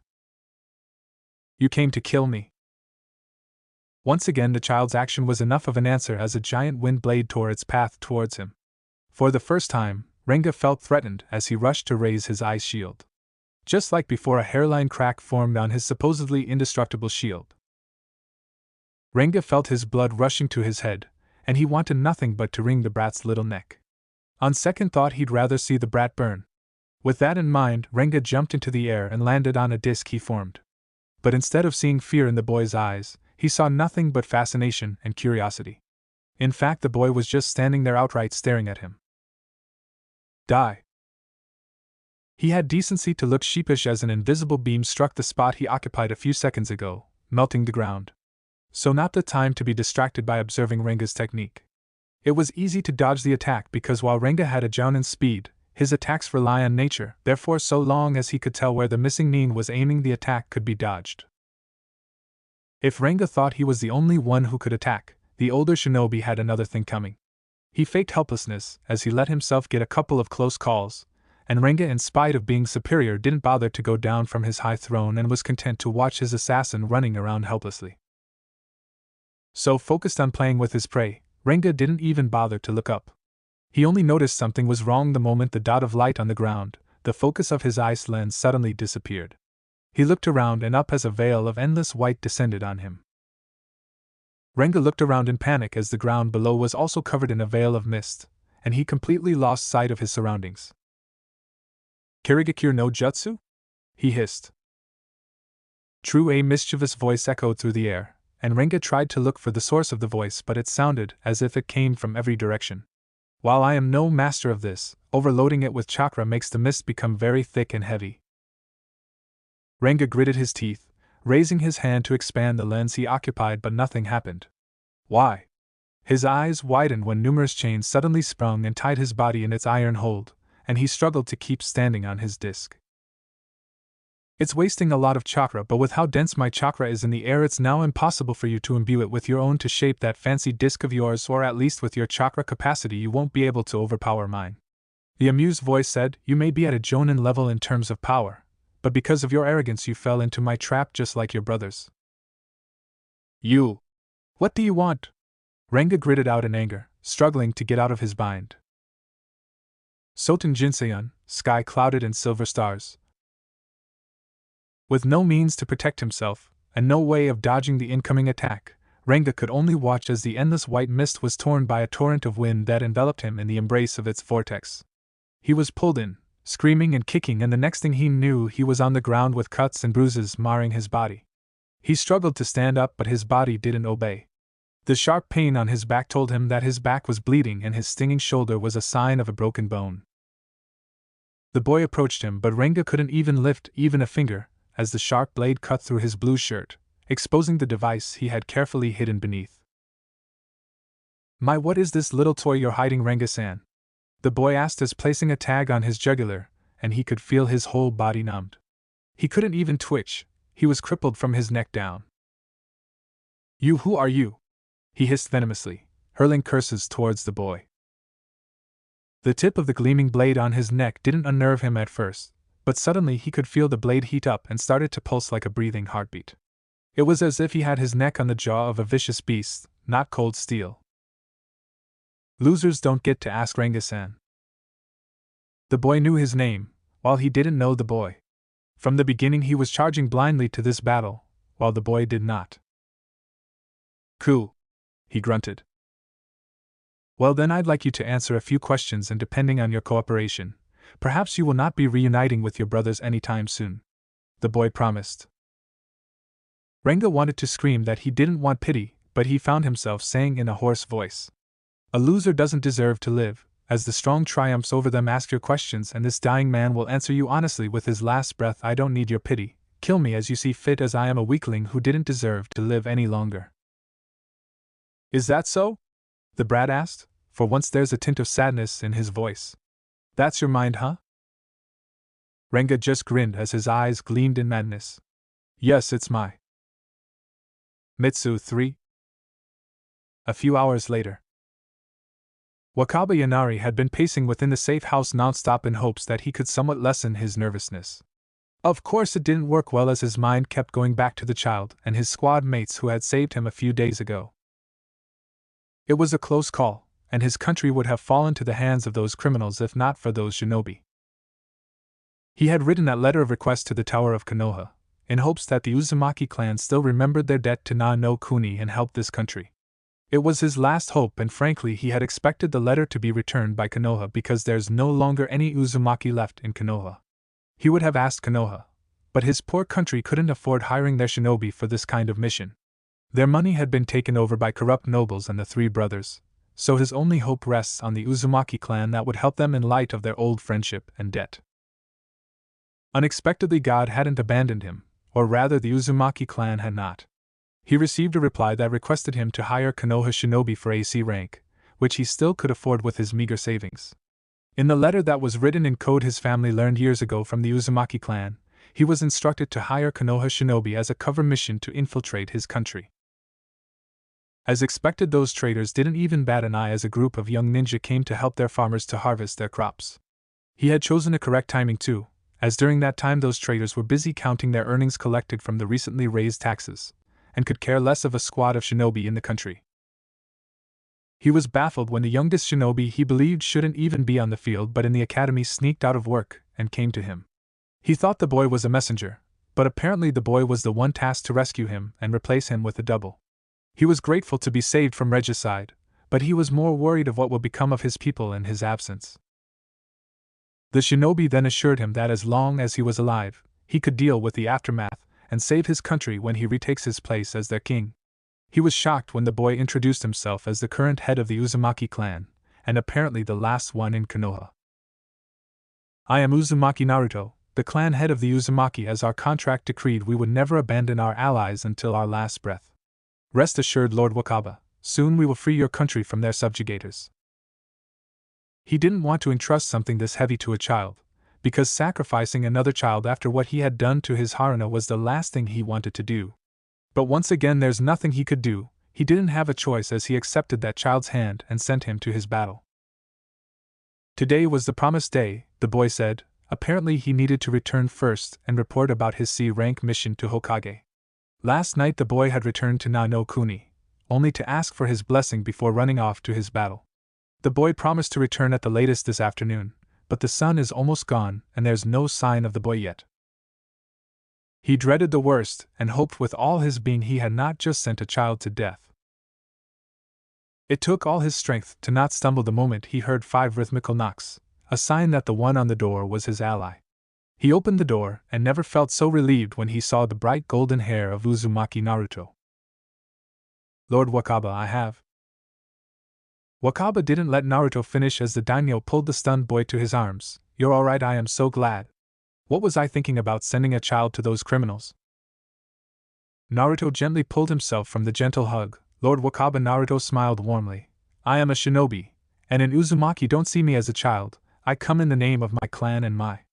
Please acknowledge that as I have fulfilled my clan's promise to you, he said sternly, leaving no room for argument. Wakaba swallowed. It took him a few seconds until what Naruto said sank in. I am sorry, Uzumaki-ku, I mean Uzumaki-dano. Well, he stood up, dusting non-existent dust from his kimono, then paused. Does that mean my country is saved?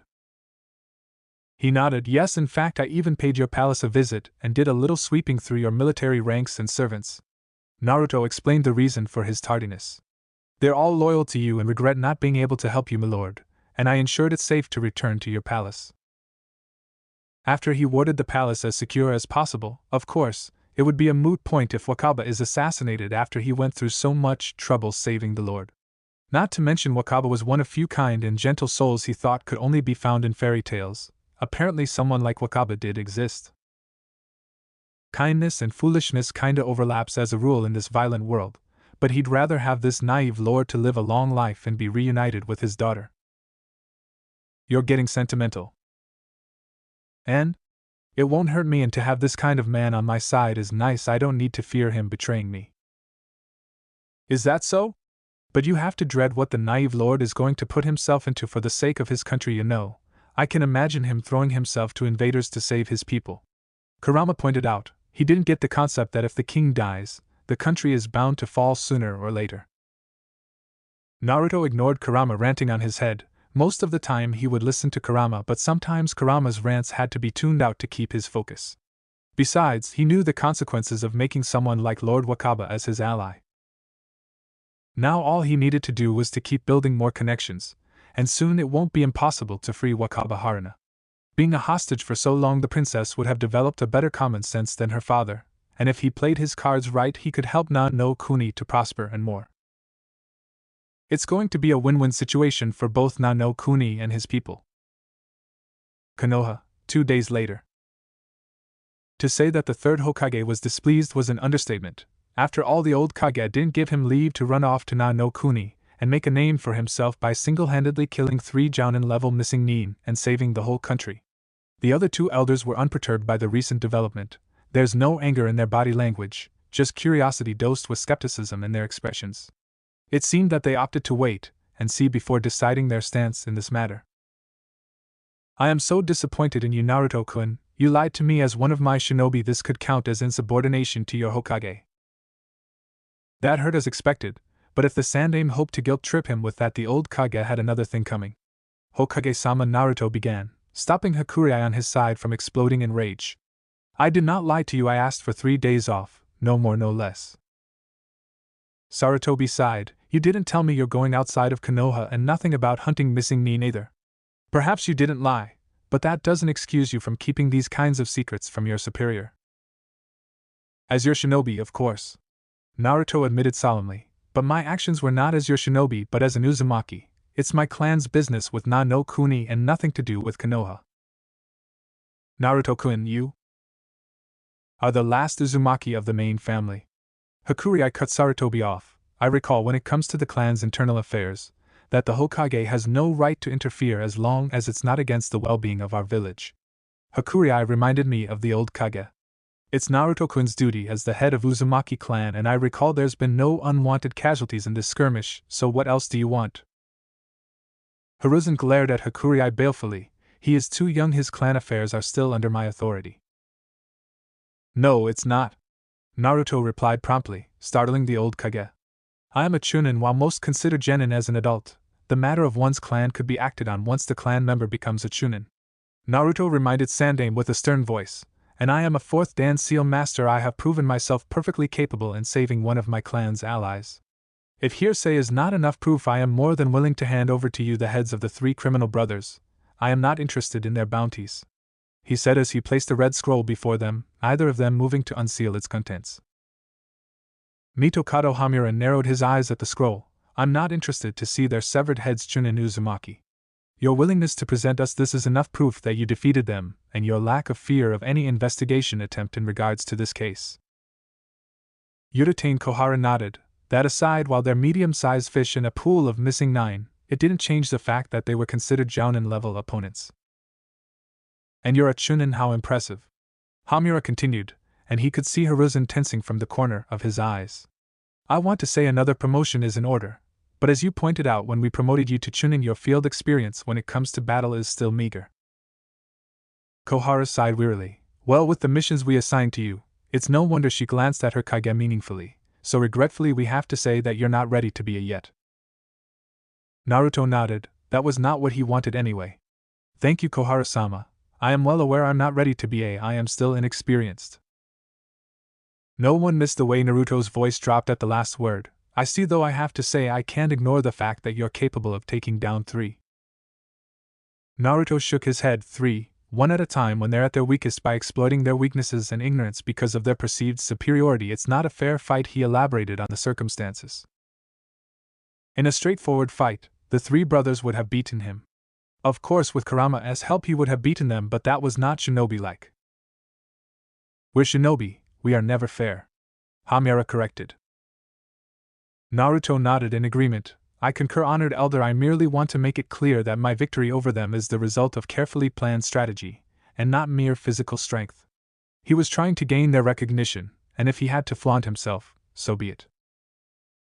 Kohara's eyes narrowed, a gleam of interest on her eyes. In spite of the fact that this battle is not a sanctioned mission from Konoha, would you mind submitting a report of how you defeated them? Bingo! Naruto smiled at them, hook, line and sinker. Of course, honorable elders, in fact I have it with me now, he said as he pulled another scroll from his pocket. Just in case, after all, information on missing nin is always valuable. You've prepared for this. Sarutobi noted, narrowing his eyes at Naruto. Of course, no one was fooled that Naruto had the report written by chance. The young shinobi wanted them to read it. To be honest, the elders didn't need the scroll to see Naruto had just painted off a billboard of himself as a perfectly capable shinobi that they could use for more than menial tasks their Kage was set on as the only missions available for him. There's also an underlying threat in this, that Naruto, who was a chunin and in the eyes of Konoha law already eligible to be recognized as a clan head, could take missions in the name of his clan as long as it won't endanger Konoha's interests. Lord Wakaba also requested me as the head of my clan to accompany him on his visit to our daimyo to discuss a new alliance. Naruto informed them with a smile. It will be in 10 days, and I'd like Chunin Itachi and Chunin Shisui to be part of the escort, so in this opportunity one also will submit a mission request for the two of them, an A-rank mission, which would be paid by Lord Wakaba and the Uzumaki clan.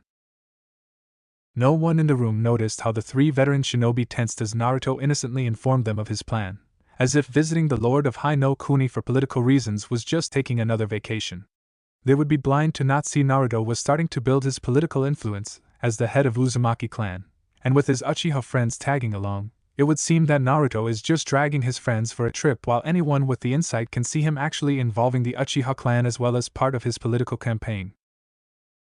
For the Uzumaki, the old ally and distant relatives of the Senju, to be allied with the Uchiha. The nerve of this boy. For once Koharu and Hamura were on the same page as their Kage, they had to stop Naruto or else. Chunin Uzumaki, Hamura began, I suggest that you not get ahead of yourself, mind your place, boy. Koharu laced her fingers on the top of the table, her eyes never leaving the scroll of the mission report and the mission request Naruto just submitted to them. True, while it's impossible for us to not acknowledge the Uzumaki clan, you didn't discredit prestigious and noble clans like the Uzumaki even if they're extinct, not unless Konoha wanted to tear the spiral on their vests and discard their symbol. Sarutobi could see what his old teammates were trying to get at. Although he disliked it, he had to admit this was the only loophole they had to exploit. At the rate Naruto was going, he was going to make a terrible mistake. If you keep this up, it would look like you're abusing your position for your own gain, Naruto-kun. He pointed out with a stern tone, ambition is good and all, Naruto-kun, but mind your step before you trip. It's not a very good PR for your clan in the eyes of our daimyo. Daimyo had a good head on his shoulders, but unfortunately that's not the case. It's fortunate Hokage had his ears, and Jiraiya too thankfully was Fire Daimyo's favorite, so it's easy to maintain a good relationship and steer their lord away from anything that could harm Konoha and High no Kuni. Naruto nodded in agreement, which was unnerving because he was unperturbed by the fact that he had no family members to speak of and accused for being too ambitious for his own sake. True, that won't put my clan in a good light, Naruto said in a somber tone. Which is why I am going there on behalf of Lord Wakaba. He beamed with a genial smile on his face. In the mission brief, Lord Wakaba requested me as such after all. Sarutobi narrowed his eyes at that. And why should we accept this mission? It's in the mission brief, Hokage-sama, Naruto pointed out. I suggest you take a look at the benefits Na no Kuni can offer us. He did as suggested with spreading the unrolled scroll on the table so his teammates could read the content too. His eyes almost bulged out of his socket at the list of benefits Na no Kuni dared to offer so boldly. They're going to give Konoha a monopoly over shinobi missions from their country? Koharu read out loud. Na no Kuni was a small country, but it was an agriculture country, which mean they had lots of menial tasks range from D to C that would be perfect for their genin and chunin in training. Naruto nodded. Na no Kuni is abundant in exotic crops that couldn't be found in High no Kuni. Their soil is rich, so they also propose a fair trade with High no Kuni. They also agreed to nurture medicinal plants for our needs. Farmers of Na no Kuni had a knack in domesticating wild plants. He explained, and he could see the elders were inwardly salivating on the prospect. Sandaime looked down at the mission details and then to Naruto. And the only condition Lord Wakaba proposed is for you and your team to be the one who escorts him, which could be seen as reasonable from his view considering you're his savior. Koharu sighed wearily. There's not much of a choice. Our daimyo would want this alliance, and you could only imagine his fury if he knew we made our country pass up this chance. Their lord's fondness of good food was famous, legendary even, and an alliance and good trade with Na no Kuni was like an early birthday present for him. But still, was it worth it to accept this and dance to their Jinchuriki's tune? They didn't survive until their 60s with naivety, and they'd be a fool to see Uzumaki Naruto as a well-meaning child who only thinks of making people around him happy and having them pay attention to him. That old Uzumaki boy was long gone, and has been replaced by this cunning and ambitious young shinobi. The boy wanted to appeal to their daimyo now that his career was hitting a temporary dead end by their Hokage's hand. And he achieved a way to do just that with this. It's actually not hard for Naruto with his heritage to appeal to the daimyo. His grandfather Muramasa was an exemplary court shinobi in his service period to the royal family. In fact, it would be more fitting to say Muramasa was thought of as a paragon of virtue and was said to be the highest standard a court shinobi like the Fire Guardians should strive to achieve. His son, Asuma, was not amused to find that elegance and being soft-spoken in speech as traits he had to learn to adopt in his service. With his pedigree, appearing before the daimyo with one charming smile would be enough to make the royal family see him as the second coming of Muramasa. It won't take much to convince the daimyo to be his benefactor, and worse, they could lose Naruto to the daimyo. They couldn't even deny Naruto the right unless they wanted to explain his status. Naruto. Sandaime began, searching for the correct way to snuff this attempt to be a little rebel out. We will consider this for now. After all, it's not wise to be hasty. No Kuni is a peaceful country, but their land has long been a bone of contention among the neighboring countries. Hamura nodded in agreement. To form a treaty with them would involve protecting this frail country and to spare resources for mere crops to trade. Naruto unexpectedly didn't even bat an eye when they presented him with a big problem in his plan, a waste of human resources from their forces. The boy just nodded in agreement with a thoughtful look on his face. True, he concurred. Our daimyo will address this problem in the meeting for sure. Sandaime frowned. Naruto-kun, I think we're more inclined to reject this proposal and not bring it up to our lord in light of this matter. He blinked owlishly. Bring it up to our lord? He wondered out loud, why do we need to bring it up to him when he already knows and has agreed to it? The three elders gaped at him, looking at the boy incredulously. You did what? Hamura gritted out. Informing our lord without permission is a serious offense. You have no authority to do such a thing. Hakurei bristled while Naruto raised his hands in a placating gesture. I won't dare to overstep my boundaries that way, honorable elder. Then again, as a shinobi he had ways to skim around that boundary. Lord Wakaba sent a letter via courier ninja, and the meeting is just part of the formalities, I suppose. I am not too well versed in how nobles socialize. The last one was a big fat lie, as Naruto probably held the record of being the non-court shinobi with the most missions dealing with nobles. He didn't have the experience meddling in noble politics like court shinobi, but he sure as hell knew how nobles work. But this proposal, Kohara hissed, weren't you the one to propose it? Naruto shook his head. I'm merely a messenger. As I was on the way back to Konoha, I was entrusted to inform you. So they're actually one step behind Naruto, or was it the Lord of no Kuni? Or perhaps the tower? Hakurei? At any rate, they had lost this, and Naruto, who was planning this or not, was merely a messenger in this whole plot at the time being. There's nothing they could do to stop this unless they wanted to expose too many secrets to their daimyo, and they definitely didn't want the daimyo to find out that the villagers had treated Muramasa's sole grandson and heir terribly.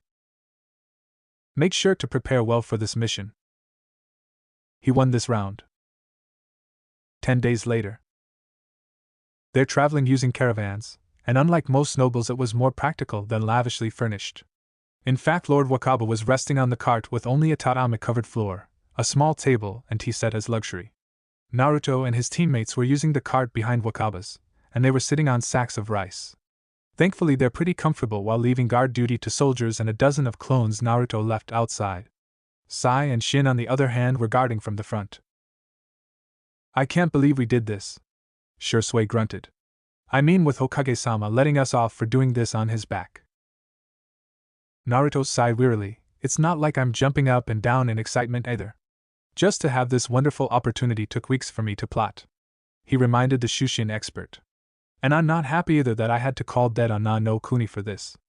I don't like to use people, even if they get benefits out of it. Itachi nodded in agreement. Hokage-sama and his teammates are going to tread very carefully around you after this. Naruto rolled his eyes. It's not like I have a choice. Oh, I have. But that's standing idle and spending my days in bliss of ignorance, while our village starts to screw herself. At the solemn look on Itachi's face, Naruto deflated. Sorry, I have been a little stressed lately.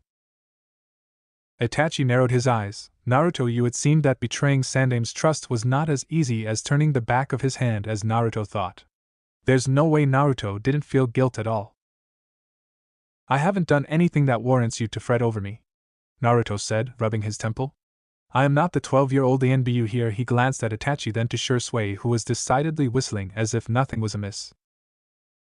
It's been months since they became ANBU, and that meant their missions were getting even more tasking for the mind and body. Usually ANBU members retired after 5 years of service, some with unusual circumstances staying longer like Tori's squad. But Tori and his squad stayed that long with guarding him as a permanent mission, which won't drive them insane no matter how hyperactive he used to be. Itachi and Shisui, however, couldn't afford that privilege when their clan was grasping at straws for their honor and name. Unless Itachi and Shisui can somehow make a name for themselves on the same level as Copy Ninja Kakashi, something nearly impossible in this relatively peaceful period, they couldn't retire without being ostracized by their clan. Yep, the three of them were stuck between a rock and a hard place. By the way, Shisui, as usual, was the master of distracting people from gloomy stuff and tried changing topics. What are we going to accomplish from this mission, aside from the mission itself, escorting you and Wakaba-sama? Naruto swallowed. I am trying to determine how much influence my grandfather has in the royal family, and if I can reap its benefits. He admitted hesitantly, showing how much he hated to use his pedigree to get any advantage. Either way, I want to try to get in Daimyo's good graces. Currently both your clan and I are under Konoha's government's authority. So I will make myself have some use for Hai no Kuni and maybe scare the elders a little. Itachi narrowed his eyes. That's very risky, but isn't your pedigree an S-rank secret? Naruto nodded. The daimyo knows, so it's not a problem, and he also likes to keep secrets from the Hokage when the needs suit him. That daimyo? Shisui muttered incredulously. That wrinkled old man, whose wife unleashed the terror of all genin named Tora. He waved his hand in negative. No, not that one. I am talking about the real daimyo of Hai no Kuni. Silence fell in the room, as the two uchiha eyed him with shock. It was comical in Itachi's case, as there's lately so little that could surprise the stoic teen. Then again, the revelation that the lord they knew was not real, or sort of in this case, was like turning the world they knew upside down. It was actually not common knowledge, and was only known by Hokage and his advisors. Hakurei was not supposed to know, but his grandfather had the privilege to know the inside of the court, and shared that knowledge with Hakurei. Naruto crossed his arms against his chest, sighing wearily. It's not like the daimyo we know. Tokugawa Takechiyo is completely fake, or some sort of body double. He began his explanation, clearing his throat. He is the middle son of the previous daimyo after all. Itachi frowned at that. But didn't you say that the previous daimyo used Hokirakushimen, the fourth Shiseitan, to kill his oldest son so the third son could ascend to the throne? He nodded. Itachi had a good memory, as always. True, the problem is, his youngest and most brilliant son that he favored was 12 years younger than Takechiyo. He was 13 when the previous daimyo passed away, so naturally Takechiyo ascended in place of the youngest son. Shisui hummed at that. Some sort of regent? He waved his hand in a negative gesture. No, as I said, in spite of his young age, Tokugawa Ieyasu is brilliant, so he made his older step-brother to publicly rule Hai no Kuni in his place, and we all know Takechiyo is not that bright, so he jumped at the chance of his brilliant brother backing him up. Itachi titled his head to the side. In short, he is the shadow ruler of Hai no Kuni. At 13. Of course, Shisui himself was not one to talk to, considering he was not much older. Wow, but by now shouldn't he be much older? Why didn't he take the throne himself? Naruto sighed at that, which is why I am worried about dealing with Tokugawa Ieyasu. After so many years he is still content using Takechiyo as a political meat shield. Hakurei said he was fond of my grandfather, but looking at how he used his brother, I really doubt it's going to help much. Is Wakabadano going to be okay? He is going to try to establish a trade and alliance with Hai no Kuni. Won't he be hoodwinked or something? Shisui asked worriedly. In the short time of knowing the gentle Lord, Shisui found the man pleasant, and would hate to get the kind man in trouble for their gain. It's just a trade agreement and a minor alliance. There's nothing much to be exploited from a peaceful and small country like Na no Kuni. According to Hakurei, someone like Ieyasu won't waste his time when there's bigger fish he has to be worried about, like Kaminari no Kuni, who keeps trying to paw on our lands like their Kumogakure. Naruto assured Shisui. The reason I bring Wakabadano out of numerous lords I am acquainted with for this is because he could propose a good trade and is not threatening enough to high no kuni for Ieyasu to try anything. Itachi sighed. So you're going to request an audience with him? Not going to go that far. We will see Daimyo Takeshio first, but for the real one, Naruto trailed off. Ieyasu is so paranoid that only a number of fire guardians know of him. Getting his attention is going to be tough, but if he didn't want to see anyone, well, no one has seen him for the last few years. Shisui frowned. So what are you trying to achieve with? As one, the three shinobi tensed. Their instincts flared in alarm when they saw Naruto tensing, a sign his clone was relaying information to him. Naruto flinched a little as he felt one of his clones dispel to relay the information. Just mountain bandits, he said as he unsheathed his Hokuto Shikizai. If we're lucky, Wakabadano won't know as long as we quickly wrap this up. Shisui sagged his shoulders in relief. Mao. I almost thought it's rude again. Itachi frowned at his cousin, his hand on the hilt of Tenru. Don't let your guard down. I concur. Naruto narrowed his eyes as he recalled the memory that his clone transferred. There are 3 leaders in their group. He inclined his head to the northwest direction as they stepped out of the cart. Around 100 feet northwest. Number? Around 20 or so? Shisui answered. It's always a pain trying to sense Mook chakra. He frowned. Their number is steadily decreasing. Naruto face-palmed. It's Sai. True to his word, another ink lion came out of the cart Sai and Shin occupied, along with other animated ink beasts. While it's nice to see him taking initiative instead of waiting for orders unlike he was told en route, he was supposed to wait now unless the 3 leaders my clone saw are idiots. They won't be bothering to come out after that spectacle. Shisui frowned at that. True, there goes the chance of some bandit sweeping. He rubbed the back of his head. The request to clean them up is going to Hokage-sama's desk sooner or later anyway. True. Itachi agreed. This is one of the main roads to the capital. They're incredibly foolish and overconfident if they think they'll survive prowling in this area. Naruto shrugged. We can eliminate them if they choose to engage us, but not the other way around because we can't leave the caravan unprotected for too long. Shisui opened his mouth to say something but froze as he sensed 3 chakra signals closing into them. Naruto, Itachi, they're coming towards our direction. What? They exclaimed in disbelief. Shisui nodded. Seriously? What are they thinking? He frowned. Wait, now that they're closer, I can sense that they have decent chakra pools around high chunin to low level perhaps? Naruto scowled at that. Damn it! He turned to the side, where he could see Sai and Shin already coming towards their direction. Sai! Shin! Tell the guard captain and Wakabadano to speed this caravan up. Activate the barrier I prepared and continue guarding Lord Wakaba and his envoys. We're going after the leaders. We will catch up with you guys later. He barked his orders as he and the Uchiha cousins leapt from their cart. Yes, Naruto-sama. Sai saluted before he ran towards the seal's triggers Naruto placed in his cart, while Shin went to another direction to inform Lord Wakaba of the current situation. It didn't take long as the 2 groups were running towards each other. In fact, the Konoha shinobi even waited for them in a rocky clearing as 3 men burst from the forest. They were indeed the leaders his clones saw, and they were followed by 10 bandits dressed in tattered kimonos. The first was a dark-skinned man, a tall bald man with pupilless eyes, a manic grin on his face, wearing some sort of white cloth tied around his wrists, and a short cape to cover his upper body. Second was a young man with spiky white hair, wearing a black kimono and scythe-like sword strapped on his waist. The third man made Naruto pause, as he recalled a face he recognized. The last member was a tall teen with slit eyes and cheerful grin. He was wearing a red tiger strip bandana to cover his head, a white sleeveless kimono shirt, and black pants. The dark-skinned man hollered, I didn't expect our prey to so willingly wait for us. Hello there. Tall and teen greeted them cheerfully. The white-haired one didn't say anything but eyed the Konoha shinobi contemplatively. Shisui eyed the dark-skinned one in distaste, a typical overgrown bandit with too much confidence. Out of curiosity, why did you come to us? Usually no bandit would be stupid enough to continue trying to rob a caravan guarded by shinobi. He couldn't help but point out. As expected, the dark-skinned one answered, we are the Sanshoku, 3 colored ones, and we fear nothing. Especially not 3 shinobi runts like you. I, Kawasasori, will give you a painful death. Naruto, Itachi, and Shisui looked at each other and went back to the three criminals. Let me guess.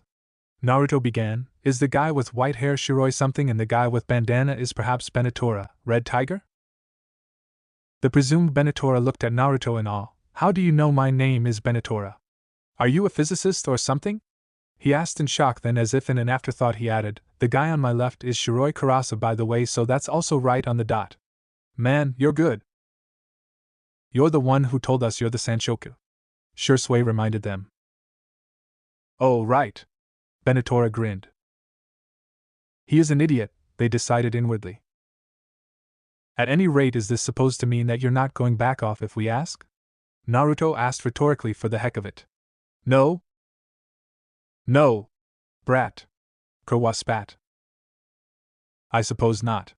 Naruto rolled his eyes and without a warning he unsheathed Hokuto Shikizai and slashed it downward, creating a blade of wind cutting everything on its path. The so-called Sanshoku quickly fled as the rock they were standing on was torn apart by the wind blade. Kurwa Sasori snarled at Naruto. What the hell? How dare you attack us so cowardly? He and his companion once again had to dodge incoming attack. This time it was a cyclone cloaked in flame as the two Uchiha combined their Gakkaku with Naruto's Tatsumaki. Kurwa was about to holler a curse, but he scrambled out of the lightning threads that almost trapped him in a cage-like barrier. We're shinobi. Shisui pointed out as he drove Kurwa away from the group. We never play fair, dumbass. He pointed out the obvious as the dark-skinned man scrambled to dodge his lightning. Shiroi Karasa shifted as he dodged the wind blade and in an instant Itachi closed in, swinging Tenro in a vertical slash. Karasa backed away to dodge but started when he felt the blade ruffled at the top of his hair and managed to move away again, barely missing from being torn in two. What a long sword, he couldn't help but comment. Isn't it too long for you, boy? Itachi didn't answer, instead coating his sword in flames as a fire dragon with a gaping jaw jumped out from his sword towards the pale-skinned male. Enryu, fire dragon, the white-haired man dispersed into white petals before materializing again behind Itachi, who narrowed his eyes. Genjutsu. As the two Uchiha drove their opponents away deeper to the forest, Naruto was left alone with Benatora in the clearing. The spear wielder frowned when he saw Naruto sheathing his sword. Kid, I get it, you and your friends are strong, but that's no reason to underestimate me. He looked in two separate directions his friends had gone back and forth. You even went as far as to isolate us one by one, which doesn't really matter as much as we usually move on our own, so it's not like being together can make us stronger by working together, you know.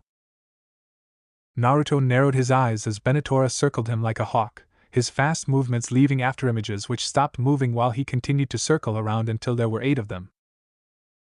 Yo! One of them cheered. Benatora grinned.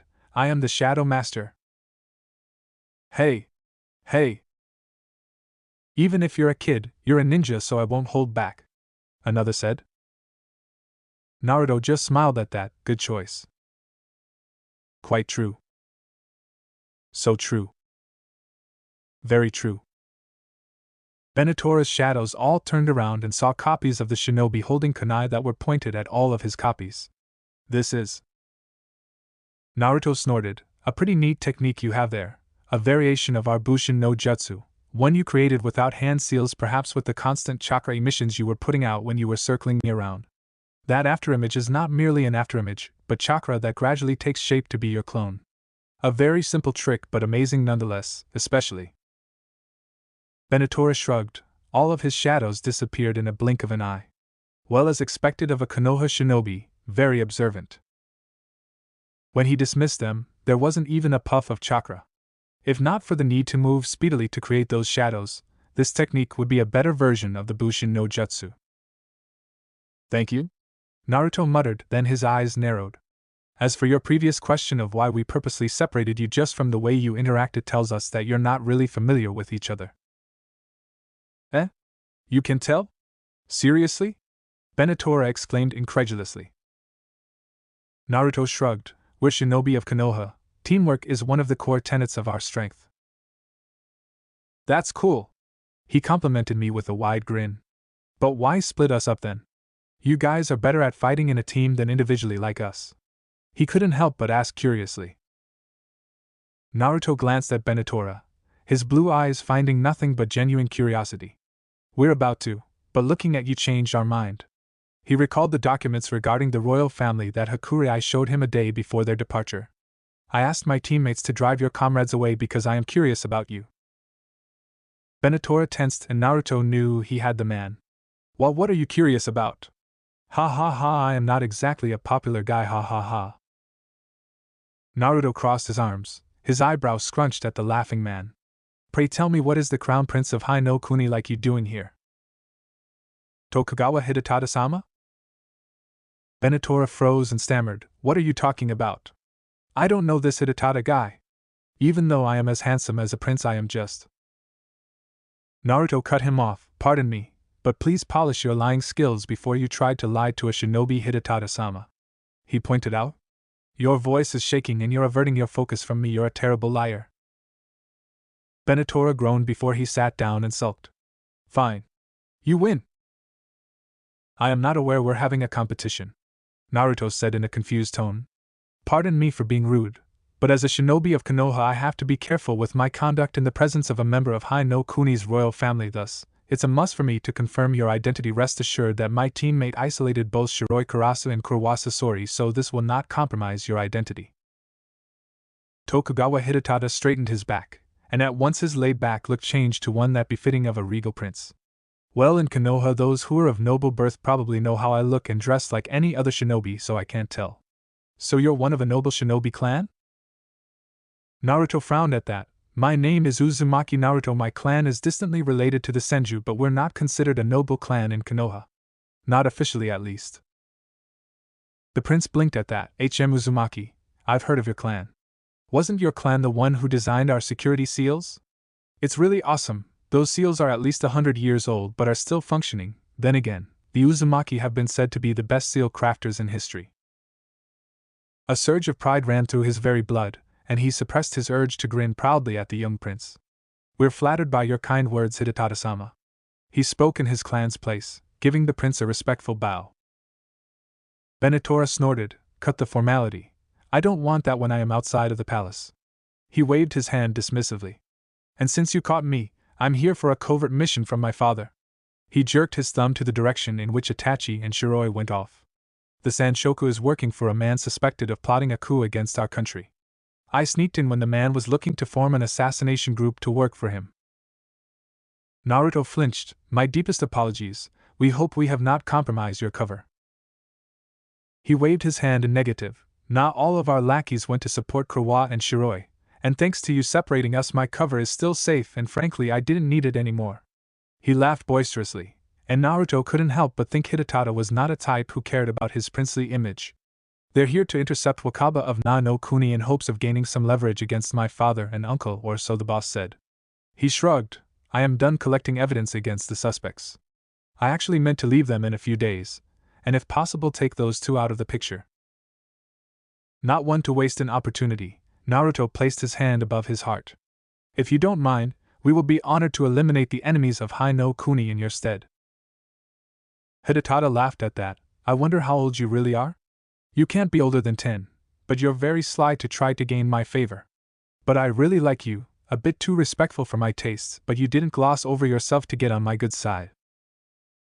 Naruto just smiled at that as he unsealed a flare launcher from his scroll and sent a red flare up to the sky.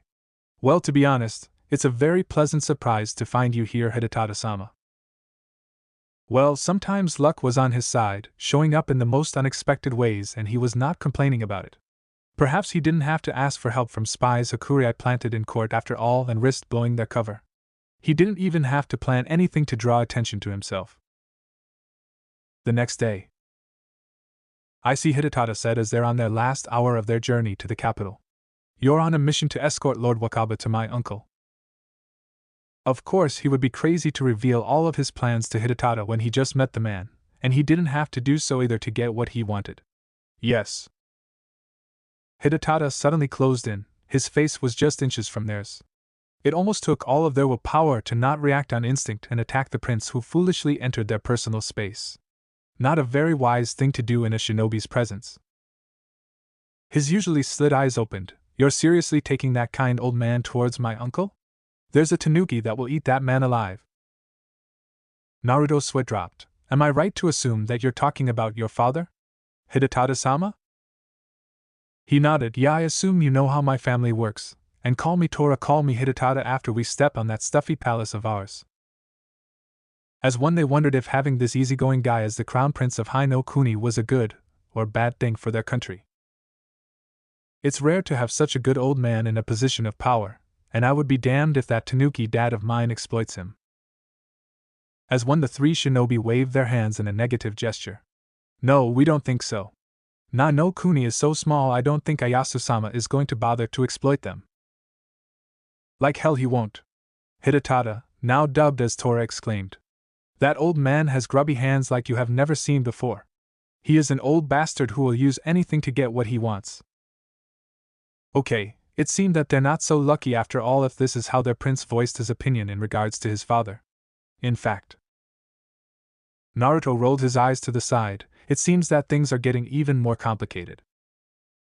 He had to say he was almost worried that things were going too smoothly. It seemed his fears were unfounded since this mission would proceed the same as they usually do. A tangled mess of problems you couldn't see the end and beginning of, and strangely enough, he felt more comfortable in this familiar territory. You know, even I am starting to get worried with how your mind deals with trouble and how you get used to it. Kurama voiced his long-standing concern. Oh really? Hello there. Welcome to the long-awaited 14th chapter of Unsealing Legacy. Sorry for the delay, but I will do my best to update more often, preferably monthly for this story. Happy face / thanks to Garer for fixing this chapter. You will not believe what a mess it was before. At any rate, I think my style of writing has changed a little bit. I have been working on other fandoms, and it's affecting my style, of course. I know you must have been thinking why I cut the fighting scene with Sanshoku. I wrote it down, but there's nothing significant happening, and I feel it's wasting time in the end as they're not strong enough to make Itachi and Shisui sweat, so I just pass it. The problem is their ability, just not a good match against Uchiha's Sharingan, so it's curb stomp battle. I don't want to write DX. Hopefully I can finish chapter 15 ASAP. We will have time skip, but I think I need more time until I get to that point. There would be at least 2 or 3 major events before we go to time skip to Ken and start / happy face / Here is a little preview. Chapter 15, Who You Are. He looked at the shogi pieces and the board laid before him, and then to the face of the true ruler of Hai no Kuni. He could feel those dark eyes staring to the depth of his soul, daring him to make his move. A move that would decide their future, and if he made a wrong decision, everything he worked so hard for would crumble beneath his very hand. Now boy, choose the piece that represents your standing on this board. Tell me who you are. Are you a kaima, knight, or perhaps a mere pawn? Naruto didn't answer, but he knew he was either. Or perhaps the dark-eyed ruler flipped the Hisha, rook piece. You are a daring piece, a sleeping dragon waiting for his ascent to be the Ryo, Dragon King? Shisui and Itachi felt fear unlike any other before as they knelt behind Naruto, who was still contemplating his choice. They didn't know if there was any way out of this, as their shinobi mind told them that the daimyo's question was one of those trick questions with no correct answer. If Naruto lowered himself, that meant his worth was not enough for Tokugawa Ieyasu to pay any attention to him, but if he dared to choose daringly, he would be seen as a would-be usurper, a dangerous piece. There was no correct answer within the board, and Naruto knew that. So he chose to do the craziest and unthinkable thing ever recorded in history of Hai no Kuni before the mighty ruler. He flipped the board down and sent all the pieces clattering on the tatami floor. Ieyasu smirked. So that's your choice, Uzumaki Naruto. And cut. I feel so generous to give a preview of a historical moment in Unsealing Legacy's universe. Smug ho ho ho, and another promise I need to fulfill, a bonus omake lol. As usual, it was another warding mission, and Naruto was getting borderline sick of it. Itachi and Shisui tagged along as teammates / bodyguards for the Konoha Jinchuriki. After all, Konoha didn't want a repeat of the kidnapping incident, especially since Hachi no Kuni was very close to Kaminari no Kuni. Then again, if the Sandaime was desperate enough to take him out of the village, since because of his long absence, or rather non-existent appearance in the public eyes of Konoha, some idiots thought he died, again, and it was time to celebrate the demon's death. The Hokage tried, but he was failing marvelously in hiding his people's folly. After all, what reason could make the Sandaime request him to take a mission whose appointment was pushed 1 month early, having to exit his own village as discreetly as possible through a back door, even receiving a stipend for some relaxation on the road? Seriously, at this rate the Hokage would have to make him appear at least once a month in the crowded streets of Konoha just to tell the villagers he was very much alive and they're prohibited from celebrating his death. Hopefully it would never come to that, and for now he would enjoy this paid vacation to the fullest as there's no rush to get to the noble's mansion at Hachi no Kuni. Itachi, a connoisseur of Japanese quaint tea houses, always wanted to enjoy tea and sweets first. That was the closest to being enthusiastic Itachi could be, not that Naruto could blame Itachi. He had the same obsession with ramen. Unfortunately, on the way to a tea house that was recommended by a vendor they asked on the road, they came across a couple locked in passionate embrace right in the middle of a dark and narrow alleyway they were going to use as a shortcut. They had used civilian methods of travel as to not arouse attention to themselves if they took the roof paths. As it seemed the couple was too engrossed in each other, and uncaring that they had an audience, the roof seemed a better choice. So the three shinobi exited the scene as silently as possible and took to the rooftops, ignoring the pointing fingers of people making a fuss over seeing shinobi, their pretty rare sight in this country it seemed. Shisui snickered as they descended to the ground. The street was secluded so they could blend back to the crowded street unnoticed. Man! That's one passionate horizontal tango. I think they're exhibitionists. Shisui. Naruto chided. Keep your opinions to yourself.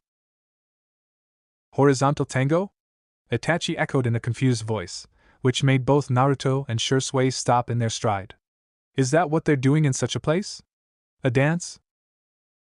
Naruto and Shisui stopped in their tracks and at once turned their eyes to stare at Itachi.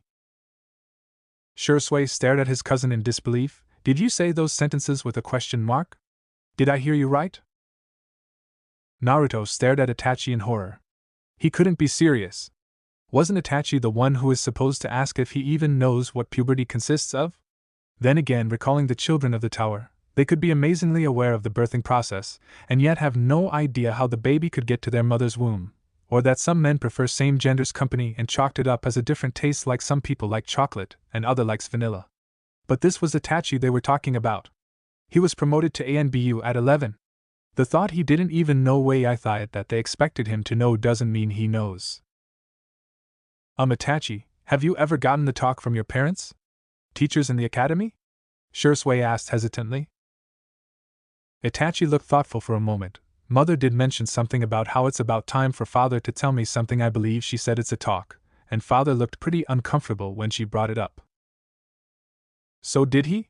Shisui pressed on. Itachi placed his hand on his chin then answered. For 5 minutes he kept repeating when a man and a woman loves each other very, very much, but he was never able to move on to the next sentence. And then one of his subordinates came and requested his presence in police HQ. Father looked relieved when he told me he would continue some other time and went off.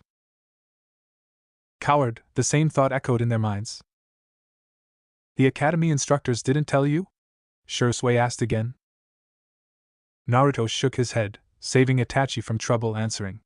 He was 7 when he graduated. Shinobi or not, you didn't give a 7-year-old the talk usually. He pointed out loftily. But you do know about inappropriate touching if your reaction to Oda news flirting is anything to go by, right? I was told of that by my mother when I was 6. Itachi admitted, growing uncomfortable by his teammates' reaction to his lack of knowledge of horizontal tango. That time father was working on a case of a child molester that was running rampant, so she deemed it prudent for all children of the Uchiha clan to be warned. Naruto stared at his best friend in disbelief, saying that Itachi is really clueless of sex.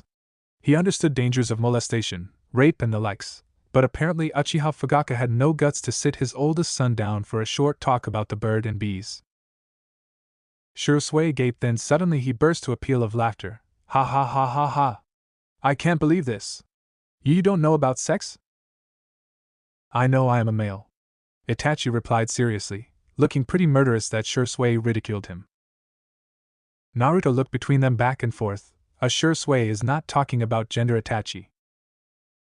Don't worry, Itachi, all we need to do is hit one of the good places in Tanzaka's red district. We look old enough to get some service, and Shisui trailed off with a grin but never managed to finish his sentence as Naruto whacked him upside the head hard enough that he was sent crashing to a tree. Naruto fumed. You're not bringing Itachi anywhere. You hear me, Uchiha Shisui? He roared furiously, waving his clenched fist at the older Uchiha. If you dare, I will lock you up in my rooftop garden. Naruto didn't really understand why both Itachi and Shisui avoid his garden like it was worse than TNI Division's torture room, but looking at Shisui's paling face it seems to work wonders to threaten the Shushin user. Then he turned to Itachi, who for once looked so naive and impressionable. There's no way in hell he could leave Itachi to stay clueless like this. He swallowed. Should he really hijack Itachi's father's job? Then again, the clan head seemed like he would avoid the said duty, as long as he could. Naruto, Itachi called him. What is it that my father was supposed to give me a talk about, and why you seem so flustered that Shisui is thinking of helping? Help? Naruto echoed in horror. Itachi, that's not helping him so much as he's trying to corrupt you. Seriously, my friend so innocent, he lamented. You're not going even one step to a red light district before I give you the talk. Or even after that, unless for a mission. Shisui burst into another laughing fit. Ha ha ha, you are going to give Itachi the talk? Wait. You already know? Of course I know. What do you expect? I live with Shin and Sai, though that's not why I know. Besides, can I trust you to do it without any bad intentions to corrupt him? Naruto shouted, pointing at Shisui accusingly. Shisui looked offended, and for a moment Naruto felt guilty. Maybe he was judging Shisui wrong. Hey. I am not going to corrupt Itachi with any bad intentions. It seemed he should apologize to Shisui for misjudging the older boy. If anything, I am going to save him from a life of celibacy. At the rate he is going, it's going to doom the Uchiha clan. If he grows up asexual without even having any idea of the comforts of a good. Naruto silenced him again with another good whack on the head. Don't you dare to finish that sentence. I even wasted a few seconds thinking I've misjudged you. Naruto shook Shisui back and forth. You hear me, Uchiha Shisui? What you're going to do now is go buy us some food, and don't you dare to come back in less than 3 hours. The talk itself won't take that long, but Itachi would need a head start to run from Shisui if the older Uchiha was getting ideas. I am still here, you know. Itachi reminded them of his presence, and to Naruto, this was the first time Itachi was acting childish. He didn't pout, but by Itachi's standards, to be offended that he was ignored was equivalent to pouting and sulking. Naruto shot Itachi an apologetic look before he ushered Shisui to go away and do his errand or else. After Shisui was out of sight, Naruto turned to attend to his other teammate. Sometimes he forgot he was supposed to be the youngest and not their babysitter. Itachi, let's go back to the inn and we will. Naruto swallowed. Have the talk about birds and bees. Inn. He wished this place had a bookstore, but the closest thing was a tourism center that sold maps, guidebooks, and ika. The latter could be used if he wanted an easy way to get Itachi to understand the reproduction process, but there's no way he was going to use the smut novels that Jiraiya of the Sannin wrote. That was not any better than leaving Itachi to Shisui's mercy. It's called The Birds and the Bees, but more or less it's a talk to explain about sexual congress and pregnancy. Naruto said to Itachi, who was watching him raptly.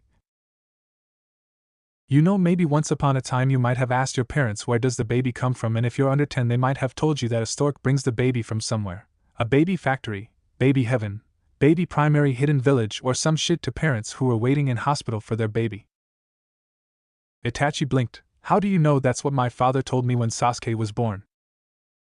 Naruto facepalmed, inwardly cursing the wonders of a human's mind in compartmentalizing things.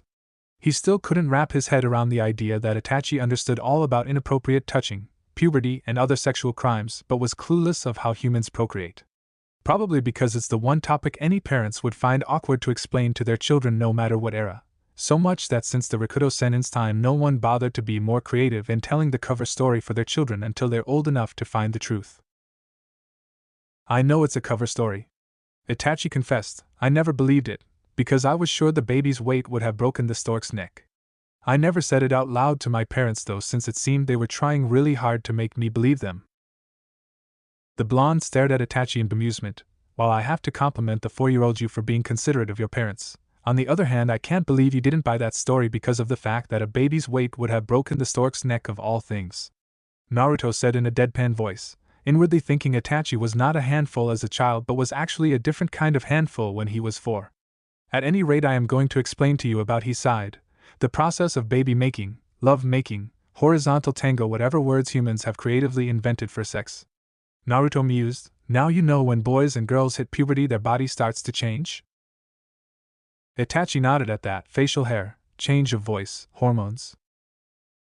Yes, Naruto murmured. Like any other creature on Earth, humans mature in both mind and body as they age. The biggest change would be in their ability to procreate. They didn't even get to the main part, and he already had a feeling things were going south and beyond. You have fangirls from academy days until now, right? Naruto ignored Itachi's cringe at the reminder. At that time they probably just have a crush. A puppy loves you, simply because you're good looking, cool, smart, and so on, standard shallow reasons they chalked up as true love. Even though they had zero idea of what true love is when they were 7.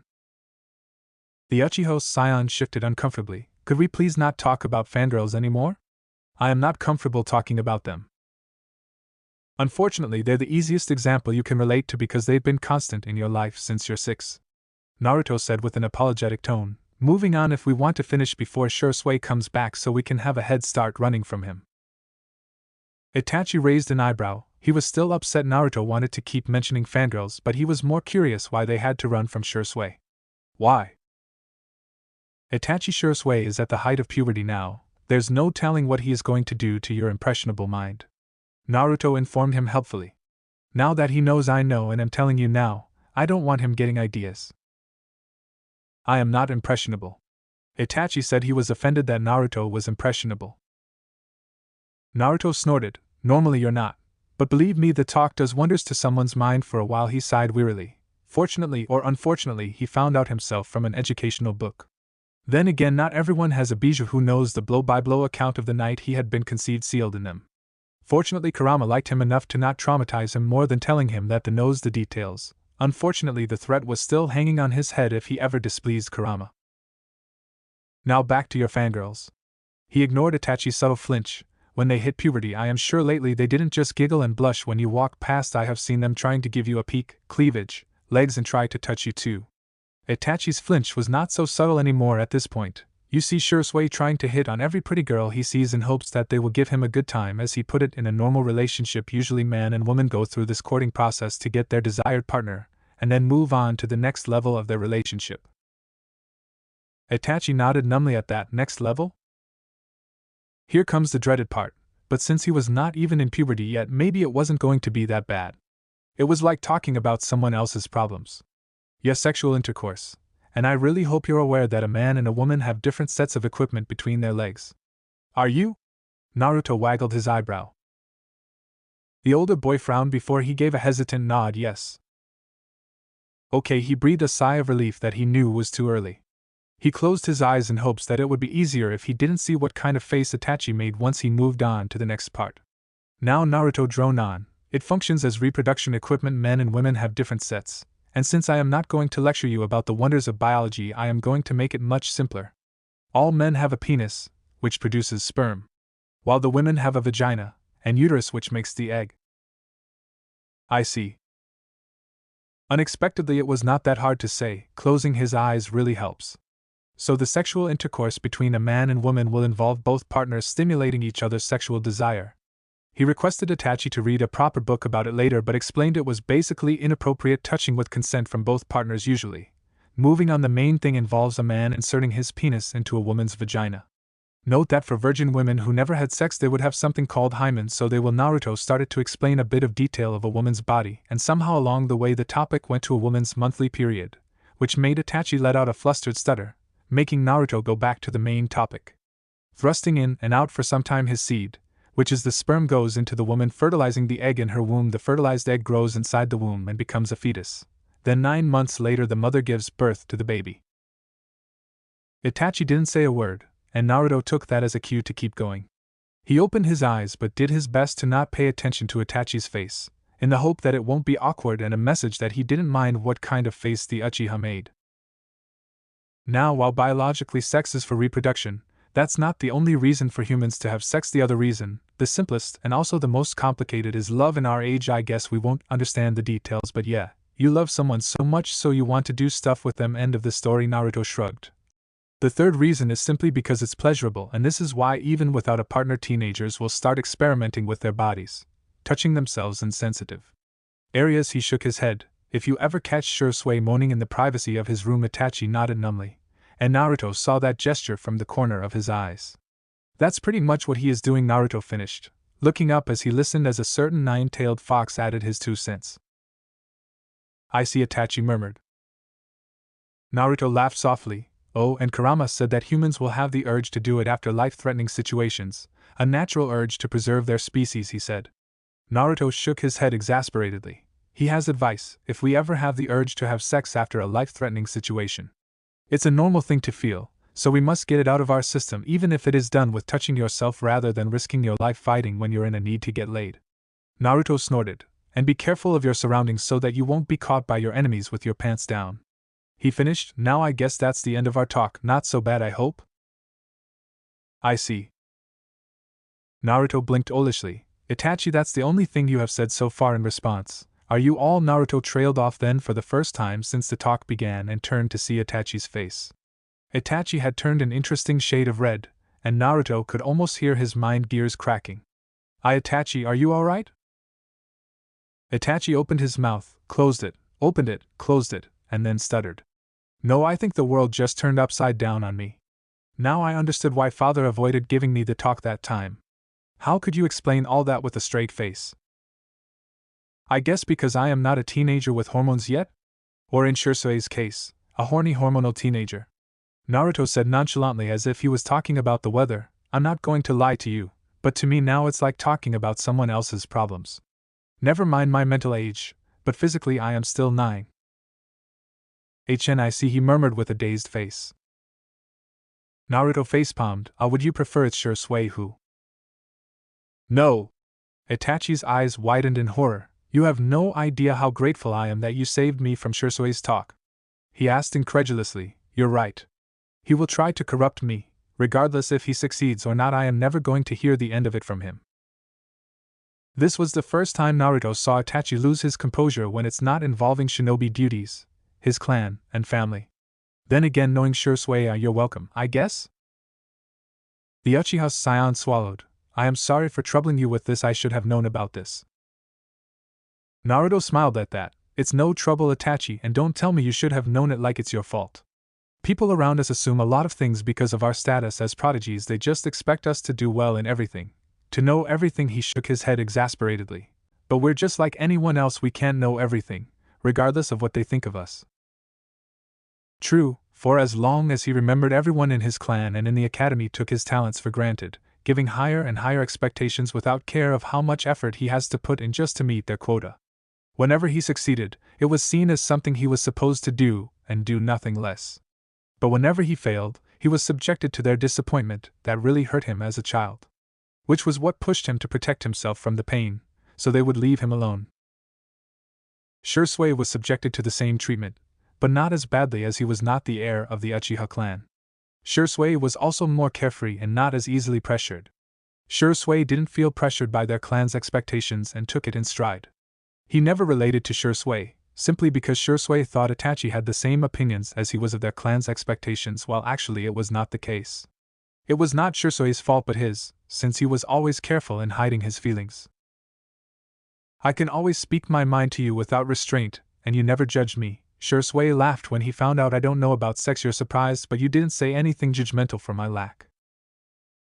Naruto sighed. You know Shisui has no bad intentions, right? Itachi nodded. I am not angry, he laughed. In fact, even I find it funny now that I have no idea. I guess. Naruto agreed. It's not that I didn't judge your lack at all, I just tried to understand why you don't. People around us are prone to take our talents and knowledge for granted, and we unconsciously or not will protect that image they have of us. Naruto, on the other hand, was just there, and without the need to ask will understand what's going on in his mind. Unlike him, Naruto had been subjected to neglect and ignorance for most of his life. And yet people unfairly expected him to be as great as his parents. The sad part was no one in the tower meant any harm with their expectations.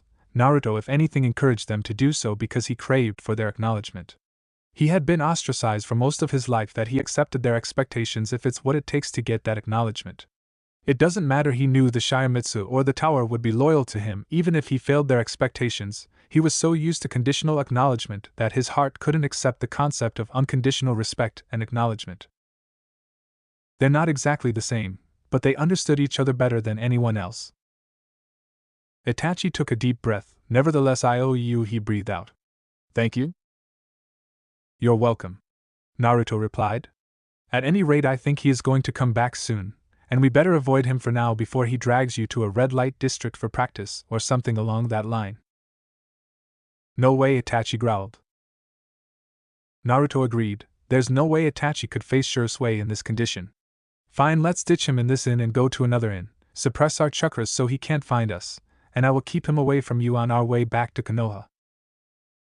And so Shisui came back to find the room was vacated of Itachi and Naruto's belongings, save one note telling Shisui that Itachi needs some time alone and Naruto would kick his ass to next Tuesday if he dares to look for them.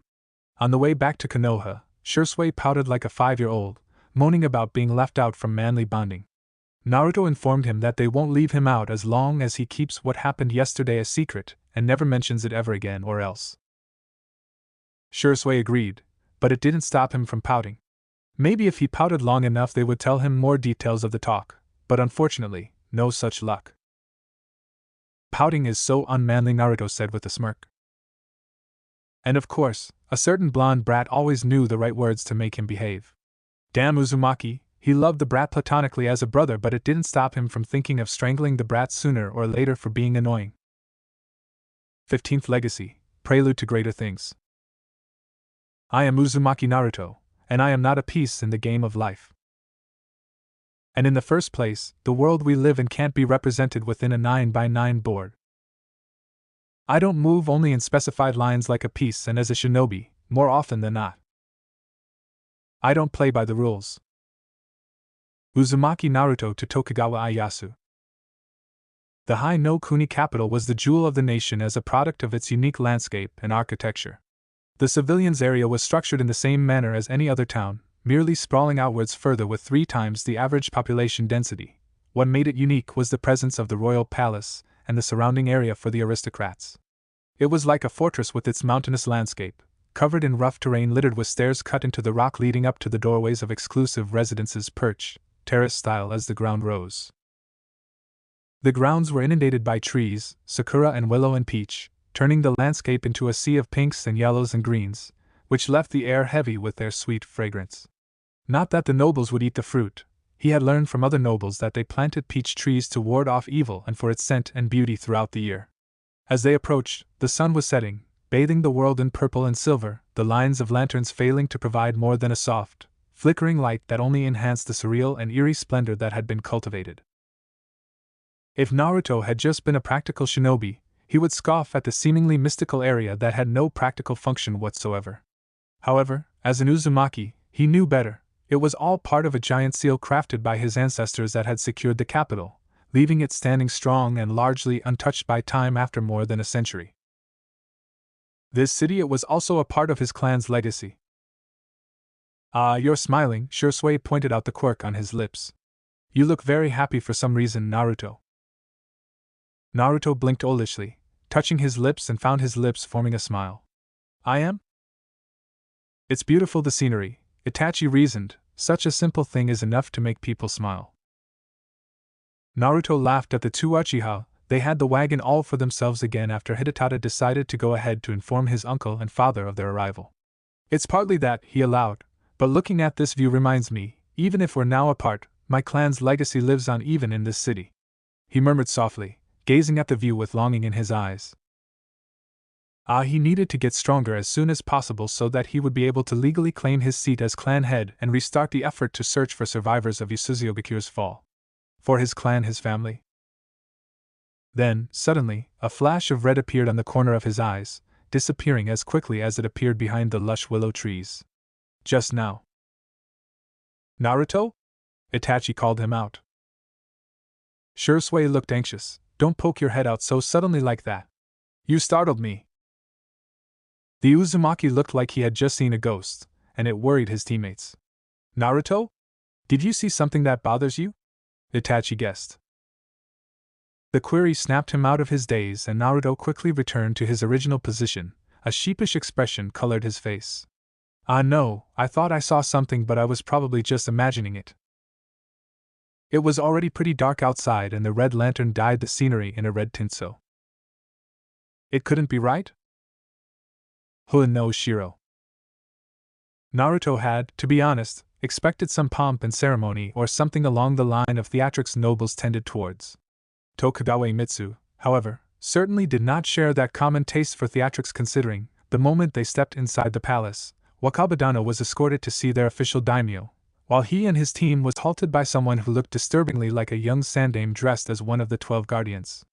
The younger lookalike didn't bother introducing himself, and merely stated his task was to escort them to his lord. "It's been a while, Asuma-san," Itachi greeted Sarutobi. Inwardly, Naruto gave himself a mental slap for forgetting that the sandame had a son who was appointed as a guardian around 2 years ago. Hakurai had mentioned Sarutobi Asuma in passing as Sandame's wayward son, who went off to get a bounty on his head as part of misguided teenage rebellion. Asuma eyed Naruto skeptically. "It's none of my business," he began slowly. Even though, guardian or not, Asuma obviously considered Naruto's presence a concern due to his status. But since when was Uzumaki given permission to wander this far from Konoha? He wondered out loud. He had a carefree air to him even within the halls of his employment, but Naruto could tell this man was dangerous. As a chunin of Konoha and sole heir of the Uzumaki clan, Naruto has the right to travel as long as he follows the proper procedure, Itachi replied, professionally. His eyebrows shot up at that. Chunin? Already? He shook his head exasperatedly. "Ma, what's with Hokage lately? Promoting kids so young, we're in a peaceful period, and yet..." Itachi exhaled softly. "We work hard to be worthy of our promotion, Asuma-san." Asuma waved his hand in a placating gesture.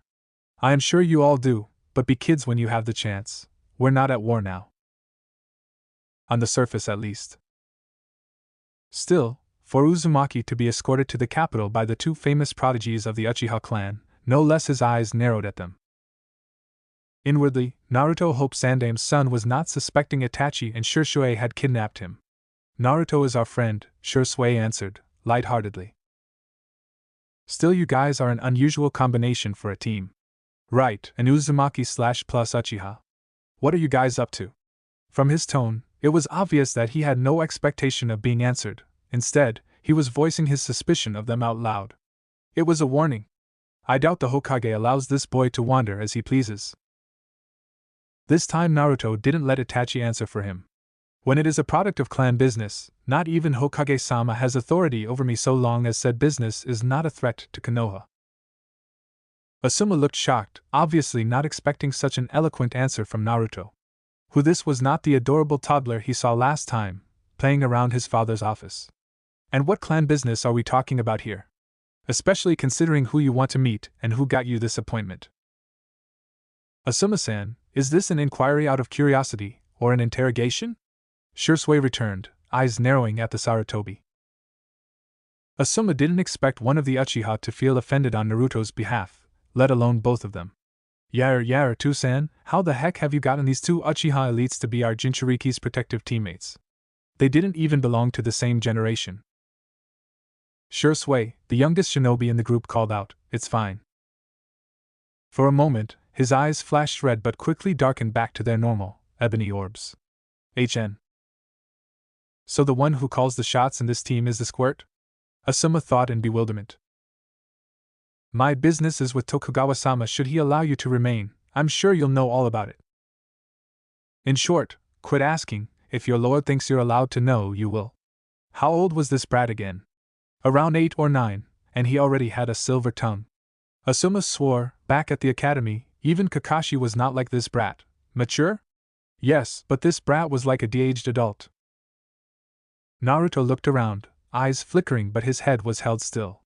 Once upon a time, his grandfather, Muramasa, was walking through this majestic corridor with massive red pillars on both sides, shoji doors covered in a red and gold painting of immortal birds, and lanterns of various sizes hung on the center of corridor ceiling, illuminating the path and painting the scenery in warm tint of orange.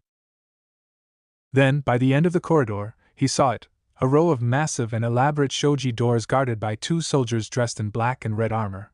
And behind this door Naruto swallowed, suddenly nervous. Asuma stepped forward. "Tokugawa-sama is expecting them, the escort team of Wakabadano from Na no Kuni." The guards nodded before bowing in unison as they pulled the doors open for them. Asuma was about to lead the way in, but the guards crossed their spears, blocking his path. "Ayasu-sama ordered you to go back to Teichio-sama. Your service is not needed for tonight." Asuma gritted his teeth around his cigarette. So who is by Ayasu-sama's side now? Mahiru-dano and Totaro-dano. A guard answered curtly. The wind user glanced at the team. I see Mahiru and Totaro were shinobi that were solely loyal to the royal family, Ayasu himself to be specific, and they had no previous affiliation to Konoha or any other shinobi group as Asuma did. He had heard rumors from back home regarding suspicions of the Uchiha's involvement with Kyuubi's attack, and if that was true, not to mention they had brought Naruto with them. If they wanted to inflict harm to Ayasu, Mahiru and Totaro were not going to survive the ordeal. As if they could hear his line of thought, a young voice assured him from behind. We're here for diplomatic business. I think you should know that at least. Followed by a groan Asuma deducted as belonging to Uchiha Shisui and a signature Uchiha grunt from Uchiha Itachi. Then, as if their business with Asuma was over with, the Uzumaki Uchiha team walked past him without a single glance and disappeared behind the massive shoji doors. Looking at the barrier between them, Asuma could only hope he had not just done a great wrong to his home village. Tokujikwin, Ayasu's personal quarter. Tokugawa Ayasu had an intimidating presence, not in the way the Sandaime or Hakurei had with wisdom and age strength coiled within an old body or any other shinobi variety kind of intimidating. He was a man in his 50s with long ebony hair that reached his shoulders, with white streaks around his ears. He had sharp eyes that were focused like a hunting eagle's, a high nose and a defined chin. Unlike most nobles that wore brightly colored clothes showing off their status, he wore a plain outfit of dark red kimono, black haori and dull brown hakama. Naruto only got a brief glance at his face before he and his team were kneeling, face tilted downwards. However, he did manage to get a good look at Ayasu's hands, as, he was sure, Itachi and Shisui had also. Ayasu had calloused hands, and his skin complexion was far from pale. Definitely not your everyday noble that spends their days reading poetries and whatever else nobles did in their spare time. Thank you for this opportunity to meet you, Ayasu-sama. It is an honor, Naruto began in an even voice. I am Uzumaki Naruto from Konohagakure. Ayasu's voice sounded amused. And the two Uchiha over there? My name is Uchiha Itachi, he answered, of Konohagakure, also the heir of the Uchiha clan. I am Uchiha Shisui of Konohagakure. Ayasu's eyebrows shot up at their name. Who heir of Uchiha clan and Uchiha Kagami's son?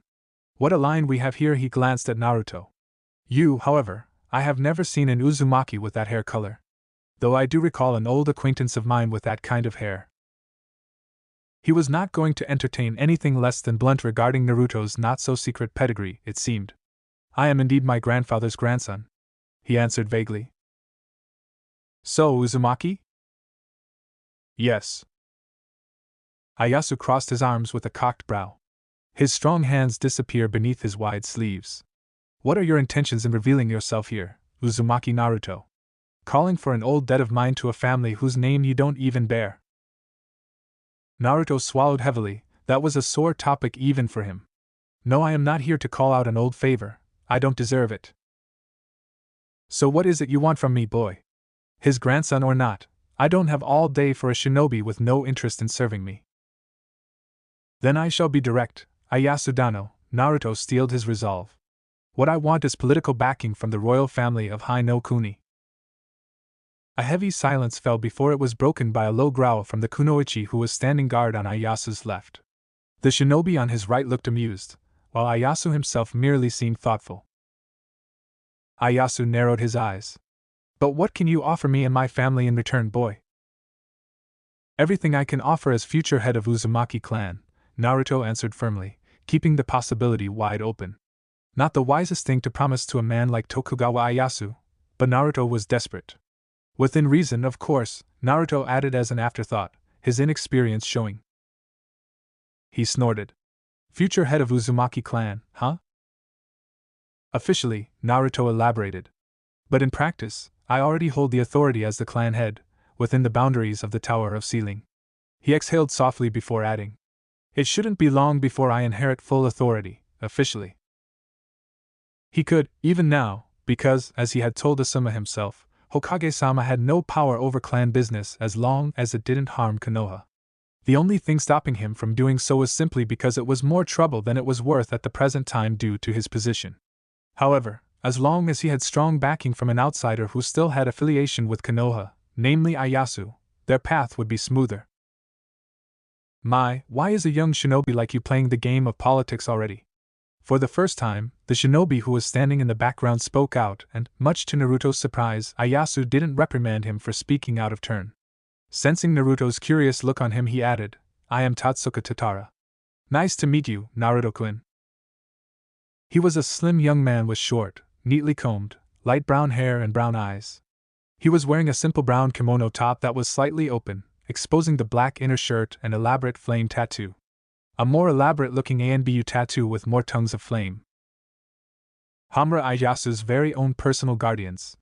The Shadow 12 Guardians of High no Kuni. I am the weakest among my team, though. It was very clear that one thought crossed their mind: who was going to buy that?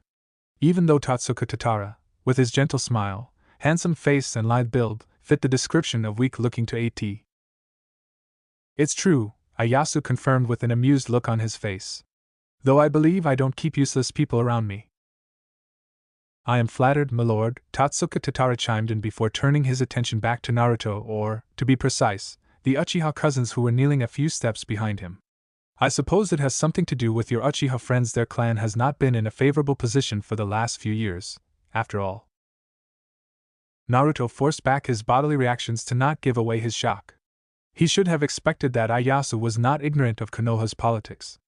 Itachi and Shisui were in the same condition, and shame crept up in their hearts. So, it's for your friend? Tatsuka asked gently, like asking a young child what those cookies they stole from the jar were for. No wonder Ieyasu kept this man around.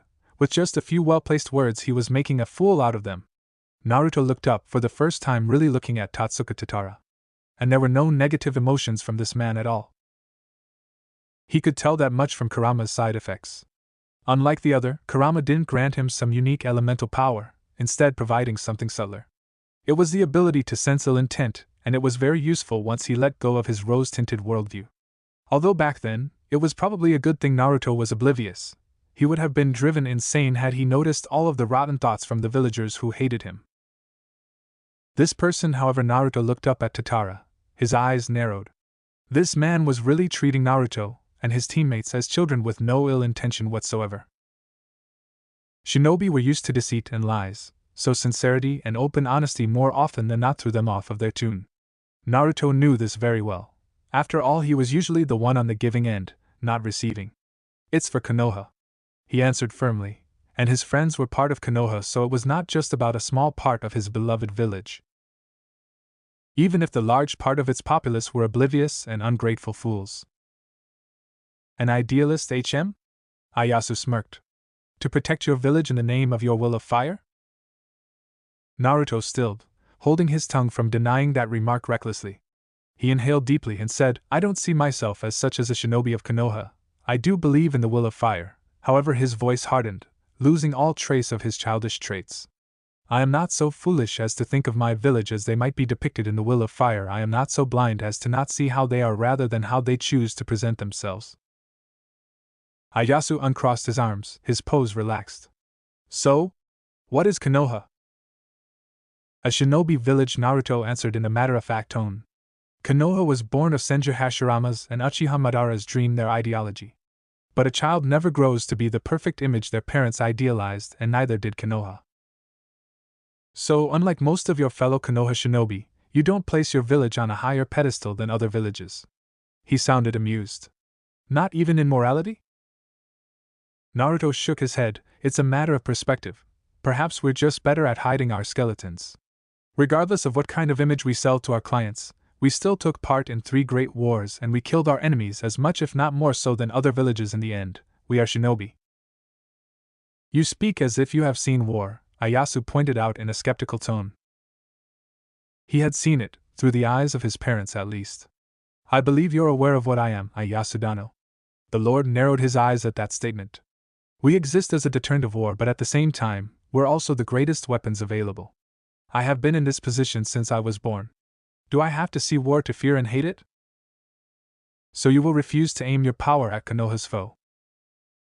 I am a shinobi of Konoha, Naruto stated with conviction.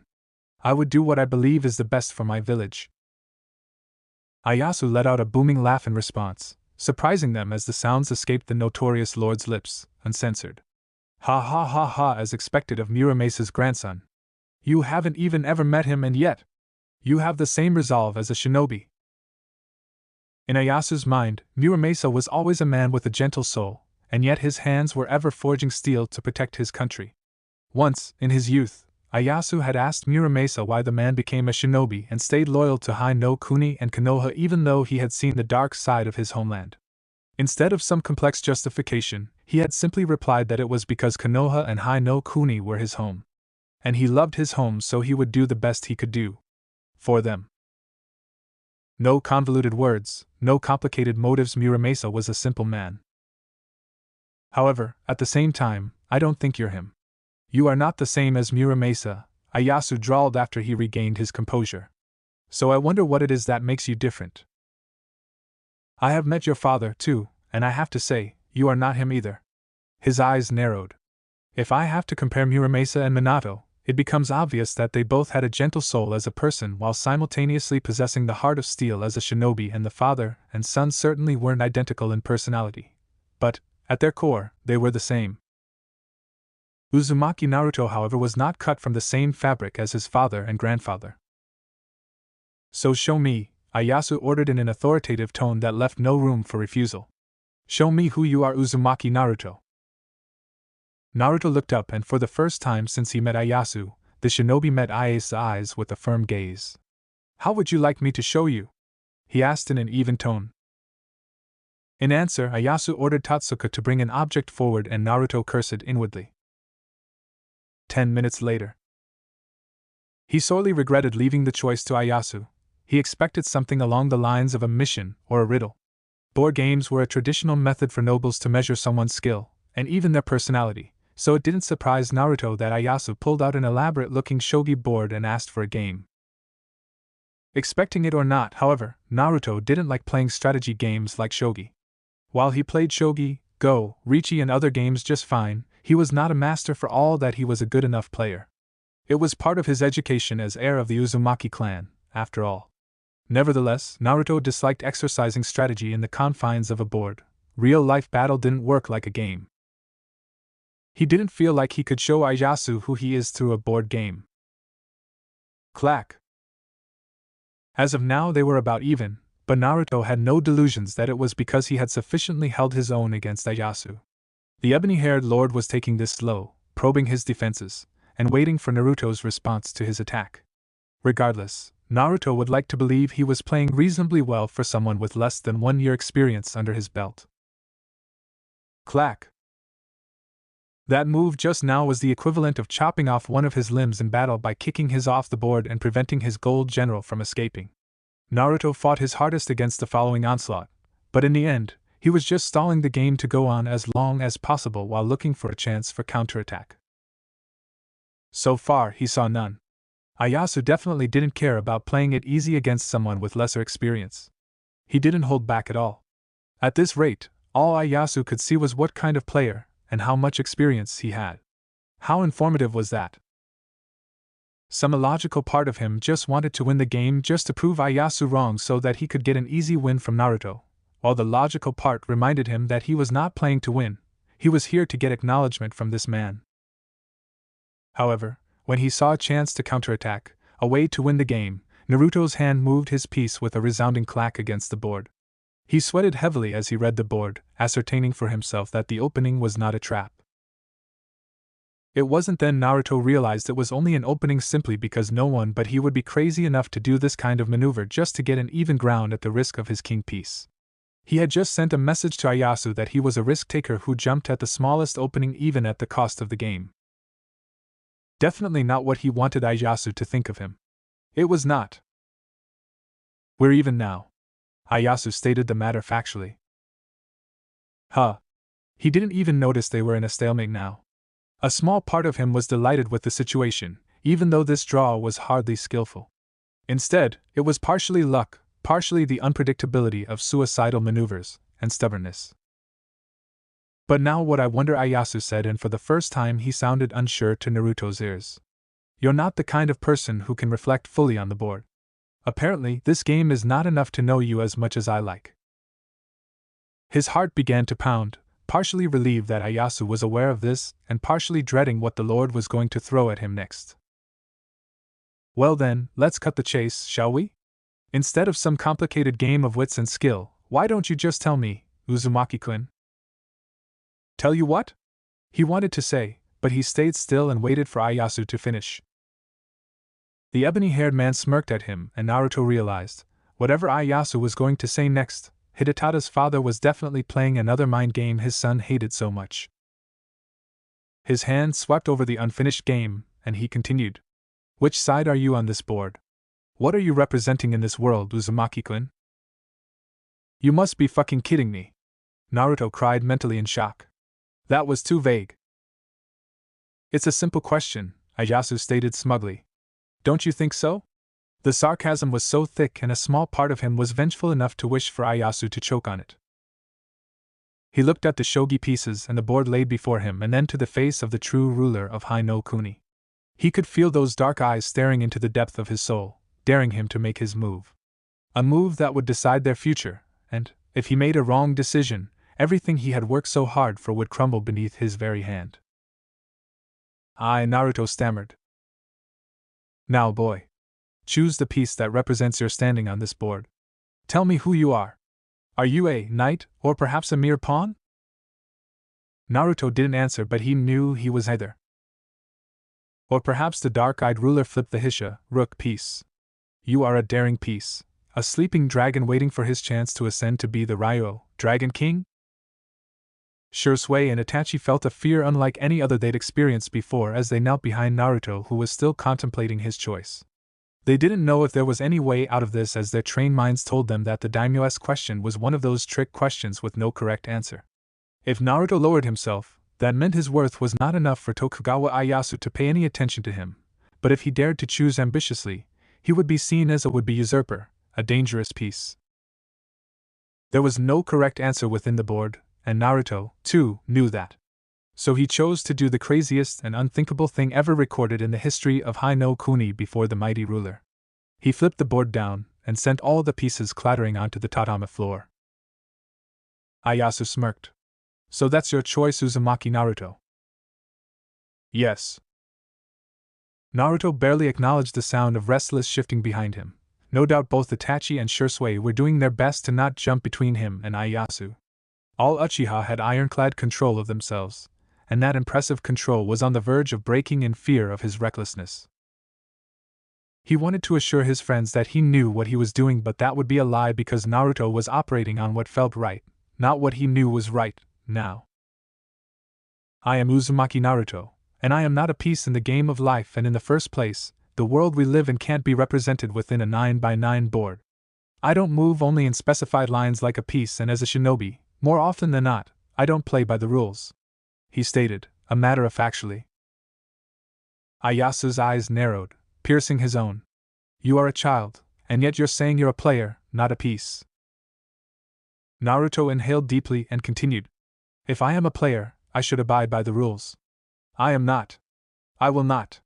And you should know that you have never talked to a child, but to a shinobi by the name Uzumaki Naruto. His eyes shifted briefly to the side before it gazed back evenly at Ieyasu. At least in mind, I have long since ceased to be a child. He didn't even know when he had stopped being a child. One day, he woke up and he saw children in the tower as children. And he was not one of them. So you claim to be a mature adult? He sounded even more amused now. Claiming maturity is self-defeating, I would say. Naruto cocked his head to the side. Ieyasu smirked. You're an interesting person, Naruto-kun. It didn't escape Naruto that Ieyasu called him by his given name now and not by his surname. I aim to please, he quipped. Ieyasu cleared his throat. So about your proposal, he trailed off, rubbing his chin. I approve of you as a person and a shinobi, and an alliance with the head of Uzumaki clan is rewarding, regardless of your position. However, Naruto wondered when the boat would stop. However? What do you want to do with political backing from my family? Ieyasu asked him bluntly. Proving your worth as the heir of the Uzumaki clan? Revenge against the villagers who wronged you and your friends? Or perhaps you want to conquer Konoha yourself? The first was still a reasonable guess, but the latter's was outrageous. For the first, it is none of Konoha's business, considering I only have to prove my worth to my clan members, and our vassal family's revenge would get me nowhere, and go against everything I live for, and I have no interest in ruling Konoha. So you have no dream to be the Hokage? Once, he had such a childish wish, thinking that if he became the Hokage, the villagers would acknowledge him. He knew better now. It was the reverse. Someone became the Hokage after the acknowledgement. Konoha, Sealing Division Tower. An apprentice? Yuzuriha mouthed out. Me? Hakurei nodded. You're already 6th Dan, by rights. You should have started thinking about taking a disciple when you get your 5th. He cocked his head to the side. Come to think of it, it's just about time for Naruto-sama, too. He was already the 5th Dan now, and at the rate he was going, he would take the qualification exam for 6th Dan soon. It was almost scary how fast he was storming through their ranks, even for an Uzumaki. Then again, their master abused Kage Bunshin like it was going out of fashion on a daily basis. Yuzuriha scoffed, I will take it slow, Shursho. There is no rule saying we have to take a disciple. Actually, in Naruto-sama's case, it becomes a must if we want to stop this charade. Namely, Hakurei posing as the one in charge of the tower while, in reality, it was Naruto-sama. I believe Naruto-sama is more than capable of gaining Ieyasu's trust. His soft spot from Muramasa aside, Naruto-sama has a knack in getting people to side with him, an amazing charisma I have never seen since Mito-sama. Yuzuriha was sure that if Naruto-sama was here, he would yell at Hakurei for throwing around compliments he didn't deserve. Or so their master thought, but everyone knew otherwise. Well, taking a disciple would be another boost to Naruto-sama's credentials. And as leader of Sealing Tower, it was part of his duty to tutor the next generation. Takusa, who was sitting beside Hakurei as filing his paperwork, chimed in, Does Naruto-sama even have time to tutor someone? Then he added, And who? Who? Yuzuriha hummed, searching for candidates in his mind. Mukuen, perhaps? Mu, or Murasaki, was the youngest Shiomitsu child, and Shion's son. Takusa waved his hand in negative. Mukuen is 3 years old. Even if he starts early, Shion and I, as his father, should be the one who handles the foundation stage of his education. Atla is a better choice. Another cousin of theirs, who was 2 years younger than their master. Hakurei shook his head. Shion just submitted paperwork to take Atla as his disciple yesterday. He sighed. Besides, do you think Naruto-sama is the type who would take a disciple for formality's sake? Then we can take an outsider then?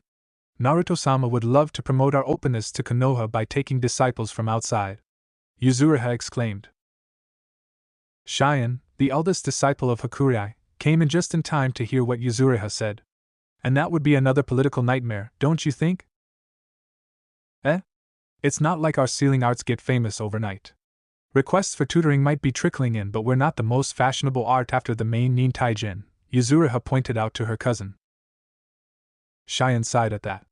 No, we don't get famous overnight, but due to the recent overhaul of all security seal systems in prominent clans of Konoha, because of Aizen's betrayal, no one wanted to use seal designed under leadership of a traitor. They seemed to finally realize that our seals run almost everything that was automatic. There was a good reason why Hashirama married Uzumaki Mito, their eternal alliance aside. A village couldn't work without a working system, and in its baby state, Konoha had to establish a running security, information, communication, and whatever else, using seals. Sure, it ceased to be all seal use as Konoha's manpower increased, but Konoha was still built with as its foundation. So say, if all active shinobi were sent out on missions, all Fuinjutsu-based systems would still be running and Konoha would be relatively safe from invasion. Relative was the keyword, but still. As I am the one in charge of new applicants, it has surprised me to find that most of them are from prominent clans, Shion added with a sigh. I mean, how moronic would it be if they just realized how vital our art in this village now, right? Back to Hua Palace. I plead with you to not take this child under your wing, Ieyasu-sama. The kunoichi, who went by the name Mihiro, said while glaring at Naruto. She was fairly tall for a woman, with a curvaceous body that was wrapped in a short, sleeveless, black kimono with a red obi. Her tattoo of Hamura was shown proudly on her left breast. Naruto was very tempted to roll his eyes at Shisui, who was trying his best to not look so obvious while ogling the buxom kunoichi. Ieyasu just raised an eyebrow at his kunoichi, while Totsuka chided Mahiro. Why not? Naruto-kun is a wonderful shinobi. Our master has just taken a liking of him, and you know our master doesn't like just anyone. He has nothing to give in return. She pointed at Naruto with a gloved finger. And you know that getting into Uzumaki Senju Uchiha affairs never ends well for anyone. Naruto, Itachi, and Shisui inwardly winced in unison at the last remark.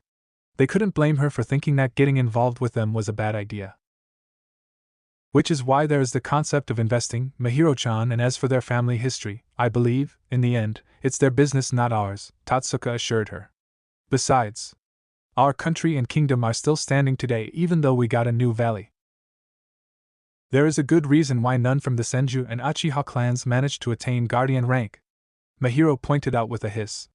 I don't even want to know the next new landmark the so-called Rakuto Senin's descendants are going to carve upon our nation. Apparently only Konoha shinobi saw Valley of the End as a mark of history. Everyone else thought it was the result of a family feud gone wrong. Totsuka, Mahiro. The two shinobi stilled in an instant. Be quiet. And just like that, the two arguing shinobi quieted down, becoming very still on their seats to the point Naruto was concerned whether they were breathing or not. Ieyasu seemed to tolerate his shinobi's antics to a degree, but he still had ironclad control over them. The following silence was almost deafening, but Ieyasu looked to be deep in thought, and Naruto didn't dare to interrupt. The silence was blessedly broken 5 minutes later with a bang, and all heads whipped towards the shoji door that had already been thrown off of its frame. Itachi and Shisui, who had an opportunity to meet a certain youthful jonin, wondered if Tokugawa Hidetada was somehow related to him. That was one loud dynamic entry. Don't you dare to corrupt Naruto-kun, you, Tanuki-ura. Huh. The following chaos made Naruto regret hoping for the silence to end. It took 15 minutes and a chakra chain to get Hidetada to calm down. It didn't escape anyone's notice that Hidetada was drunk. Apparently Ieyasu was winning the award for the worst father of the year, and Hidetada had an interesting childhood with a father like his. In short, his paranoia and disdain towards his father was all legit, and all things considered, it was a miracle Hidetada had not plotted an assassination instead of running away from home. Naruto was sure everyone in the room agreed that their prince shouldn't touch alcohol at all if he ended up spilling the entire story of his life just from a few sips. Then I found out that I am half Uzumaki and Okasama is not my Ka-chan. He babbled on from his chained state. Naruto's eyes went wide at that as his eyes went to Benitora's shaven head and spotted the signature red hair of the Uzumaki. What? I am so glad to see you, little cousin. But you just have to make me bring you to my Tanuki Oyaji, he cried somberly. Naruto's brain tried to process the fact that, not only was Benitora distantly related to him, but that Ieyasu had taken in Uzumaki as his consort. There must be some sort of convoluted backstory here and, judging from Ieyasu's bored face, the Lord expected this to happen and was not bothered. Naruto, the head of Uzumaki clan, knew about this. So, cousin, let's leave this stuffy palace, and bring our clansmen together. We will live happily ever after as one big family.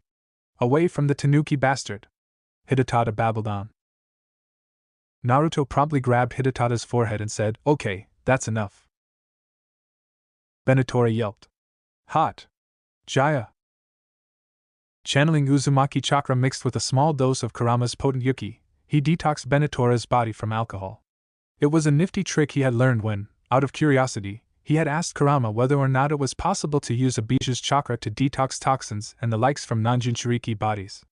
According to Kurama, in theory, it was possible but only for humans descended directly from Rakuto Senin or naturally in possession of a sturdy body that could withstand a Biju's chakra.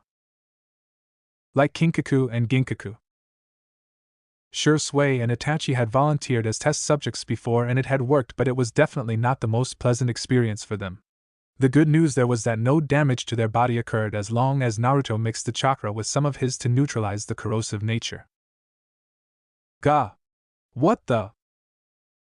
Have you come to your senses? Naruto asked. You know, Hidetada Aji, if you want to take part in this discussion, you have to be at least sober. Benitora blinked. Call me Tora, and I didn't mean to get wasted this badly, but he glanced at his father with eyes narrowed and clouded with anger. Naruto didn't need to personally know either father-son to guess. They got into an argument and Benatora got himself wasted, only to crash the meeting just to spit on Ieyasu. Shisui and Itachi, who had been too quiet even for Naruto's taste, tapped his shoulder. Oh, Naruto, I think we've stumbled upon something we shouldn't have. Are we in trouble? Itachi wondered from his other side, and for once, Itachi sounded hesitant. Political support was one thing, getting involved in their internal affairs was an entirely different can of worms. To be honest, Naruto wasn't sure himself. To be honest, things getting complicated now should fit our track record. I'm sure we can get everything to work out somehow. Naruto, I am telling you, there must be something wrong to be relieved in this kind of situation, Kurama cried from the depths of his mind. Naruto rolled his eyes mentally. Oh, you Kurama, you worrywart. He cut the connection when Kurama started to rant again. So, Ieyasu-sama, about our business. Hidetada-sama. Mahiro began to protest. Even though this boy is related to you, You do realize if your prince is related to Naruto, it means that he is also like us? A descendant of Rikudo Sennin? Shisui pointed out. Mahiro growled at him and, for one stupid moment, Shisui thought her growl was hot. He kept his opinions to himself though. And I don't know how the court shinobi system works, but, as far as I know, shinobi shouldn't question orders from their superiors, especially when said superior had already gone through a lot of trouble to decide upon it. Tatsuka smiled at Shisui, who beamed back at him. He is right, Mahiro snarled. Unless you can raise a valid concern regarding this alliance. Besides, we have not heard how this would go yet. Ieyasu-sama has not said anything about the details. To disagree with our lord is simply... Ieyasu scoffed. I am up to giving all the political support Naruto-kun needs, including educating him in politics, philosophy, and law. Naruto narrowed his eyes at that. That was too extensive for a simple alliance. You're going to make me your ward? But that means I'm losing my rights as an adult in Konoha law. Something that is official is beneficial in the long run, but I imagine your council will put up a fight considering your pedigree and status. Naruto sighed in relief. However, in the end, I have to justify my backing to you if I want to go that far, so I will just have you engaged to my daughter. Silence. Once again, eerie silence fell over the room as all the occupants, except Ieyasu, were shocked out of their wits. Tatsuka recovered first, commenting on how a political marriage could work and how this was getting even more interesting. Mahiro and Benatora were next, with one pleading her master to reconsider while Benatora started screaming at his father. My lord, this is already too much. Just because he is Muramasa-sama's grandson, it doesn't mean he deserves to be a part of your family. Ieyasu rolled his eyes.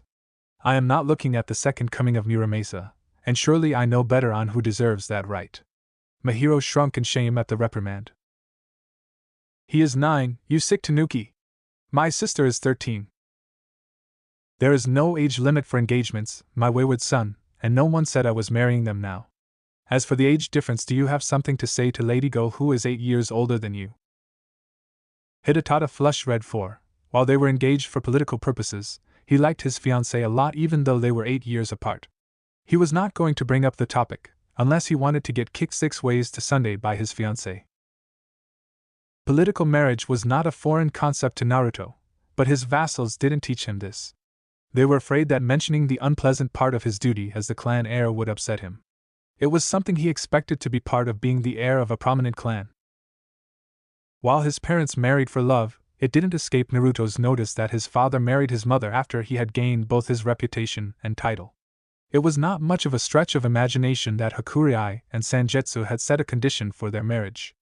Heirs of prominent clans couldn't marry as they pleased without the good of the family being involved, simply because their marriage was not just between 2 persons, but also involving the whole clan. He sighed. That makes sense. Benatora suddenly was already in front of him, and Naruto absent-mindedly noted he is fast, and rolled his eyes at the "are you crazy" look he got. My father just told you to get engaged with my little sister as payback for the political backing he promised to you, he said pointedly. He is putting a leash on you that ties you to our family, and your response to that is that makes sense. Are you for real? Naruto shrugged. It's some sort of insurance, he replied, equally pointed. This is politics, and it can't be as simple as I scratch your back and you scratch mine. With no guarantees that no backstabbing will occur when one's back is turned. You're fine with marrying my sister? We're related, you know. Naruto rolled his eyes. Alright, so, is your mother's name Uzumaki Fuyusu? Benatora blinked. No? Then Naruto began to list 10 more names and Benatora answered negatively to all of them. In that case, your mother is most likely very distantly related to me, and we're past second to third cousins for sure. Her name is Tsubone, Ayasu supplied helpfully. Her family name is Miyanaga though. Typically, a lot of Uzumaki hid their surnames by either not using one at all or using fake ones. Tsubone? Naruto echoed, recalling a list of names from family records. I am not sure her name is on the list. That's not her real name either, any? Hidetada's eyes widened. It's a custom that, when someone becomes a Tokugawa, they receive a new name. Her birth name is Masako. That was one name Naruto had mentioned. Oh, then she is my mother's third cousin, once removed. She was still very distantly related to him. Shisui hissed. Naruto, are you seriously okay getting engaged to a girl you don't even know? He whispered to him. I mean, what if she has buck teeth or thick lips? Considering Uzumaki features in general plus a Tokugawa's, Naruto was sure that was very unlikely. This is a political marriage. Looks didn't matter that much. Hidetada opened his mouth to protest again, but Tatsuka beat him to it. Then should we solve this shinobi style? He suggested with a disarming smile that didn't match his tone. Ayasu smirked. Oh? I thought you weren't against this arrangement, Tatara. Tatsuka beamed. I'm not. While it makes sense to tie the knot with the Uzumaki clan, we have to take it into consideration that if we go this deep, he gestured towards Benatora, your heir, Hidetada-sama, has to agree. Naruto narrowed his eyes, digesting the implication. This alliance would be a long-standing one and Ayasu was not getting younger. Considering his position, it was not much of a stretch to think he could drop dead without warning and leave Hidetada to rise into power. There was no point in getting the alliance now if Hidetada would dissolve it in later years. You mean Shinobi Way? As Naruto trailed off. A team battle, Tatsuka finished. You and your team versus Hidetada-sama, me and Mihiro 3-on-3. He beamed. Naruto frowned. Why a team battle? This alliance. Your clan is affiliated closely with the Uchiha, any? Tatsuka continued. Not officially, at least, but still. That was not a wild guess. Naruto had never felt this naked in front of strangers who had only known him for less than a few hours. Yes, but... Then it involves them, too. Considering your ancestry, they're not really. Itachi interrupted. We only share Rikudo Sennin as our ancestors. Tatsuka blinked and shared a look with his master. Oh, please don't tell me you have no idea who Muramasa was married to? Mayumi-sama. I do know my grandmother's name. Naruto couldn't help but feel offended by the accusation. Tatsuka shared another look with his master, who looked amused by the whole ordeal. Alright, that aside, Ayasu-sama, do you agree with this? Ayasu smirked. Well, why not? Mihiro, Hidetada, if you disagree with my decision, you better win, he said in a saccharine tone. If you lose this match, I will not hear any objection from you, and Hidetada, if by some chance I croak, as you put it, this agreement is permanent and set. Hidetada gritted his teeth and turned towards Naruto. You know, Naruto, you're a good kid. No, you're a good guy, he corrected. There must be some other way for you to achieve your wish without getting involved with my father. That's why I will defeat you and your team. Naruto inhaled softly. In the end, that shogi match only served for Ayasu to judge his character, and nothing more. He glanced at Tatsuka, who was smiling innocently. Ayasu had plotted for this to occur from the beginning. Shogi could only show a small part of his character, and what wits he possessed. It didn't show him power. This was how this world works. Without power, you couldn't change anything. Underground training room. This must be where the shinobi in service for the royal family trained. The room, though large, was void of decoration and appeared to be built entirely from concrete. Naruto noted that some part of the room had the ceiling height built around the same as other rooms he saw in the palace. Most likely this place was designed with simulating battle inside the palace in mind. Benatora stretched his legs, then craned his neck. Yash. He was very confident, Naruto noted. It didn't seem he was unfamiliar with his father's bodyguards, so they must have been working together before if he had faith in their teamwork. This won't be easy for sure. Not to mention, Naruto glanced at the sword on his waist. It was shuddering, clacking against its sheath. Hokuto Shikizai, it's whining. He turned towards the Uchiha cousins, finding both of them eyeing their respective swords with unease. Shirobien and Tenru, too. It was no wonder, though. Shisui were initially forged to protect Hai no Kuni and the royal family. With Benatora as one of their opponents, the Shisui rejected taking any part in this fight. Naruto heaved a sigh before he untied Hokuto from his waist. There was no point keeping Hokuto with him if he ended up drawing the sword reflexively and Hokuto turned on him. Maybe Hokuto wouldn't, considering he was Muramesa's grandson, but it was better to be careful than sorry later. I am surprised to see the three Shisui back. Iyasu's voice boomed through the room, and Naruto glanced at the viewing booth on their left that was covered with seal-reinforced glass. There must be a transmitter seal somewhere in this room, Naruto guessed. Though it seems they're not cooperative due to my son's presence. Naruto glanced at his teammates, seeing that they had also taken the Shisui off of their backs. They had come to the same conclusion as him. I am glad, he couldn't help but say. They're right to choose you too. The Shisui were weapons first and foremost, but they were sentient to some degree and thus had their own will. Itachi and Shisui respected their swords as a legacy of his grandfather, so they didn't force the sword's will onto theirs. It's just sad, Itachi said, looking over at his sword that, at last, stopped quivering in its sheath. It would be like turning us against Konoha. Shisui was rubbing his cheek against Shirobien now. Sorry, Shirobien, I will not force you to do anything you don't want, alright? Naruto's sweat dropped. He was happy Shisui loved Shirobien that much, and did Shirobien just purr back? Shisui, it would be a huge handicap, losing their swords. So those are the remaining Shisui. Totsuka Tatara's voice cut his thought off. And all three of them for one team. Naruto didn't blame Totsuka for shuddering. Mahiro eyed the three swords with stars in her eyes. Those are Muramasa-sama's. Her eyes hardened. To give out Muramasa-sama's legacy just like that, she growled. Naruto scowled. Shirobien and Tenru chose their owner themselves. They've been given the right to wield the Shisui because they're worth it. Mahiro. Benatora's voice was hard and the kunoichi shrank. You're being very rude to them. Then, with a stern voice, he ordered, apologize. Mahiro looked like she had been slapped. But... now. Hidetada reiterated in a tone that left no room for argument. Her lips trembled as she forced herself to form the word, but Naruto didn't let her. Don't, he refused. There is no point in listening to an apology born of an order. We will prove our worth, then she can apologize to my friends.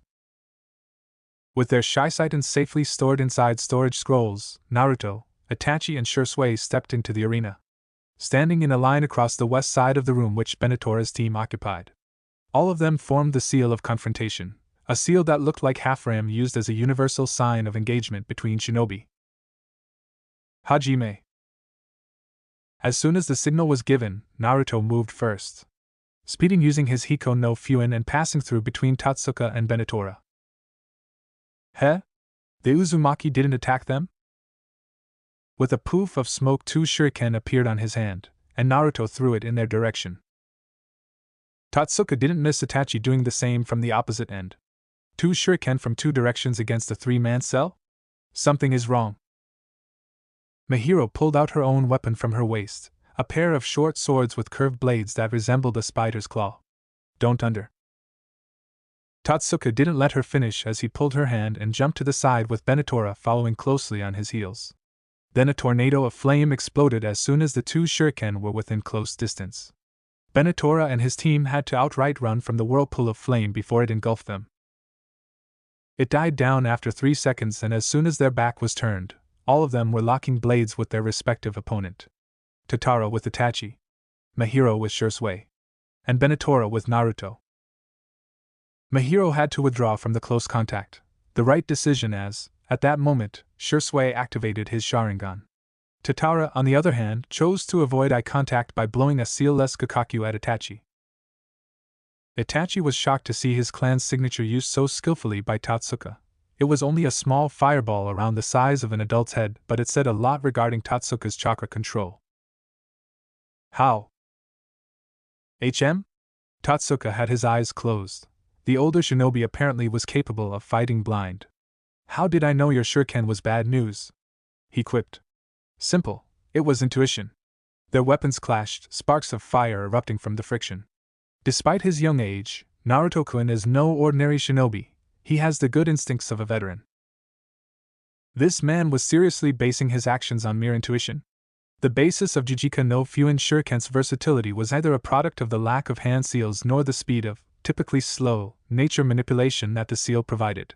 It was simply because the seal was so small and once thrown, unless you had a suitable dojutsu, there was no way one could notice it.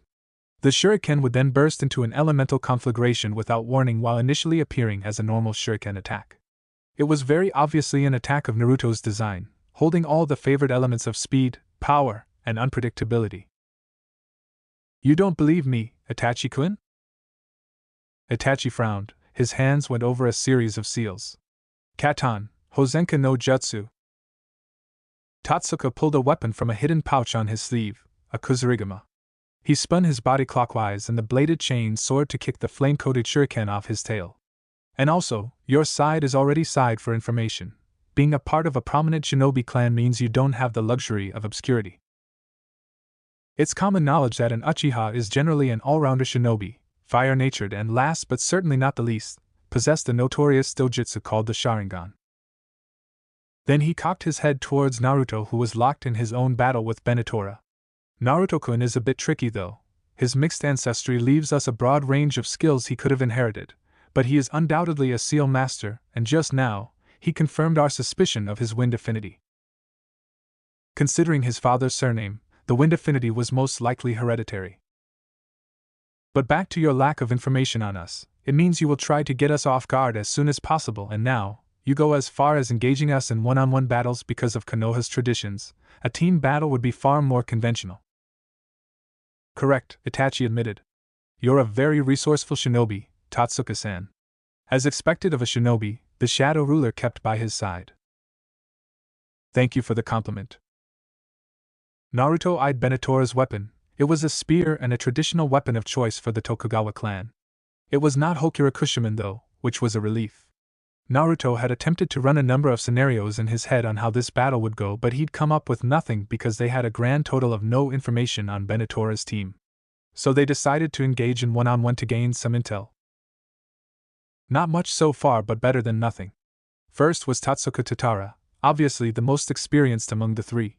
He was agile, his chakra control was impressive, most likely a sensor considering he could fight blind, was the brains of the team, and he had a fire affinity with a skill at manipulating the element that could make most uchiha jealous. As for Mahiro. Stay still, bastard!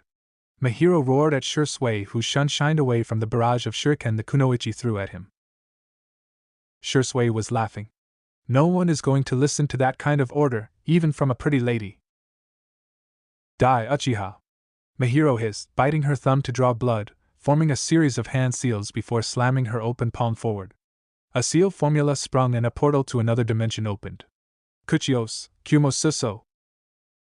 Shisui stopped laughing, but then, anyone would when 10 spiders the size of your head were jumping at you. Shisui dodged just in time, before the summons swarmed him, with Kawarimi.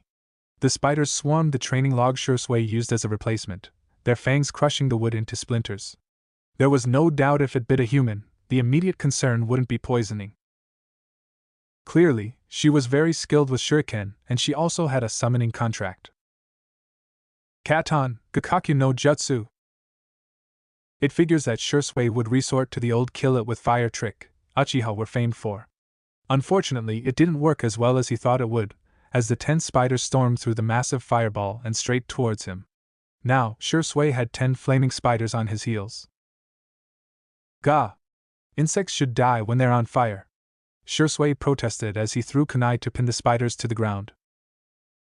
Note to self, This was Hai no Kuni, and the majority of the population had a fire affinity. It was justified to have fire-resistant summons. Hey! Spiders are not insects. They're arachnids, Mahiro protested. And Shisui needed a remedial lesson in biology, Naruto noted dryly. Naruto blinked when he saw a puzzled look on Hidetada's face. What's arachnid? Spiders aren't insects? Note to self, Hidetada was undoubtedly as book dumb as he used to be, and the prince most likely shared the same wavelength as Shisui. Not willing to answer the dumb question, Naruto threw a spinning kick that Benatora blocked with the staff of his spear. Naruto smirked, pushing his chakra towards the on his soles, sticking one foot upon the weapon while the other held fast to the ground. What the? Benatora tried to pull his weapon away, but it wouldn't budge. Are you crazy? You can't move while I see. His hand blurred to form seals. Futon. Like any sensible person who was about to receive an elemental attack on the face, he shushed out of the way and gave up his weapon in the process. De Tapa. Great wind breakthrough. Whoosh. Unsealing another spear from the storage seal in his pocket, Hidetada stabbed the blade on the ground to keep his footing. Ga! As expected of an Uzumaki, the amount of chakra he put in this attack would give any normal shinobi severe chakra exhaustion. The attack was mostly harmless given the distance he had put between them, but the wind burn alone was enough to disorient him. At least he was not thrown into a wall, he mused before a yellow blur promptly slammed into his abdomen, and he was sent crashing into the nearest wall. Hidetada-sama! Mahiro cried. Tora-kun! Benatora coughed, rubbing his throbbing abdomen. That feels like a headbutt from an elephant. Naruto raised an eyebrow at him. Serves you right, you're still holding back against me. Then he added with a growl, I am not a child, I am a shinobi. Benatora smirked, wiping the blood on his lips. Well, I learned my lesson, so I will take this seriously now. That was all warning he got before Naruto ended up cursing as his vision was filled with Benatora coming towards him from all directions. He tried to pick which shadow was the real one, but only at the last moment did he sense the real spear coming towards his side. Naruto parried the spear with his kunai, but he was so focused on the spear that he failed to see the kick from his left. Ga! Naruto received the kick square on his face, barely avoiding a broken nose, and was thrown off to the side. He jumped away, and barely noticed the blade of the spear coming from his blind spot. This time, he used his Hiko no Fuin and jumped up 20 feet into the air, and stuck to the ceiling. Benatora squinted his eyes at the upside-down Uzumaki. The pause in their one-on-one had their teammates deciding to do the same, allowing both teams to regroup. Benatora's team stood on the ground while Naruto's caught up with him on the ceiling. It was a silently agreed break time, with both teams gauging the other now. That jump just now, Tatsuka narrowed his eyes. Not even a shinobi could leap that high, and it looks unnatural. Benatora frowned. Unnatural, how? Tatsuka's eyes went towards the spot Naruto had occupied just moments ago. There was no damage, even though the chakra enhancement needed to jump that high would usually dent the floor. Well, unless you were Senju Tsunade, but not even the legendary medic Nin would waste that much effort just for one jump.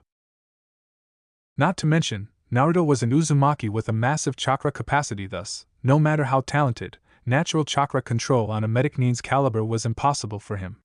So that leaves one possibility, a seal. Shisui whistled, his Sharingan reading what Tatsuka whispered to Benatora. Naruto, he figured out the Hiko no Fuin already. Well, part of it at least. Naruto sighed. If I didn't know any better, I would have thought he was related to the Nara clan. Definitely not, Itachi supplied. His chakra has a different tint to Nara's. Shisui shrugged. Oh well, at least we have something on them now, so what should we do, Naruto? Naruto contemplated their findings, his eyes narrowed thoughtfully. The arsenals of their opponents were impressive, a weapons mistress with a summoning contract, that was resistant to fire to boot, and while Benatora was the most powerful fighter in the team in stamina, agility, and sheer strength, the most troublesome one was Tatsuka. It's unfortunate for them that we're not stereotypical examples of our clans, don't you think? His lips pulled to a smirk. So let's start with a splash, and itachi. He pulled out a small scroll, untying the rope and revealing a seal with kanji for water on the center. The Uchiha heir smirked back, right. Naruto exhaled. Fusui voint kai. Sui tun. His hands blurred a series of seals. Suryuden no jutsu. If there was anything they had expected to be coming from Naruto's team, a horde of water dragons followed by a waterfall from the top of their heads was not it. Mihiro's summons shot their threads at one corner of the wall, and the kunoichi escaped the flood and water dragon. Benatora and Tatsuka hitched a ride each, too, because there was no way they could outrun the torrent pouring from the top of their heads. Mihiro's other summons, except the three they used, dispelled before the water got to them. They panted lightly, eyeing the flooded training area in shock. Where did he get all that water? Benatora couldn't help but wonder. Did he seriously store a river's worth of water inside a scroll? Mihiro added. They didn't have time to ponder the mystery as another dragon resurfaced from the water surface, and this time, while Mihiro escaped to the ceiling, her summon was not as lucky as the dragon snatched the summon in its jaw. Water won't kill my summon. Shisui grinned. But this will. Raitun, Thunderbolt. The spiders that had floated on the water puffed into smoke, returning to their realm. It was not hard for Tatsuka to figure out what they had done. The water was to ambush Mihiro's summons while giving Shisui a natural lightning conductor at the same time. Not to mention, with the death trap below, their movements were severely restricted.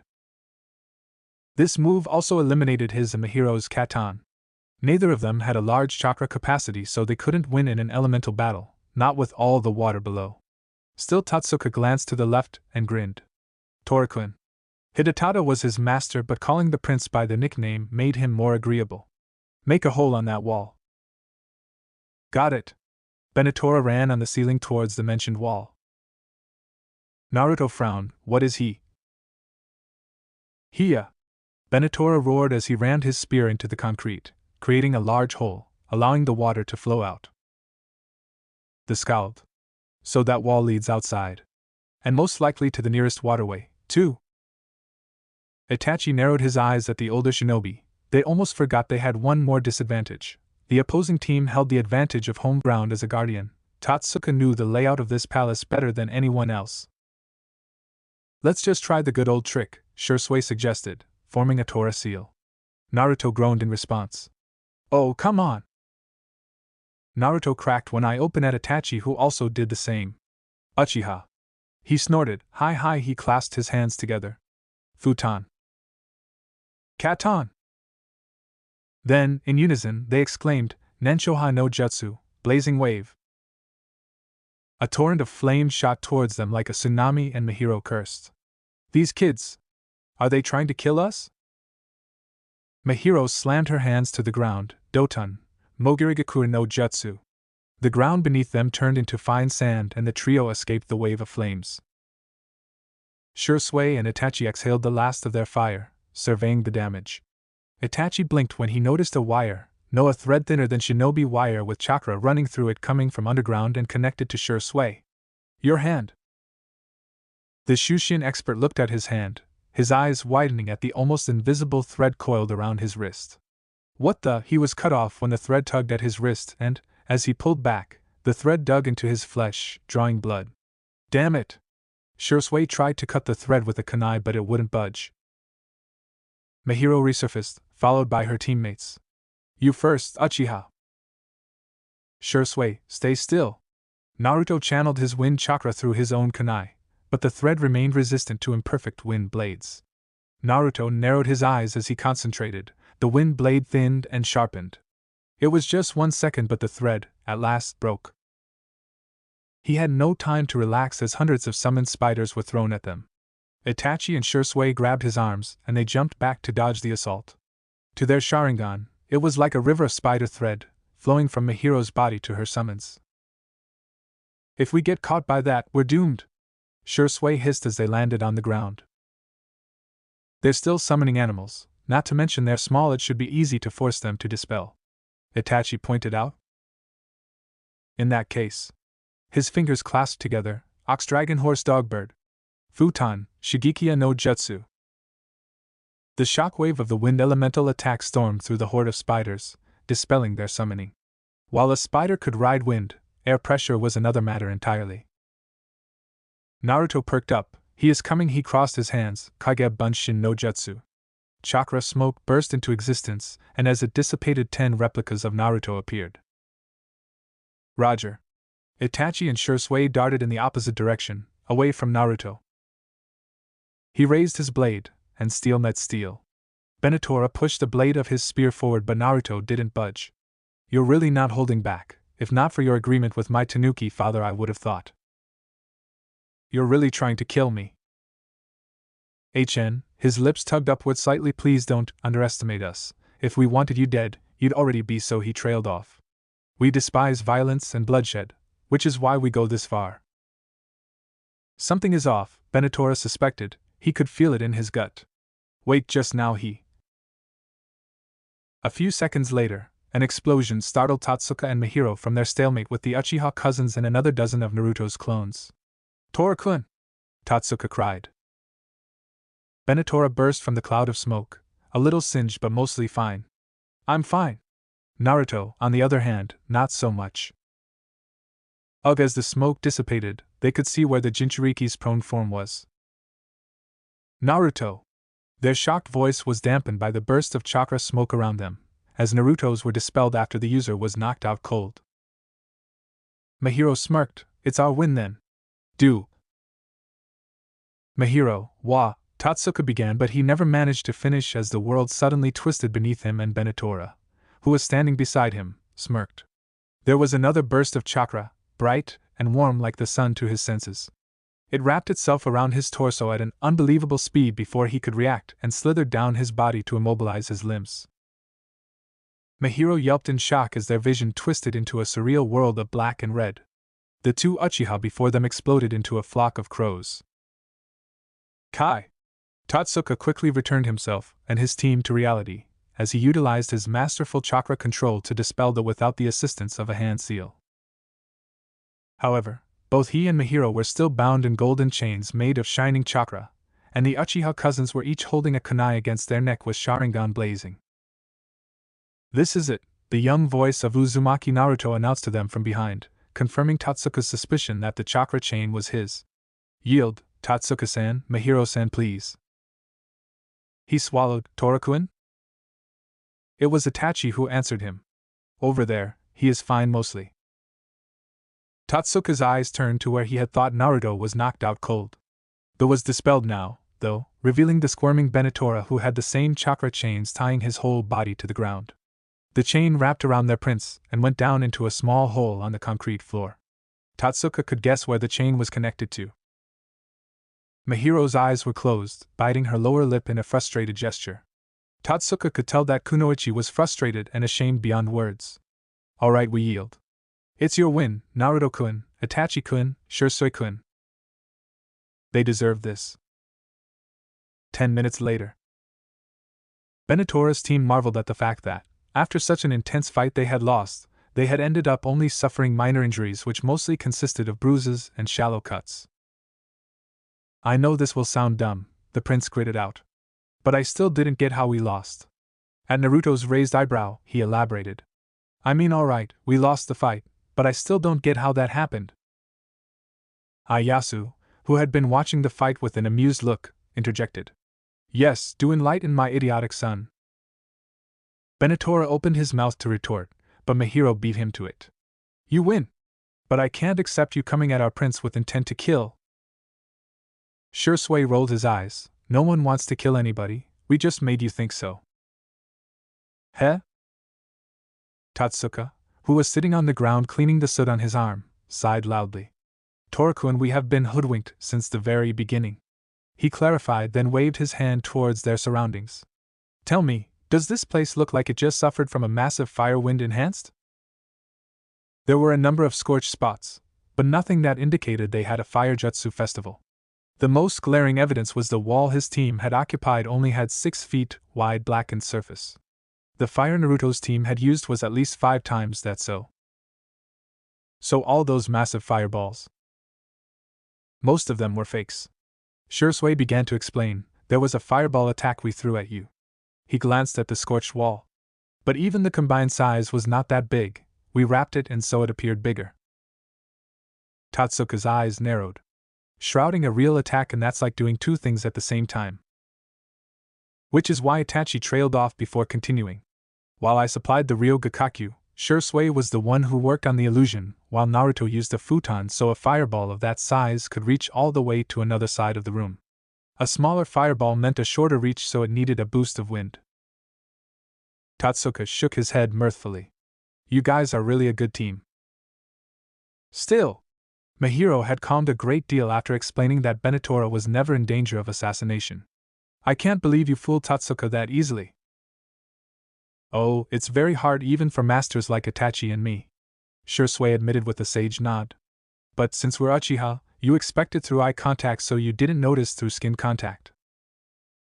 Tatsuka recalled the time he blocked Shisui's punch. It stung because of right-un, but he didn't realize it was also.